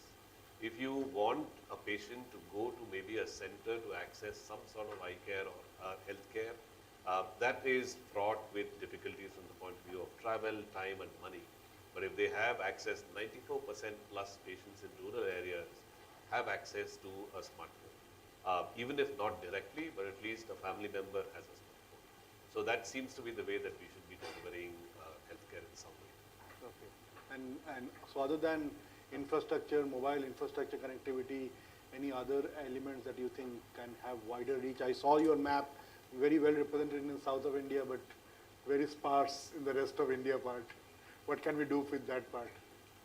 No, I think that's a conscious decision not to spread ourselves too thin, to ensure that we actually go deep rather than horizontal. In addition to mobile technology, I think the ability of governments to digitize healthcare in government hospitals from the point of view of setting up systems to collect data and also allow patients to access whatever models are built by private equity as well, I think will go a long way in ensuring that it reaches the true last mile. When patients come to a hospital, their data actually goes into the system and then they're able to access the reports. That actually would go a long way in ensuring they utilize the system like that. Okay. So do you also, going a bit deeper, do you also collaborate with some of the state governments when you are setting up units in a particular new states you are entering? Generally no. Generally not, Try to okay. stay away Is that something that will help you to scale more in the states where you are not present today? Because I think the need is there for all over India. I understand your capacity challenges to scale, but can government collaboration help in that perspective? We work with governments sporadically, and it seems as if that sporadical need occurs at a very specific time point. Say, for example, when you had this screening for eye problems that was rolled out across the 2 states, that is when we partnered with governments. And it was a very successful partnership, but then the interest isn't always at the same level. It tends to rise and fall. Okay, thanks. Dr. Shweta, would you like to highlight on anything, and then we can go for some audience questions. Okay. So yes, so maybe can we have a mic? Yeah, I didn't miss this session, though I came late. I was on live. So this is basically question is for Alpan. There is last 20 years, there is a significant improvement in brain science and neuroscience. There is a convergence, so a lot of insights are there.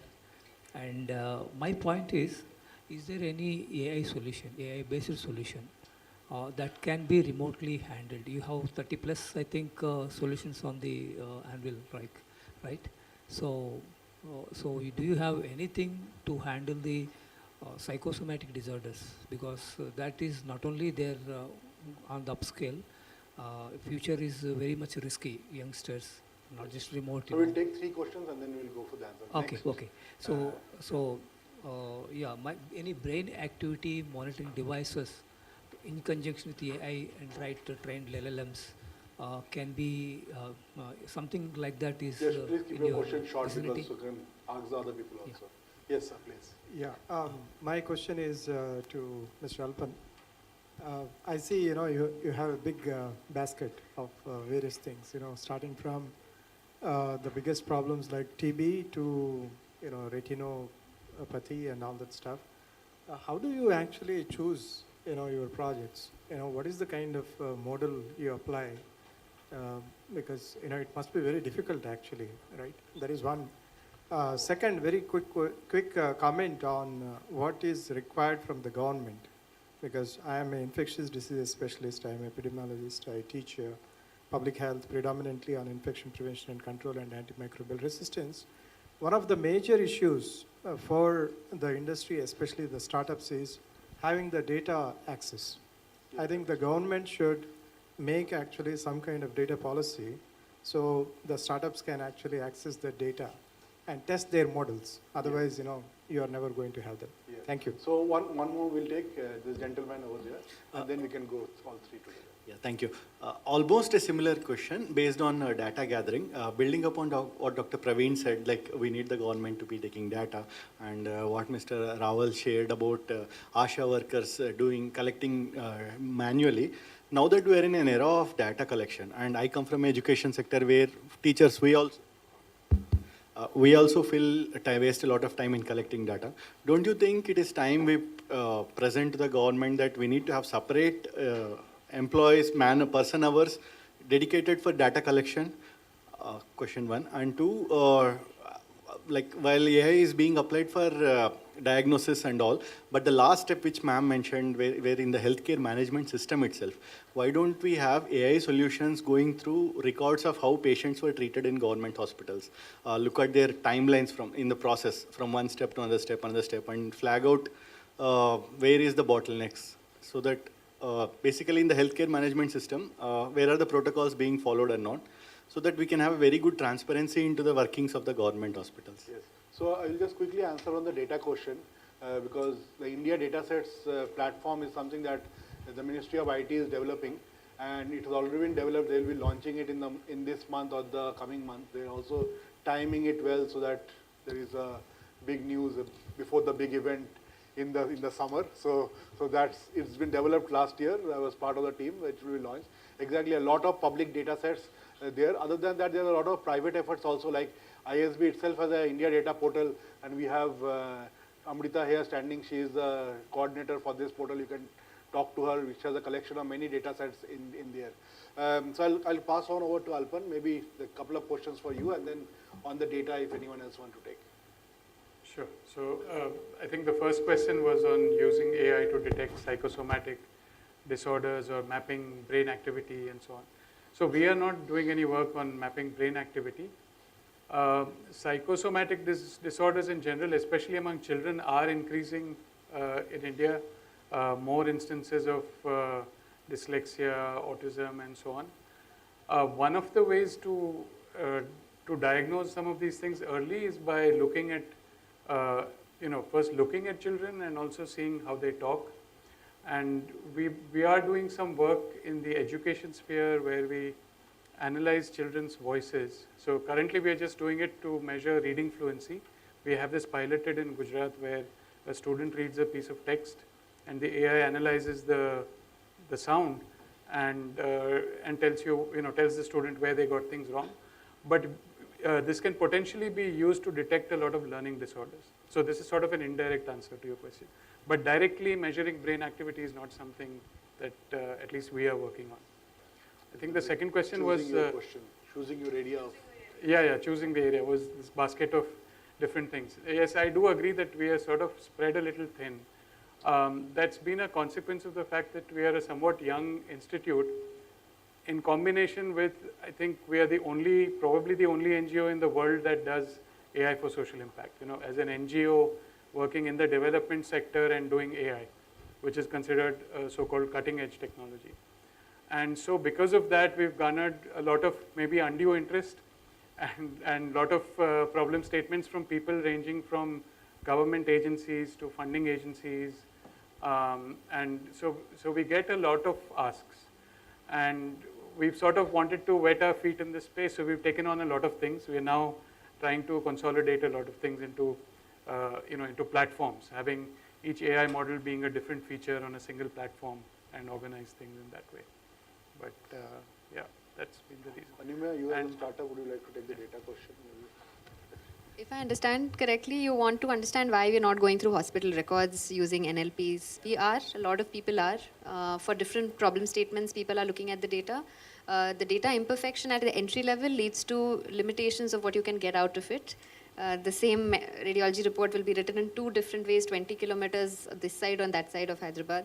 So NLPs fall flat on their face. Again, the question of what does the NLP get trained on and what does it get tested on. So it's a complex world, but digitization and standardization of data entry and keeping clean data records across as many systems as possible is the long-term answer. But LLM will also take care of building more powerful NLPs now. So that's sort of the short answer. So we have a session on data in healthcare tomorrow morning here in the same room at 10 a.m. So I think there we'll have an in-depth discussion on data, and Deepika sitting there, she will be moderating that panel. In the interest of time, we will close for now. We'll take your question later, sorry, because I see the other panelists for the next session already there, and Nimisha is also standing there looking at me. So over to you, Nimisha. Can we have a huge round of applause for the panel, please? Thank you to all the panelists for sharing your valuable contributions, expertise, and thought-provoking perspectives. Your commitment to addressing healthcare disparities in rural India and exploring the transformative potential of AI has added immense value to our collective understanding of the issue at hand. I would like to request Ms. Deepti Soni, Associate Director, Bharati Institute of Public Policy, Indian School of Business, to please felicitate the distinct panelists. Professor Avik Sarkar.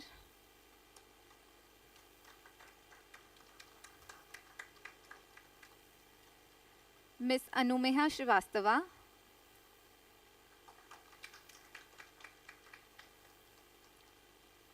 Dr. Shweta Jaiswal,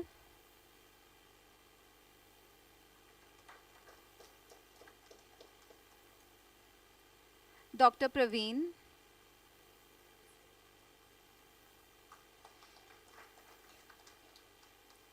Dr. Alpan Rabal.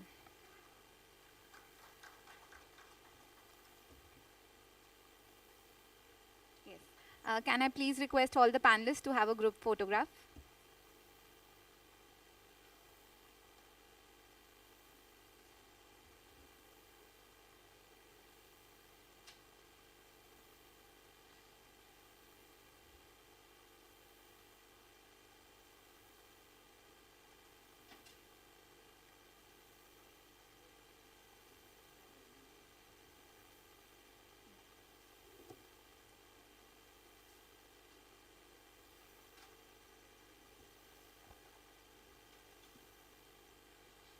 Ladies and gentlemen, I would request you to please take your seats. We have the final panel of the day.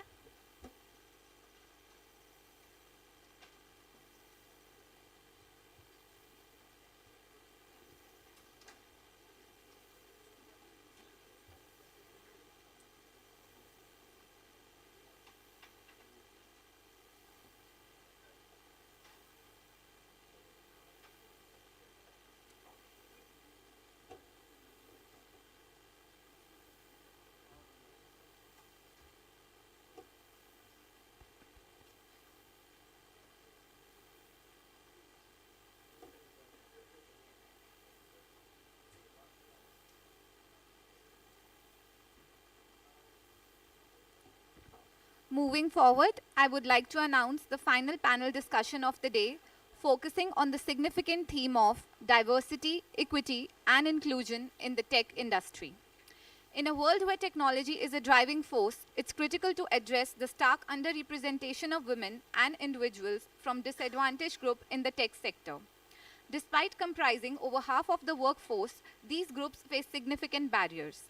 Recognizing the importance of diversity in the tech world is not just a matter of social justice, but it's a business imperative.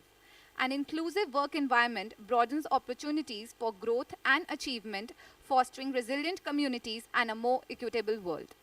In the forthcoming panel discussion, the panelists will explore what companies are doing to enhance diversity, drive retention, and build inclusive cultures that support equity for all employees. The panel will further delve into initiatives aiding women's career advancement, strategies for social justice dialogues within companies, and the tactics employed to increase diversity and inclusion in the tech world. Please join me in welcoming our esteemed panelists. Ms. Shilpa Prakash, Director, Data and AI, HSO. Ms. Aarti Ramesh, Vice President, Customer Success, Freshworks. Ms. Ankita Saraf, Analytics, Senior Manager, Volvo Group. Please extend a warm welcome to the moderator of the discussion, Ms. Shruti Mantri, Associate Director, Institute of Data Sciences, Indian School of Business. We also have one more panelist, Ms. Dipti Ravula, CEO of VHub, who will be joining us shortly.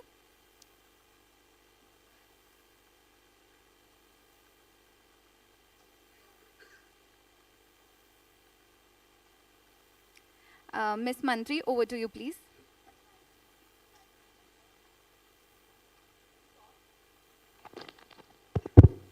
Thank you. Thank you, everyone. On behalf of the Bharati Institute of Public Policy, I really would like to welcome all of you for this particular panel discussion. I'm really thankful to them for giving us this opportunity, to talk on a topic which is really very sensitive and the need of the hour. And it gives me an immense pleasure and an honor, that today I have with us an eminent panel and leaders, I would say, who themselves have, broken the barriers, have broken the challenge, in fact, overcome the challenges that have come in front of them. And they are here today as leaders among us. And so I take this opportunity to introduce them. I'll go with Aarti first. Aarti, who's currently serving as a Vice President Customer Success Freshwork. She is currently serving as the Head of Customer Success and Strategic Account Management. She manages large portfolios of top-tier clients in Asia, Pacific, Middle East, and Africa region. She joined Freshworks in 2020, and she has around 25 plus years of experience. Prior to that, she was with Cognizant with 17 years of, for 17 years she was with Cognizant. She has done her undergraduation in electrical engineering from NIT, Trichy, and her master's from the Indian School of Business. She is an alum of a prestigious PGP program. She's been a gold medalist both for her engineering as well as during her PGP. In 2014, she won the prestigious Fulbright Scholarship and successfully completed the Fulbright Fellowship in Leadership and Management from the Tepper School of Business at Carnegie Mellon University. She's passionate about dancing. She's a trained classical dancer, Bharatanatyam and both Kathak, and is also a yoga practitioner. I request all of you all to please welcome Aarti once more. My next speaker today is Ankita Saraf. Ankita is a strategic senior analytic manager with decade in the field of AI and analytics. She is also an alum of our ISB AMPBA program as well as our PGP Pro program. She is currently playing a crucial role at Volvo in enhancing electric trucks and bus projects and business strategies with her deep knowledge in business intelligence and machine learning. She also loves adventure sports, reading, and travel. Our next speaker is Shilpa Prakash. Shilpa is a technology-driven professional with over 21 years of experience in IT. She's currently serving as a director, data and AI HSO. Assuming leadership positions, she has been effectively led teams of data practitioners, showing her ability to inspire and guide them. In her current role, she oversees the strategic direction of establishing the data science services. She has played a vital role in fostering innovation and implementing best practices in her organization, and she is also an avid marathoner. The fourth speaker who will be here shortly is Dipti Ravula. She is the CEO of VHub, who is currently which is only state-led incubator for women entrepreneurs by the government of Telangana. She is an Aspen Fellow, a Chevening Fellow at the University of Oxford, and an electronic engineer with over 15 years of experience, including positions at companies such as Palm. She served as a joint director for electronics and semiconductors for the state of Telangana before she took the position of VHub. So thank you all, the speakers, for joining us for today's discussion. And without much time, I will start with today's topic. It is no secret that women and several minorities are underrepresented in the business world. Even with the advances in bias awareness and gender equality, training in workplace, women still represent a small fraction of technology and workforce. According to a report by Deloitte, tech firms with more than 10,000 plus employees report women representation at 26.7%. The women entering the workforce is large numbers.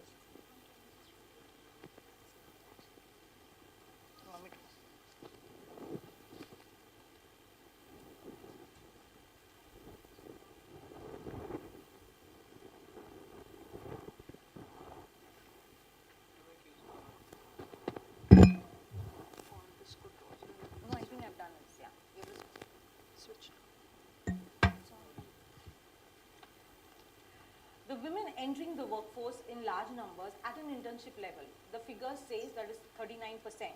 But the main challenge is getting women to stay in. First is getting the challenges to get them into a STEM field, getting them to stay in the organization and ensure that they reach at the top. As of the figures today, we only have 10.9% of the women who are holding CEO or senior leadership roles. And today, in fact, about those 10%, we have our leaders here. In technology, we also have a funnel problem. As a percentage of women students opting for technological related courses like computer science, security, analytics, and AI is dropping. The high was in 1987 with 37%, and today it only stands at 18%. See, 20 years back when I was, in my university days, for courses like life sciences and botany, we had 40 students in a batch So 40 girls and we had one boy or one student, a male student. And because I come from an electronics and telecom background, so in our class we had 100 boys and we were only 8 girls. 20 years back, if you see today, nothing has much changed. The figures still remain the same.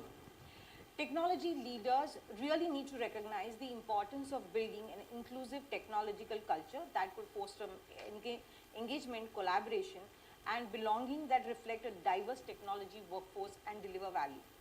Especially when technology is a future, and it's very, very important thus to have a very diverse and inclusive workforce in this particular sector. And that's where I would like my panelists and the speakers, to share about their journey, because how actually are women doing in technology and leadership roles, where they themselves have, as I said, broken the barriers, they have overcome certain challenges and have been able to be successful careers. I would like to start with Shilpa, and I'll request Shilpa to share her journey about what made her take up technological field and reach till here where, you're leading teams. Right, yeah. Thank you, Shruti. Thank you for the wonderful introduction, and thank you, ISP Shruti, for giving me this opportunity to be the panelist, one of the panelists for women in technology, and speaking about the barriers that we as women face as we grow up the career ladder. Yes, the funding problem that Shruti spoke about definitely exists, and sometimes what I feel is probably it is more ingrained in us with our socio-cultural ecosystem that we are growing with. But if we are very intentional about our career aspirations, like what I would see where I was in the past when I was looking at having a career break, a maternity break, and then breaking that over and saying that yes, I want to get back to work, upskilling myself onto latest technologies that is there. That is where I feel that we need to be very intentional and confident when we are pursuing our aspirations. There's going to be a lot of force. More than saying a driving force, it's also a resisting force to say that this might not be necessary.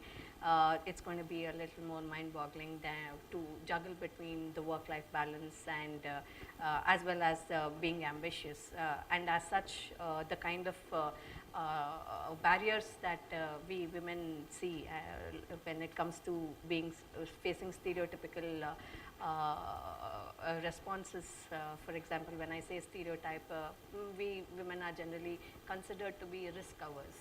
So I remember 2006 when I just started trading, when I entered into the stock market, I was very surprised to get the kind of responses from my folks back home as well as from my colleagues, friends saying, hey, you're doing stock market. I said, so what? I mean, I never thought of it that it's not a women's thing, it's not a girl's thing. So similarly, anything related to finance, how we see custom, our tradition is that women don't do finance, women don't do business, women don't do technology.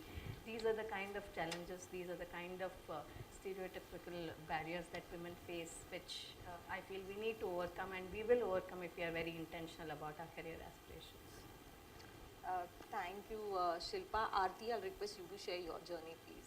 Sure, thank you. Thanks again for the opportunity. And I was just thinking aloud, you spoke about botany and life sciences, saying that had a lot of women, and in electronics and communication, it was more men. I was just thinking the previous panel discussion was about healthcare, and I saw a lot more women in the room, and this panel is about tech industry and diversity and inclusion, and where are the women? I see more men again in the room. So probably that also answers. I agree. It's very, very surprising, right? So, of course, I studied in ISB in 2003. I was a second batch, and I came in today, and one of my batchmates is the professor here right now, and we were just chatting about the same topic. He said, like, why are you here? And I was saying, and he was challenging me on few things. And, take school, right? So even it's unlike US where people are focusing so much on STEM education. You take schools, science, math, there's 50-50 in class, girls and boys. In fact, in my daughters, I have 2 daughters, and in their classes, the number of girls are higher than the boys. And, but what happens? My elder one is in IIT Madras, not even 20% are women. Why? Science and math. But what is happening from then on to get into, so we were having an interesting debate. You know, she was talking about stock trading and risk covers. So we were even debating whether the JEE entrance exam is about risk taking, and probably it's more suited for men than women. You know, otherwise knowledge wise, it can't be the toppers in the class suddenly are unable to crack those entrance examinations. I don't know, that could be an answer, or probably people are not taking that seriously as boys. But whatever it is, I was just reflecting on the room. And yes, if I recall my journey,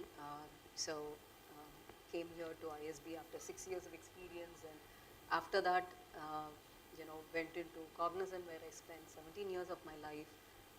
Though in tech industry, I did different managerial roles. I was setting up Asia Pacific practice for Cognizant.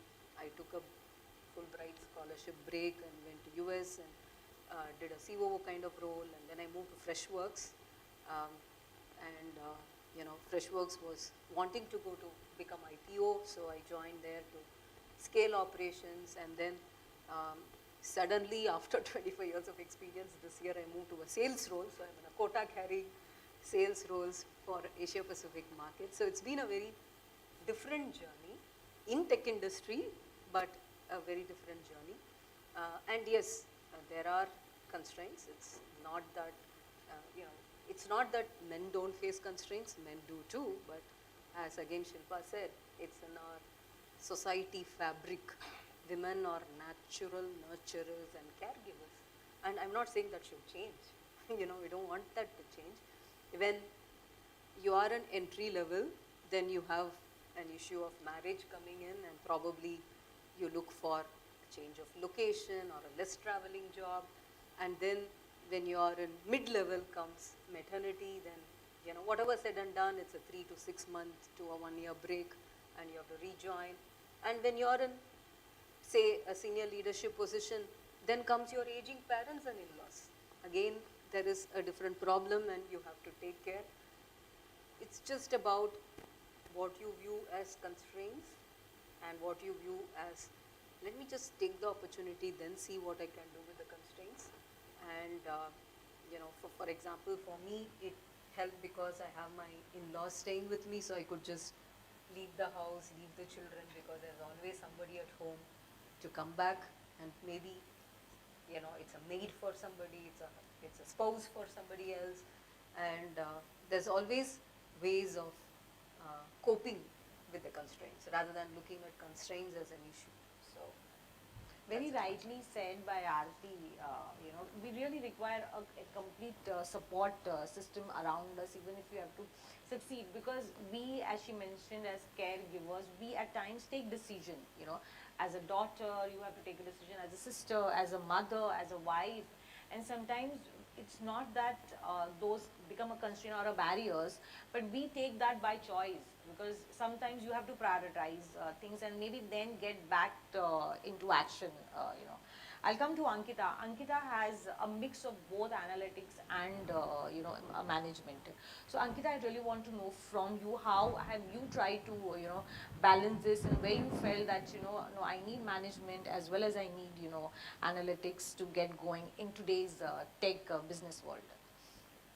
Okay. Thank you so much, Shruti. Talking about my technical as well as the management experience, so I had started off with a very technical role, having done my engineering and computer science, like all people, you know, graduating towards like when I did.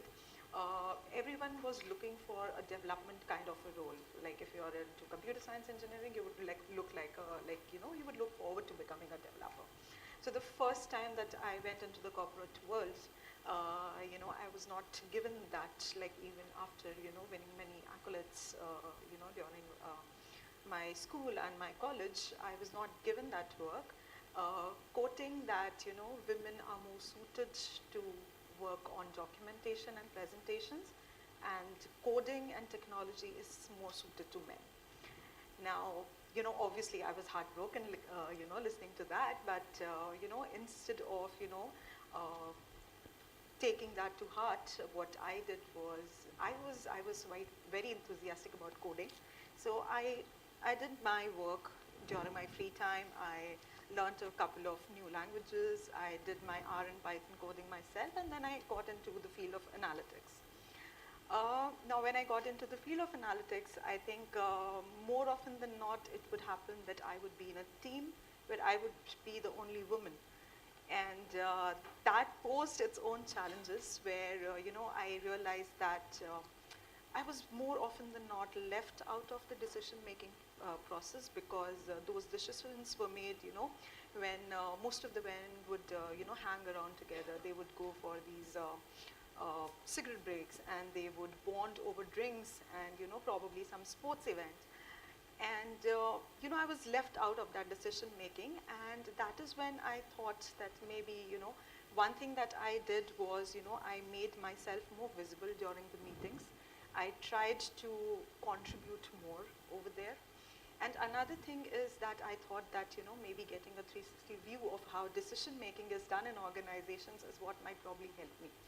So I, invested in my own upskilling, and that is how I got into the management program here.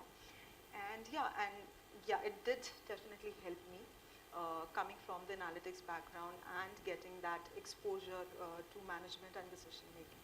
So that is what I did as part of my Thank you, Ankita. As she mentioned, today it's no secret that with the advancement of technology and telecommunication, things have really changed the way we do our businesses. Because as business and functional leaders are becoming more tech savvy, and technology leaders, in fact, are expanding their understanding of business and customers, as she mentioned. For her, it's though coming from an analytical profession or background, she also had to have this business expertise and knowledge as well. So though technical skills are still fundamental, but this new breed of technologies are likely to acquire their knowledge through work experience rather than formal education.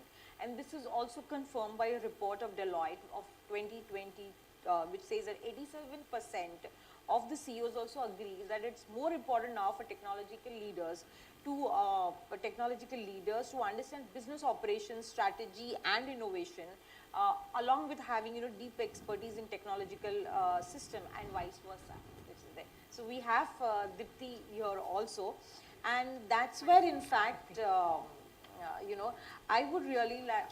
Comes my next question is, and I'll go to Ankita only, because Ankita comes from an AI and critical analytics background. Is, how, Ankita, do you think AI and analytic tools can be leveraged by organizations, by the tech world, to enhance diversity, equity, and inclusiveness within the organization and have a broader, industry perspective?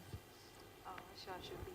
So we know that analytics and AI is, the upcoming talk of the town, and it's applicable in all fields. In particular, when I think about, diversity and inclusion, what we see nowadays that there are a lot of programs that organizations are coming up for specific to women. Maybe they are leadership programs, or maybe they are, back to work for women who have been on a career break. But one of the most important things that I see is they bring up these programs, but they do not measure the impact of these programs. So measuring that impact is one place where analytics can play a major role. To begin with, I would say there are multiple steps that need to be done. So the first one being that, we need to identify the particular KPIs that we are looking at. So how do we measure the impact of these? So say, for example, we look at the analysis of the hiring patterns, or maybe the attrition, or maybe we look at the, the growth of women in leadership positions. So these could be a few KPIs that we can look at.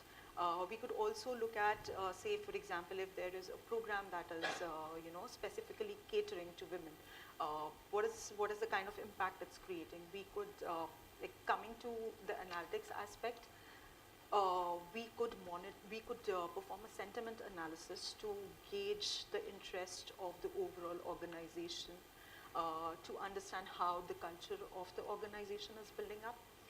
Another aspect of analytics is we could have a predictive algorithm which could read up the patterns of what are the particular parameters or what are the factors that actually make women enter the field of technology and retain them, right? So how do we make the environment engaging enough for women to be retained there, and how do we customize it to the people? Apart from this, I also think that women, like as compared to men, they do not actively build their network as actively as men do. So men would build a very diverse network. They would have a group of school friends, maybe college friends, then they would have a work network, sports, and all of the various activities that they perform in. Women, on the other hand, tend to have a very small and close-knit network. So now, if given an opportunity and if we promote the networking aspects of women and they network very well, analytics can help analyze that network effect and come up with instances where that is actually helping. And then the strategies and actionable items could be data driven that way, right? And once those strategies are implemented, then there are various aspects that we could monitor and have benchmarks for all of those. So I think analytics has a lot of applicability. As rightly mentioned by you, analytics can play a vital role. We can use analytics, to in fact measure how the organizations is rather ensuring that they are maintaining, a diversity and equity and inclusiveness, and rather come up with an index, So I think that is really well said. So as Ankita mentioned, so I'll come to Shilpa and both Dipti, I would like you all both to pitch in here, because Dipti also comes from VHub, where we are supporting a lot of women are being supported from entrepreneurs, Dipti. So Dipti, what has been your experiences of any kind of bias you feel the challenges which women entrepreneurs might have to face, in general, may not be the tech world also, but in general, I would like you to at least add on. Apologies for being incredibly late, not intentional. I was at the secretariat and I had to drive myself across town. Yes, so thank you. To start out with, first, I think the biggest challenge that entrepreneurs, especially women entrepreneurs, do face is that a lot of times, if a woman is being an entrepreneur, it is often said that she is also empowered at the same time. So I think one of the biggest things is a lot of mindset, not just among, I would say it's not a gender thing, but when women is being an entrepreneur, all of us, even all of us sitting here, say that we are empowering somebody. I think that has been the biggest bias that all of us often have. That has been a big challenge. And through that, one of the big things that we often notice is that when an entrepreneur, a woman who happens from a marginally or a slightly socially disadvantaged or disadvantaged in economics or in any other manner or education, even if they make a 6 lakh rupees a month, they still feel that they're a beneficiary and not an entrepreneur. I think the biases are very, very inherent among each of us. I don't want to make it a gender thing. It's just that whenever you see a woman from a rural background, you end up empowering them, giving them a sewing machine or something and saying that, yes, we are doing CSR empowering. So I think that has been one. But when it comes to the urban scenarios, the biggest challenge has been that this is enough kind of a mindset if something is there. And obviously we know about the funding challenges that often exist. So yeah, these are the things. And last and most important thing, over the past 5 years, I've had the opportunity to interact with many, many entrepreneurs. I'm always amazed by the fact that not just women, but also men, whenever somebody is an entrepreneur, I'm like, I'm here sitting, getting a paycheck, and what is the, cover that these guys have, and what drives them every day really inspires me. But a lot of times, when we look at the kind of entrepreneurs, even in the tech, we do look at, there's a lot of risk averseness among the women entrepreneurs themselves. They feel that, acha, we have an entrepreneur who actually makes a phototherapy device for neonatal jaundice. It's a very, very cool thing, right? She's done some clinical trials, but if she wants to go to the next step, she needs to get some access to capital, but she's not willing to part with equity. She's not willing to go for a debt funding. She's not willing to part with she only wants a grant. So I think these are a few things that we often do run into. And again, this is not a women-man thing. It's just that there are challenges that women themselves have to overcome. And Dipti also rightly mentioned, sometimes it's within us. We at times, forget to credit ourselves for the work that we are doing. Sorry, it's not just about credit. I'll have to correct you a little bit there. Credit, obviously, we all have to take a pause and enjoy the tiny milestones that we do achieve. But a load of challenges or the issues that we run into is that in the government policies itself, if you look at any policy that exists in the government, you look at electronics, you look at manufacturing, you look at anything else at all that you read, there is a special provision for women entrepreneurs. There is a 0.5% extra interest subvention. There is an extra 10% that is there for capex reimbursement. There is an extra 25% access to public procurement, these kinds of things that are there. Then what happens is that a lot of entrepreneurs also feel that, acha, we can take it a little bit easy. You understand where I'm going with this? I got it. So I would say that, while you give yourself credit, we also need to push ourselves a lot more. Because once we create that equitable opportunity for ourselves, we are creating opportunities for everybody else. And I think that is where self-check and reflection, rather than, Absolutely. So, Shilpa, I also request you to, just add on your experience or any scenarios that you have come across where, challenges which women entrepreneurs are facing maybe in a technological space. Right, I think most common issue that most of the women would have faced when it comes to technology is lack of opportunity where there's good visibility, right? So the number of times that I've tried to move outside India to establish myself or even to get a project where there is customer facing and the number of times that I have failed, I know that there's always someone else representing when it comes to customer facing roles where we are not given an opportunity considering the travel is more. I'm so glad to hear that she's taken up sales roles. Business management, sales, pre-sales, this is something that, our executive team or our leaders little shy away from giving it to women, considering that it is intensive when it comes to, the trips are unplanned. The meetings are unplanned. You need to be available on the go. You need to be ready for it. It's not operational. Change, it's very dynamic kind of work culture that is there. Though we have proved ourselves in our education, taking up STEM, and we have progressed, we have advanced, we've come up with bright colors. Most of the toppers are all women, but when it comes to being in the organization and with respect to work, the opportunities are limited. Yes, again, work around those constraints. Like I said, that there are a number of opportunities as well, where I would say that we need to keep looking forward for such opportunities. Barriers are there, be it considering women might not be the best leaders. There is another angle to it where they think that leadership qualities are not probably something which the women have. They have constraints taking care of their work life. But time and again, whenever I have tried or rather my team members have tried to prove themselves on their work ethics, that's when it's an icing on the sugar where we really encourage that, and it feels very nice to promote them and uplift them. So these are my experiences. Thanks, Shilpa, for sharing.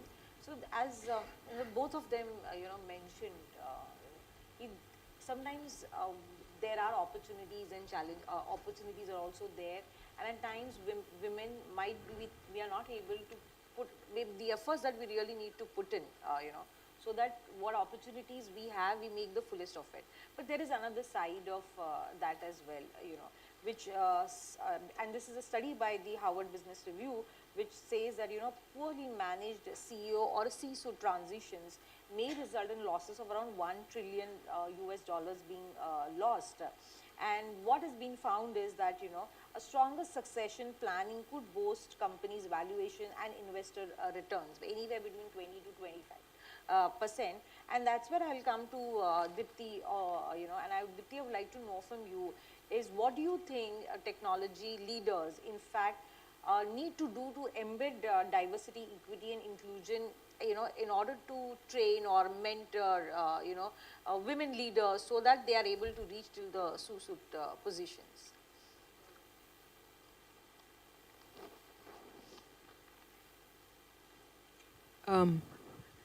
Quite simply, I think once you reach a certain level in your career, I think gender just becomes one more parameter.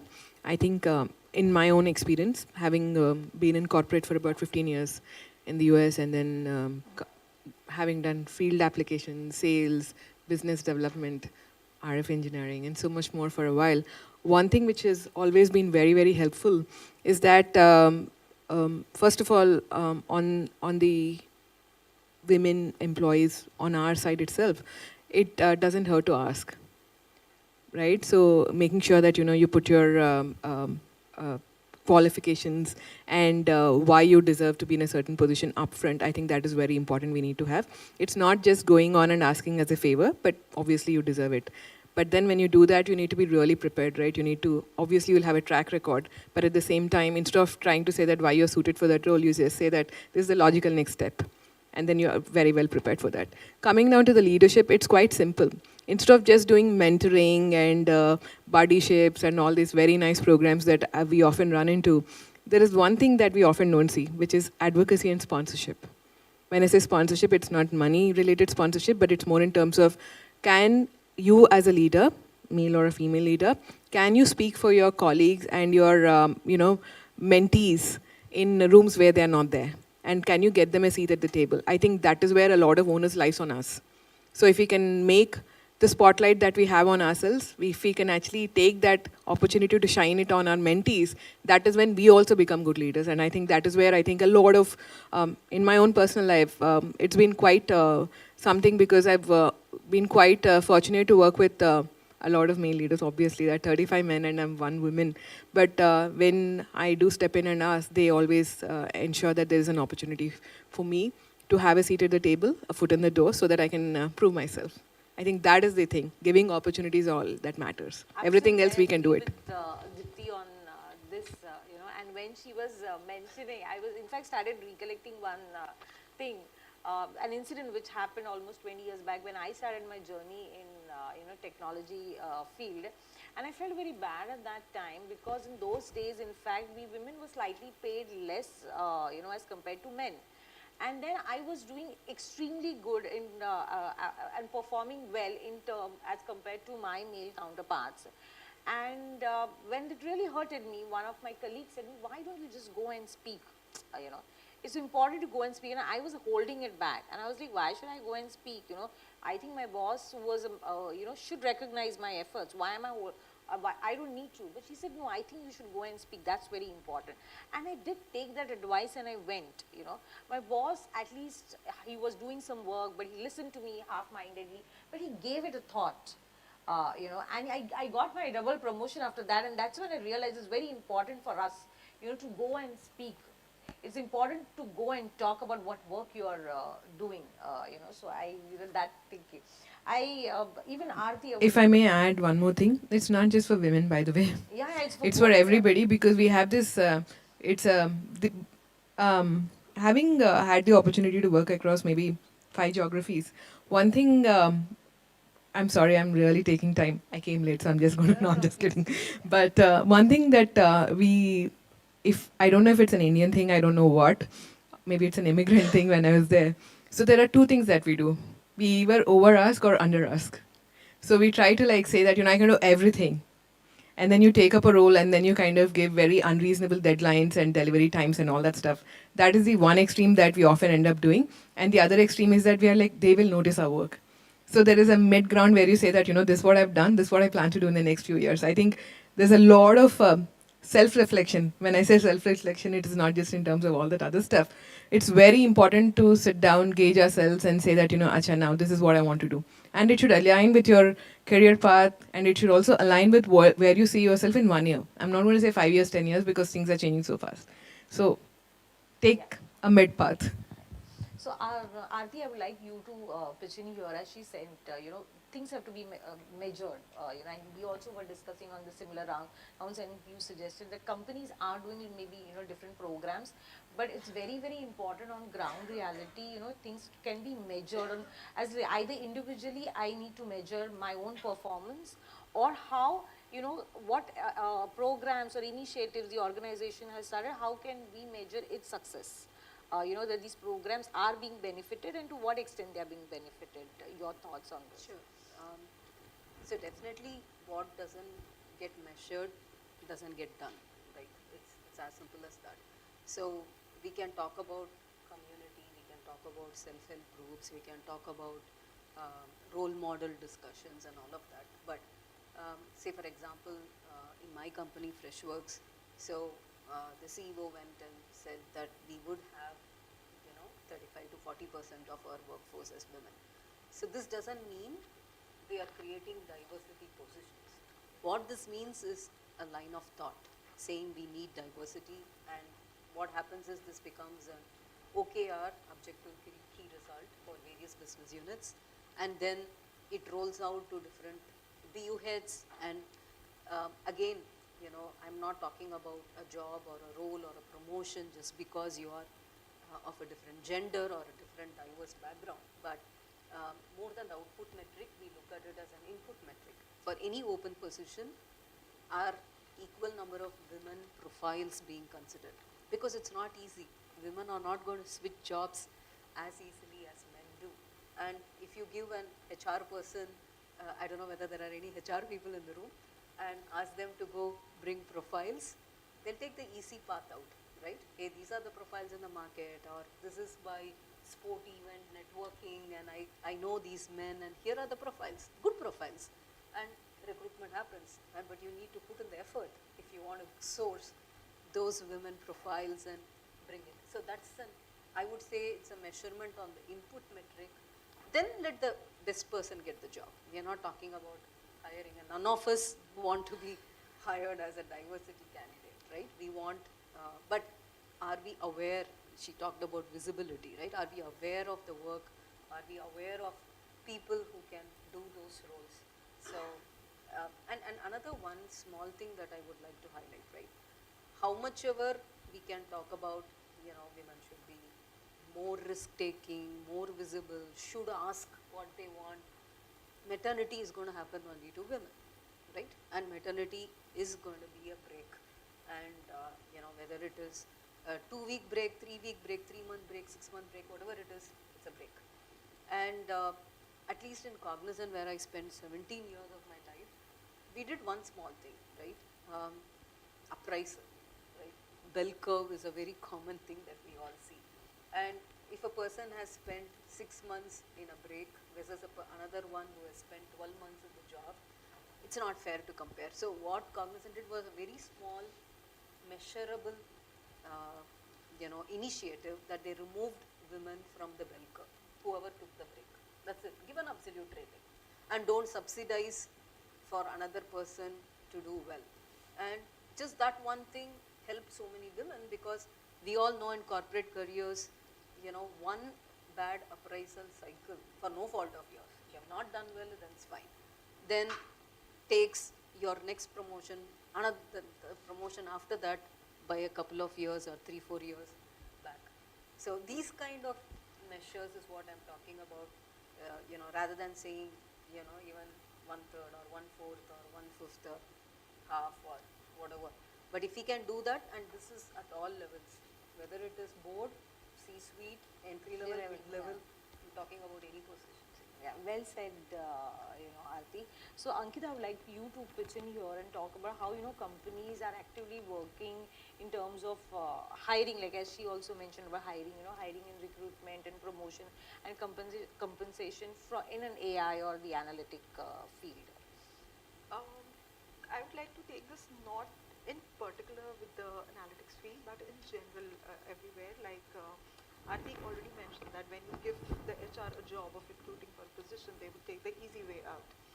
But the problem is not many applications come in. So I think it's not about, you know, like obviously women there is a problem of funneling, but there is also a problem of, a broken rung, right? So what happens is, with women, there are already lesser women who are at, say, a managerial position, and then there is a disparity in the promotions. Say, out of 60% men, 40% women, the promotions happen, where the men get promoted, and that is what creates a broken rung among the leadership positions. So that is one thing that I think while recruiting or while promoting, organizations need to take care of. Having said that, it doesn't mean that you hire, a women candidate for a diversity profile. But what I mean is giving an equal opportunity to, people irrespective of their gender. Apart from that, I think a lot of focus is being put on, having equal number of, men and women in the team. However, I don't, it's my opinion that it might or might not be the correct way to take, diversity as an option. But yeah, that is what companies are doing. I would say a rather better approach would be taking into consideration, like I already mentioned, the pattern of hiring, the pattern of attrition, and then taking or making strategies according to that on how we could better that. Another aspect would be the pay equity that we see. So like you mentioned, there was a gender pay gap when you entered the workforce, but I would say it still exists, and it's like maybe people were not aware earlier, but now there is a lot of awareness around it, but still not much is being done. Much is being said, not done. So I would say there is a need for organizations to do a pay equity analysis, and then based on the results of that, identify areas where you can bridge that gap. So I would say that would be a good step forward. Thanks, Ankita. Shilpa, I would like you to pitch in here and talk about, if as a professional in a tech field, how should we look for mentors, or how can we approach, some have guidance to how should we go about that? Yeah, good question. When it comes to the way I see the younger generations looking forward for mentorship, soon out of college, there is a lot of aspiration, guy or girl, on looking at what are the new technology areas, which stream they would want to be in, and all that. But over a period of time, that dies down when it comes to women. One, because of less of networking opportunities. Even today, when I see get-togethers, office get-togethers that is there, which happens after office hours, I see mostly the men hanging around. That is because of the constraints that the women have. This is where it breaks the networking ability that women have. I think companies, as well as we ourselves, should make a conscious effort to understand the importance of mentorship, networking, and once we know the importance of building our network, understanding things that is there, looking at emerging technologies, automatically with the internet era, everything is available online. There are a lot of meetup groups that happens, there are a lot of conferences that happens, there are a lot of online courses that happens. I think we just have to build that consciousness in ourselves that this is important for us to get mentored, to always have mentorship and network, social network on your career.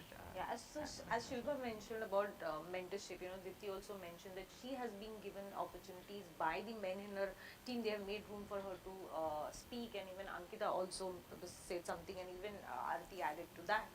I would really like to know from you all, and especially when Aarti mentioned there are most of the men in this room, what role do we really want the men in our team, to play, so wherein they can support the female peers in the business and the tech world. I would really like all of you all to talk on that. I'll start with Dipti,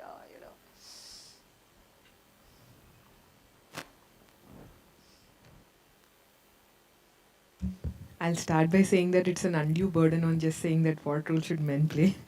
I think in a workplace, we should all be professional and we should all be team players. That's all matters. If you see somebody struggling or somebody is not able to do something or somebody does not take the opportunity or is not being given the opportunity, speaking up.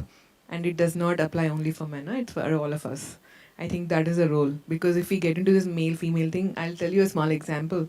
My husband works for one of the apparently very happening company now. He's been there for 21 years, longer than we've been married. I don't know how it's still happening, but anyway. But he works for that company. And one of the things, as an old-timer person in that company, one of the things he often comes back and says, or a lot of the people I've known in that company over the past 20 years talk about, is that now when they have to do hiring, there is an entire process. And there are sometimes, because the company has to clock up a certain amount of diversity percentage, they have to clock up a number of managers who are from across socioeconomic strata and gender identities and all that stuff. Sometimes they feel that, to compensate for that diversity, they hire more people than not. So what I'm trying to get at is, now there is also an interest in overcorrection of the problem. So that is one challenge that we need to kind of handle, and to be able to solve that challenge very clearly, it's very much needed that all of us be team players and champions of each other. That's all I'll say. As men or women, as your manager, subordinate, colleague, whatever else you want to say. That's my take on this. Aarti, I would like you to go next. See, the one thing that I have at least personally felt most helpful is consider me as a person, not as a man or a woman, right? In fact, sometimes I wonder whether they'll be talking about such women and issues, and I'll be sitting there, and do they even know that I'm a woman leader in their midst? But that's a blessing, because you just fight for your place. We don't need, maybe especially India, we treat women in pedestal and, call themselves gods. We don't need any of that. Just give us a seat at the table and consider us as a person, and that's enough. That's what I would request any gender, as she was also talking about. Shilpa, Yeah, what came to my mind was when Deepthi was talking about advocacy. It's important for everyone, man, woman, to recognize the little milestones that a woman achieves, right? It goes a long way. We become influencers for the next generation to say that, this is normal. A woman can also be into technology, she can also be into credit risk, she can also be into stocks. She can be a technology leader, not just a project manager, delivery manager. She can do sales, business management. So an acknowledgement, apart from self-advocacy that we usually have, sometimes generally have to do, goes a long way for generations to come to get us into the same pedestal, saying that we are all one person. thanks, Shilpa. Ankita? Okay, so what comes to my mind is basically just being adaptive. So, like rightly mentioned, it's not just upon men or not just upon women to bring about that change. So I think we should all be adaptive, like whether it's any department, any domain that we are there. People need to accept that the change is there, and they need to support that, is what I would say. Thanks, Ankita. I'll now go to the audience. We have next 5 minutes, so I'll take some questions from the audience. Let's have it. So, I think you all can start.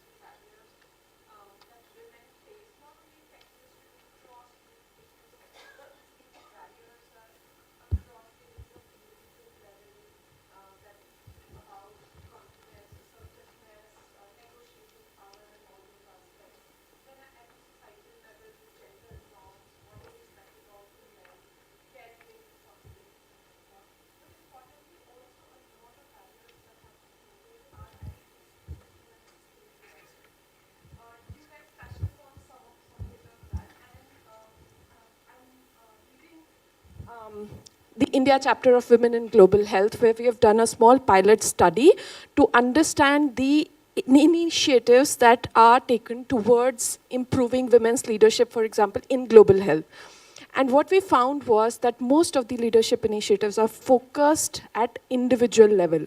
Like they'll do training programs, fellowships, mentoring, more on the individual level.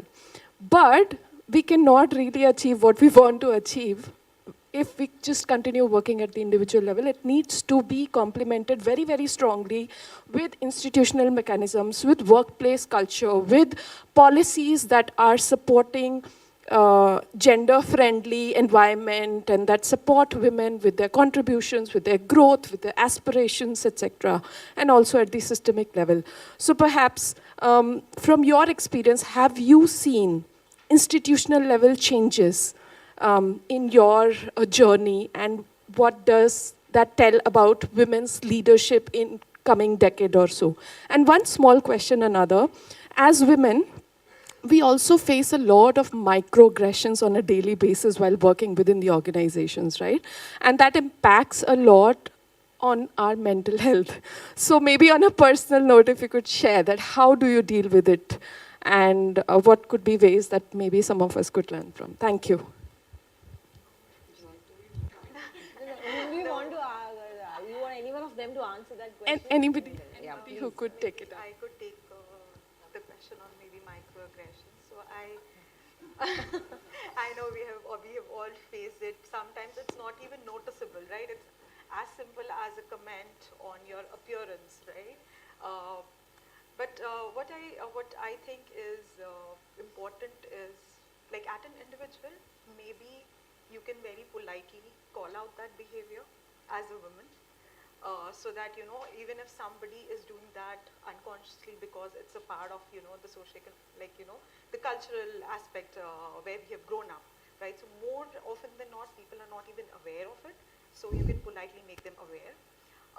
In terms of the institutional level, what I have experienced is, you know, there, like one of the organizations that I was working for, they made it mandatory at a leadership level to attend certain programs and certain trainings where they would make everyone, like all of the participants, aware of such things, right? So once, you know, it's brought out to your face, like, okay, this is what is happening, even if it's not your intention to do something like that, I think people then make a conscious effort to improve upon it.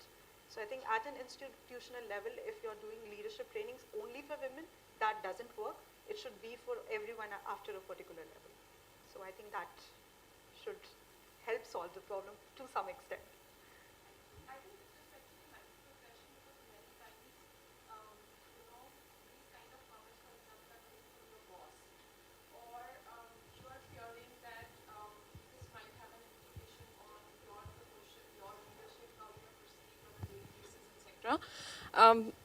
Many times women tend to, maybe it's my fault, maybe I need to work more, maybe I'm misinterpreting it. So we many times try to gaslight ourselves.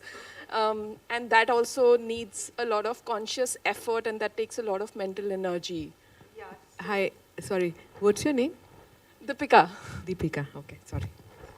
No, I was just mentioning that because of these microaggressions, it's typically, you know, an emotional minefield at a workplace, right? So I think as women, we need to make a conscious effort. We have to develop that confidence in ourselves and the resilience. I think, you know, one thing that helps is having a support group. So I see a lot of women support groups that are coming up, and having been a part of it, I know it does help. Not necessarily, but you have to be an active member over there. You have to reach out to people. At times you might have to mentor people yourself, but build that group, and I think that should also help a lot with it. Yeah, sorry. Deepika, two things, right? I work in a system. So let me, first of all, fellowships, leadership, trainings and all that. It is not for you. While Shruti and I have been part of one of these programs, right? So one of the things is that when you go for these programs, the focus is not just on an individual level. You are part of that fellowship because you're seen as a future leader. So if you don't harness your own leadership, then obviously it does not add any value. So I think it takes a lot on ourselves to kind of go back and, you know, do the mentoring and all that. The second thing, institutional level in government, we've created VHub. But the issue right now is that people are asking, what are VHub's plans for the next 10 years? I'm like, if VHub is there for the next 10 years, we have done something very wrong. How long will we do this, you know, CODA system? The third thing, when you talk about microaggressions, the solution is quite simple. First of all, remove yourself from that equation. So we always have this very internal mindset, ki, acha, this has happened to me and all that. You step out, have an external view, take that person out for lunch or a walk. That's what I usually do. It usually works. And they will pay the bill because you obviously forgot your wallet. But jokes apart, I think having a conversation over a meal, not in a workplace setting, obviously in workplace timings, if you take them out for a walk, it usually works. And remove yourself as the why is this happening to me kind of a scenario, because I have a boss, I have colleagues, and I have peers who are men and women, so I have to go for a lot of walks. We'll take, considering the time, I'll take one last question from I think two of them probably, because she's also. A quick observation and commentary.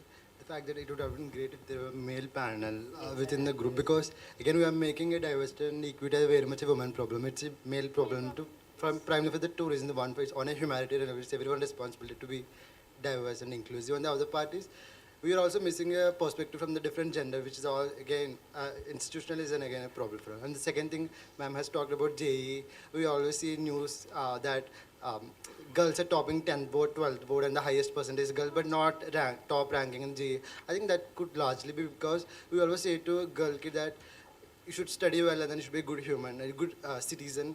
But then we never encourage her to be like settled and employed or empowered. That perspective is missing. I think that could be because of that. And the question is, the third question, I think I'm kind of disagreeing, correct me if I'm wrong. So the STEM part, actually, pardon me for unable to recall the source. So there are 43, yes, the country with the highest number of female in the STEM courses. It's 43%. But contrast to that, there are only 23% of women in the STEM workforce. That could not be because of the obvious reason. That could be because, again, there is a institutional changes happening in the country. We are becoming a middle-class country from a poor country.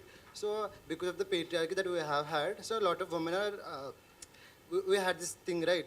A woman, it is considered to be a privilege if a woman stays leisure in home, in villages and all. I think that could be because of that.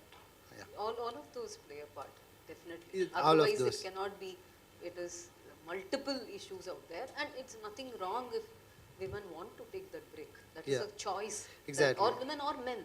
Like, why are we leaving out men? Like, a couple of my colleagues, their husbands have been stay-at-home dads ever since they, they had children, and you cannot see that in India yet, right? It's looked down upon the society, right? Man is not working, but the woman is working, and yeah. Things will change. We will evolve. You rightly put it as lower to middle class, and as we go up, that will also improve. So I want to talk about that menstrual leave thing. So Smriti Irani was very insensitive, right? So some group of people says that this is not productive for our economy, and some other group says menstrual leave. And some other group will says we don't even have laws, like Chandrachud recognizes that we don't even have any laws. And another group says it is not viable for our economy. But what I would say is maybe we should give menstrual leave, because Smriti Irani's statements, like she's an MP, it reflects that there is a lot of stigma and discrimination around menstrual leave still. That reflects it. And I would say maybe we should give them leave. At the same time, maybe we should assign 1/4 of work, and they should be allowed for work from home in those 2 or 3 days. That is a win-win situation, I think. Like, we are encouraging their workforce at the same time. So that's a win-win situation, because we are being productive and we are making it very inclusive. And at the same time, I was going through annual reports of TCS and Wipro and Infosys. So I can see we don't have TCS actually have the separate data for female and male salaries and the number of workforce. Even in Cognizant, I can't see that data. So I think we should recognize that we should keep all this data, like for females, males, and even for transgenders, right? I think this is a small step for being inclusive, and I want to know what are the steps that you are taking for trans and non-binary people in your companies. We talked only about gender diversity, but diversity diversity and inclusion goes way beyond gender. Yes. Physically challenged. Physically challenged. Mentally challenged even, I would say. So there are many, and we don't know how to mingle with such people, right? So all those awareness, everything is building up, and tech industry is in the forefront because we can afford to do that as well for some of the jobs. So there is a lot of improvements happening. It will take some time. It will, if gender diversity, we are sitting and talking, she said, the hub should not be there. This panel should not be there a decade from now. We should not be even talking about, so we have some way to go. I'll just answer your menstrual cycle question, right? It's not that every woman faces issues during menstrual cycle. My personal feeling is sometimes people use that as an excuse. So, take India, we have 30 to 45 days leave granted by every company in a year. Compare that to 10 days leave in United States.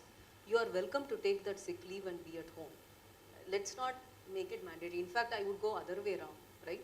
In Novartis, for one of the discussions that I was having, we are talking so much about maternity break and what it causes to women. In Novartis, maternity break of 6 months is given to a man also. So then where is the question of maternity break and how it is affecting man and woman? So the woman takes it for the first 6 months, man takes it for the next 6 months, but equal. So I have seen in my own teams, my reportees guys coming and telling me, oh, she's just come from her wedding, I don't want to hire her because she may go on a maternity break. I said, what? You're telling this to me? So if the guy could also go on maternity break, then we are becoming a level playing field. I would go the other way around and not add on as a policy, debate and discuss and all of that, right?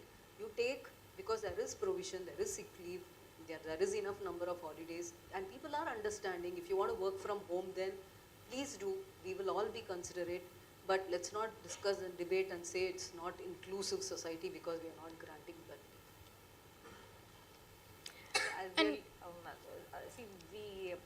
All the speakers will be here. I think your next question you can talk to them over high tea. So on behalf of the Bharati Institute of Public Policy and the Public Policy Dialogues, I would really like to thank all the speakers for sharing their insights on this very, very sensitive and very important topic about diversity, equity and inclusion, especially from aspect where we really need to promote women in the technological space. So thank you very much. And as you mentioned rightly, we were trying to get male speakers also for this particular panel, but unfortunately we couldn't, and but I will take it the other way around, that we have women leaders. It's not about men and women, it was more about how women leaders can talk about their journeys and the challenges and the barriers that they have overcome and be here where they are today. So a round of applause for all of them, guys. They really deserve it. Thank you so much. Thank you. Thank you to all the esteemed panelists for sharing your viewpoints. I would request Ms. Deepti Soni, Associate Director, Bharati Institute of Public Policy, to please felicitate the panelists. Ms. Shilpa Prakash,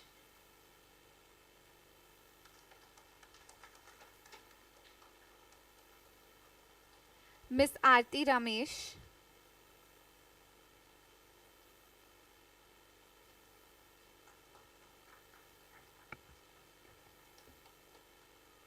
Ms. Deepti Ravula,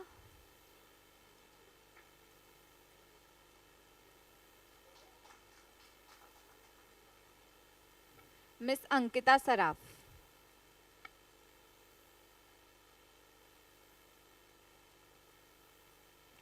I would request all the panelists to please stand for a group picture.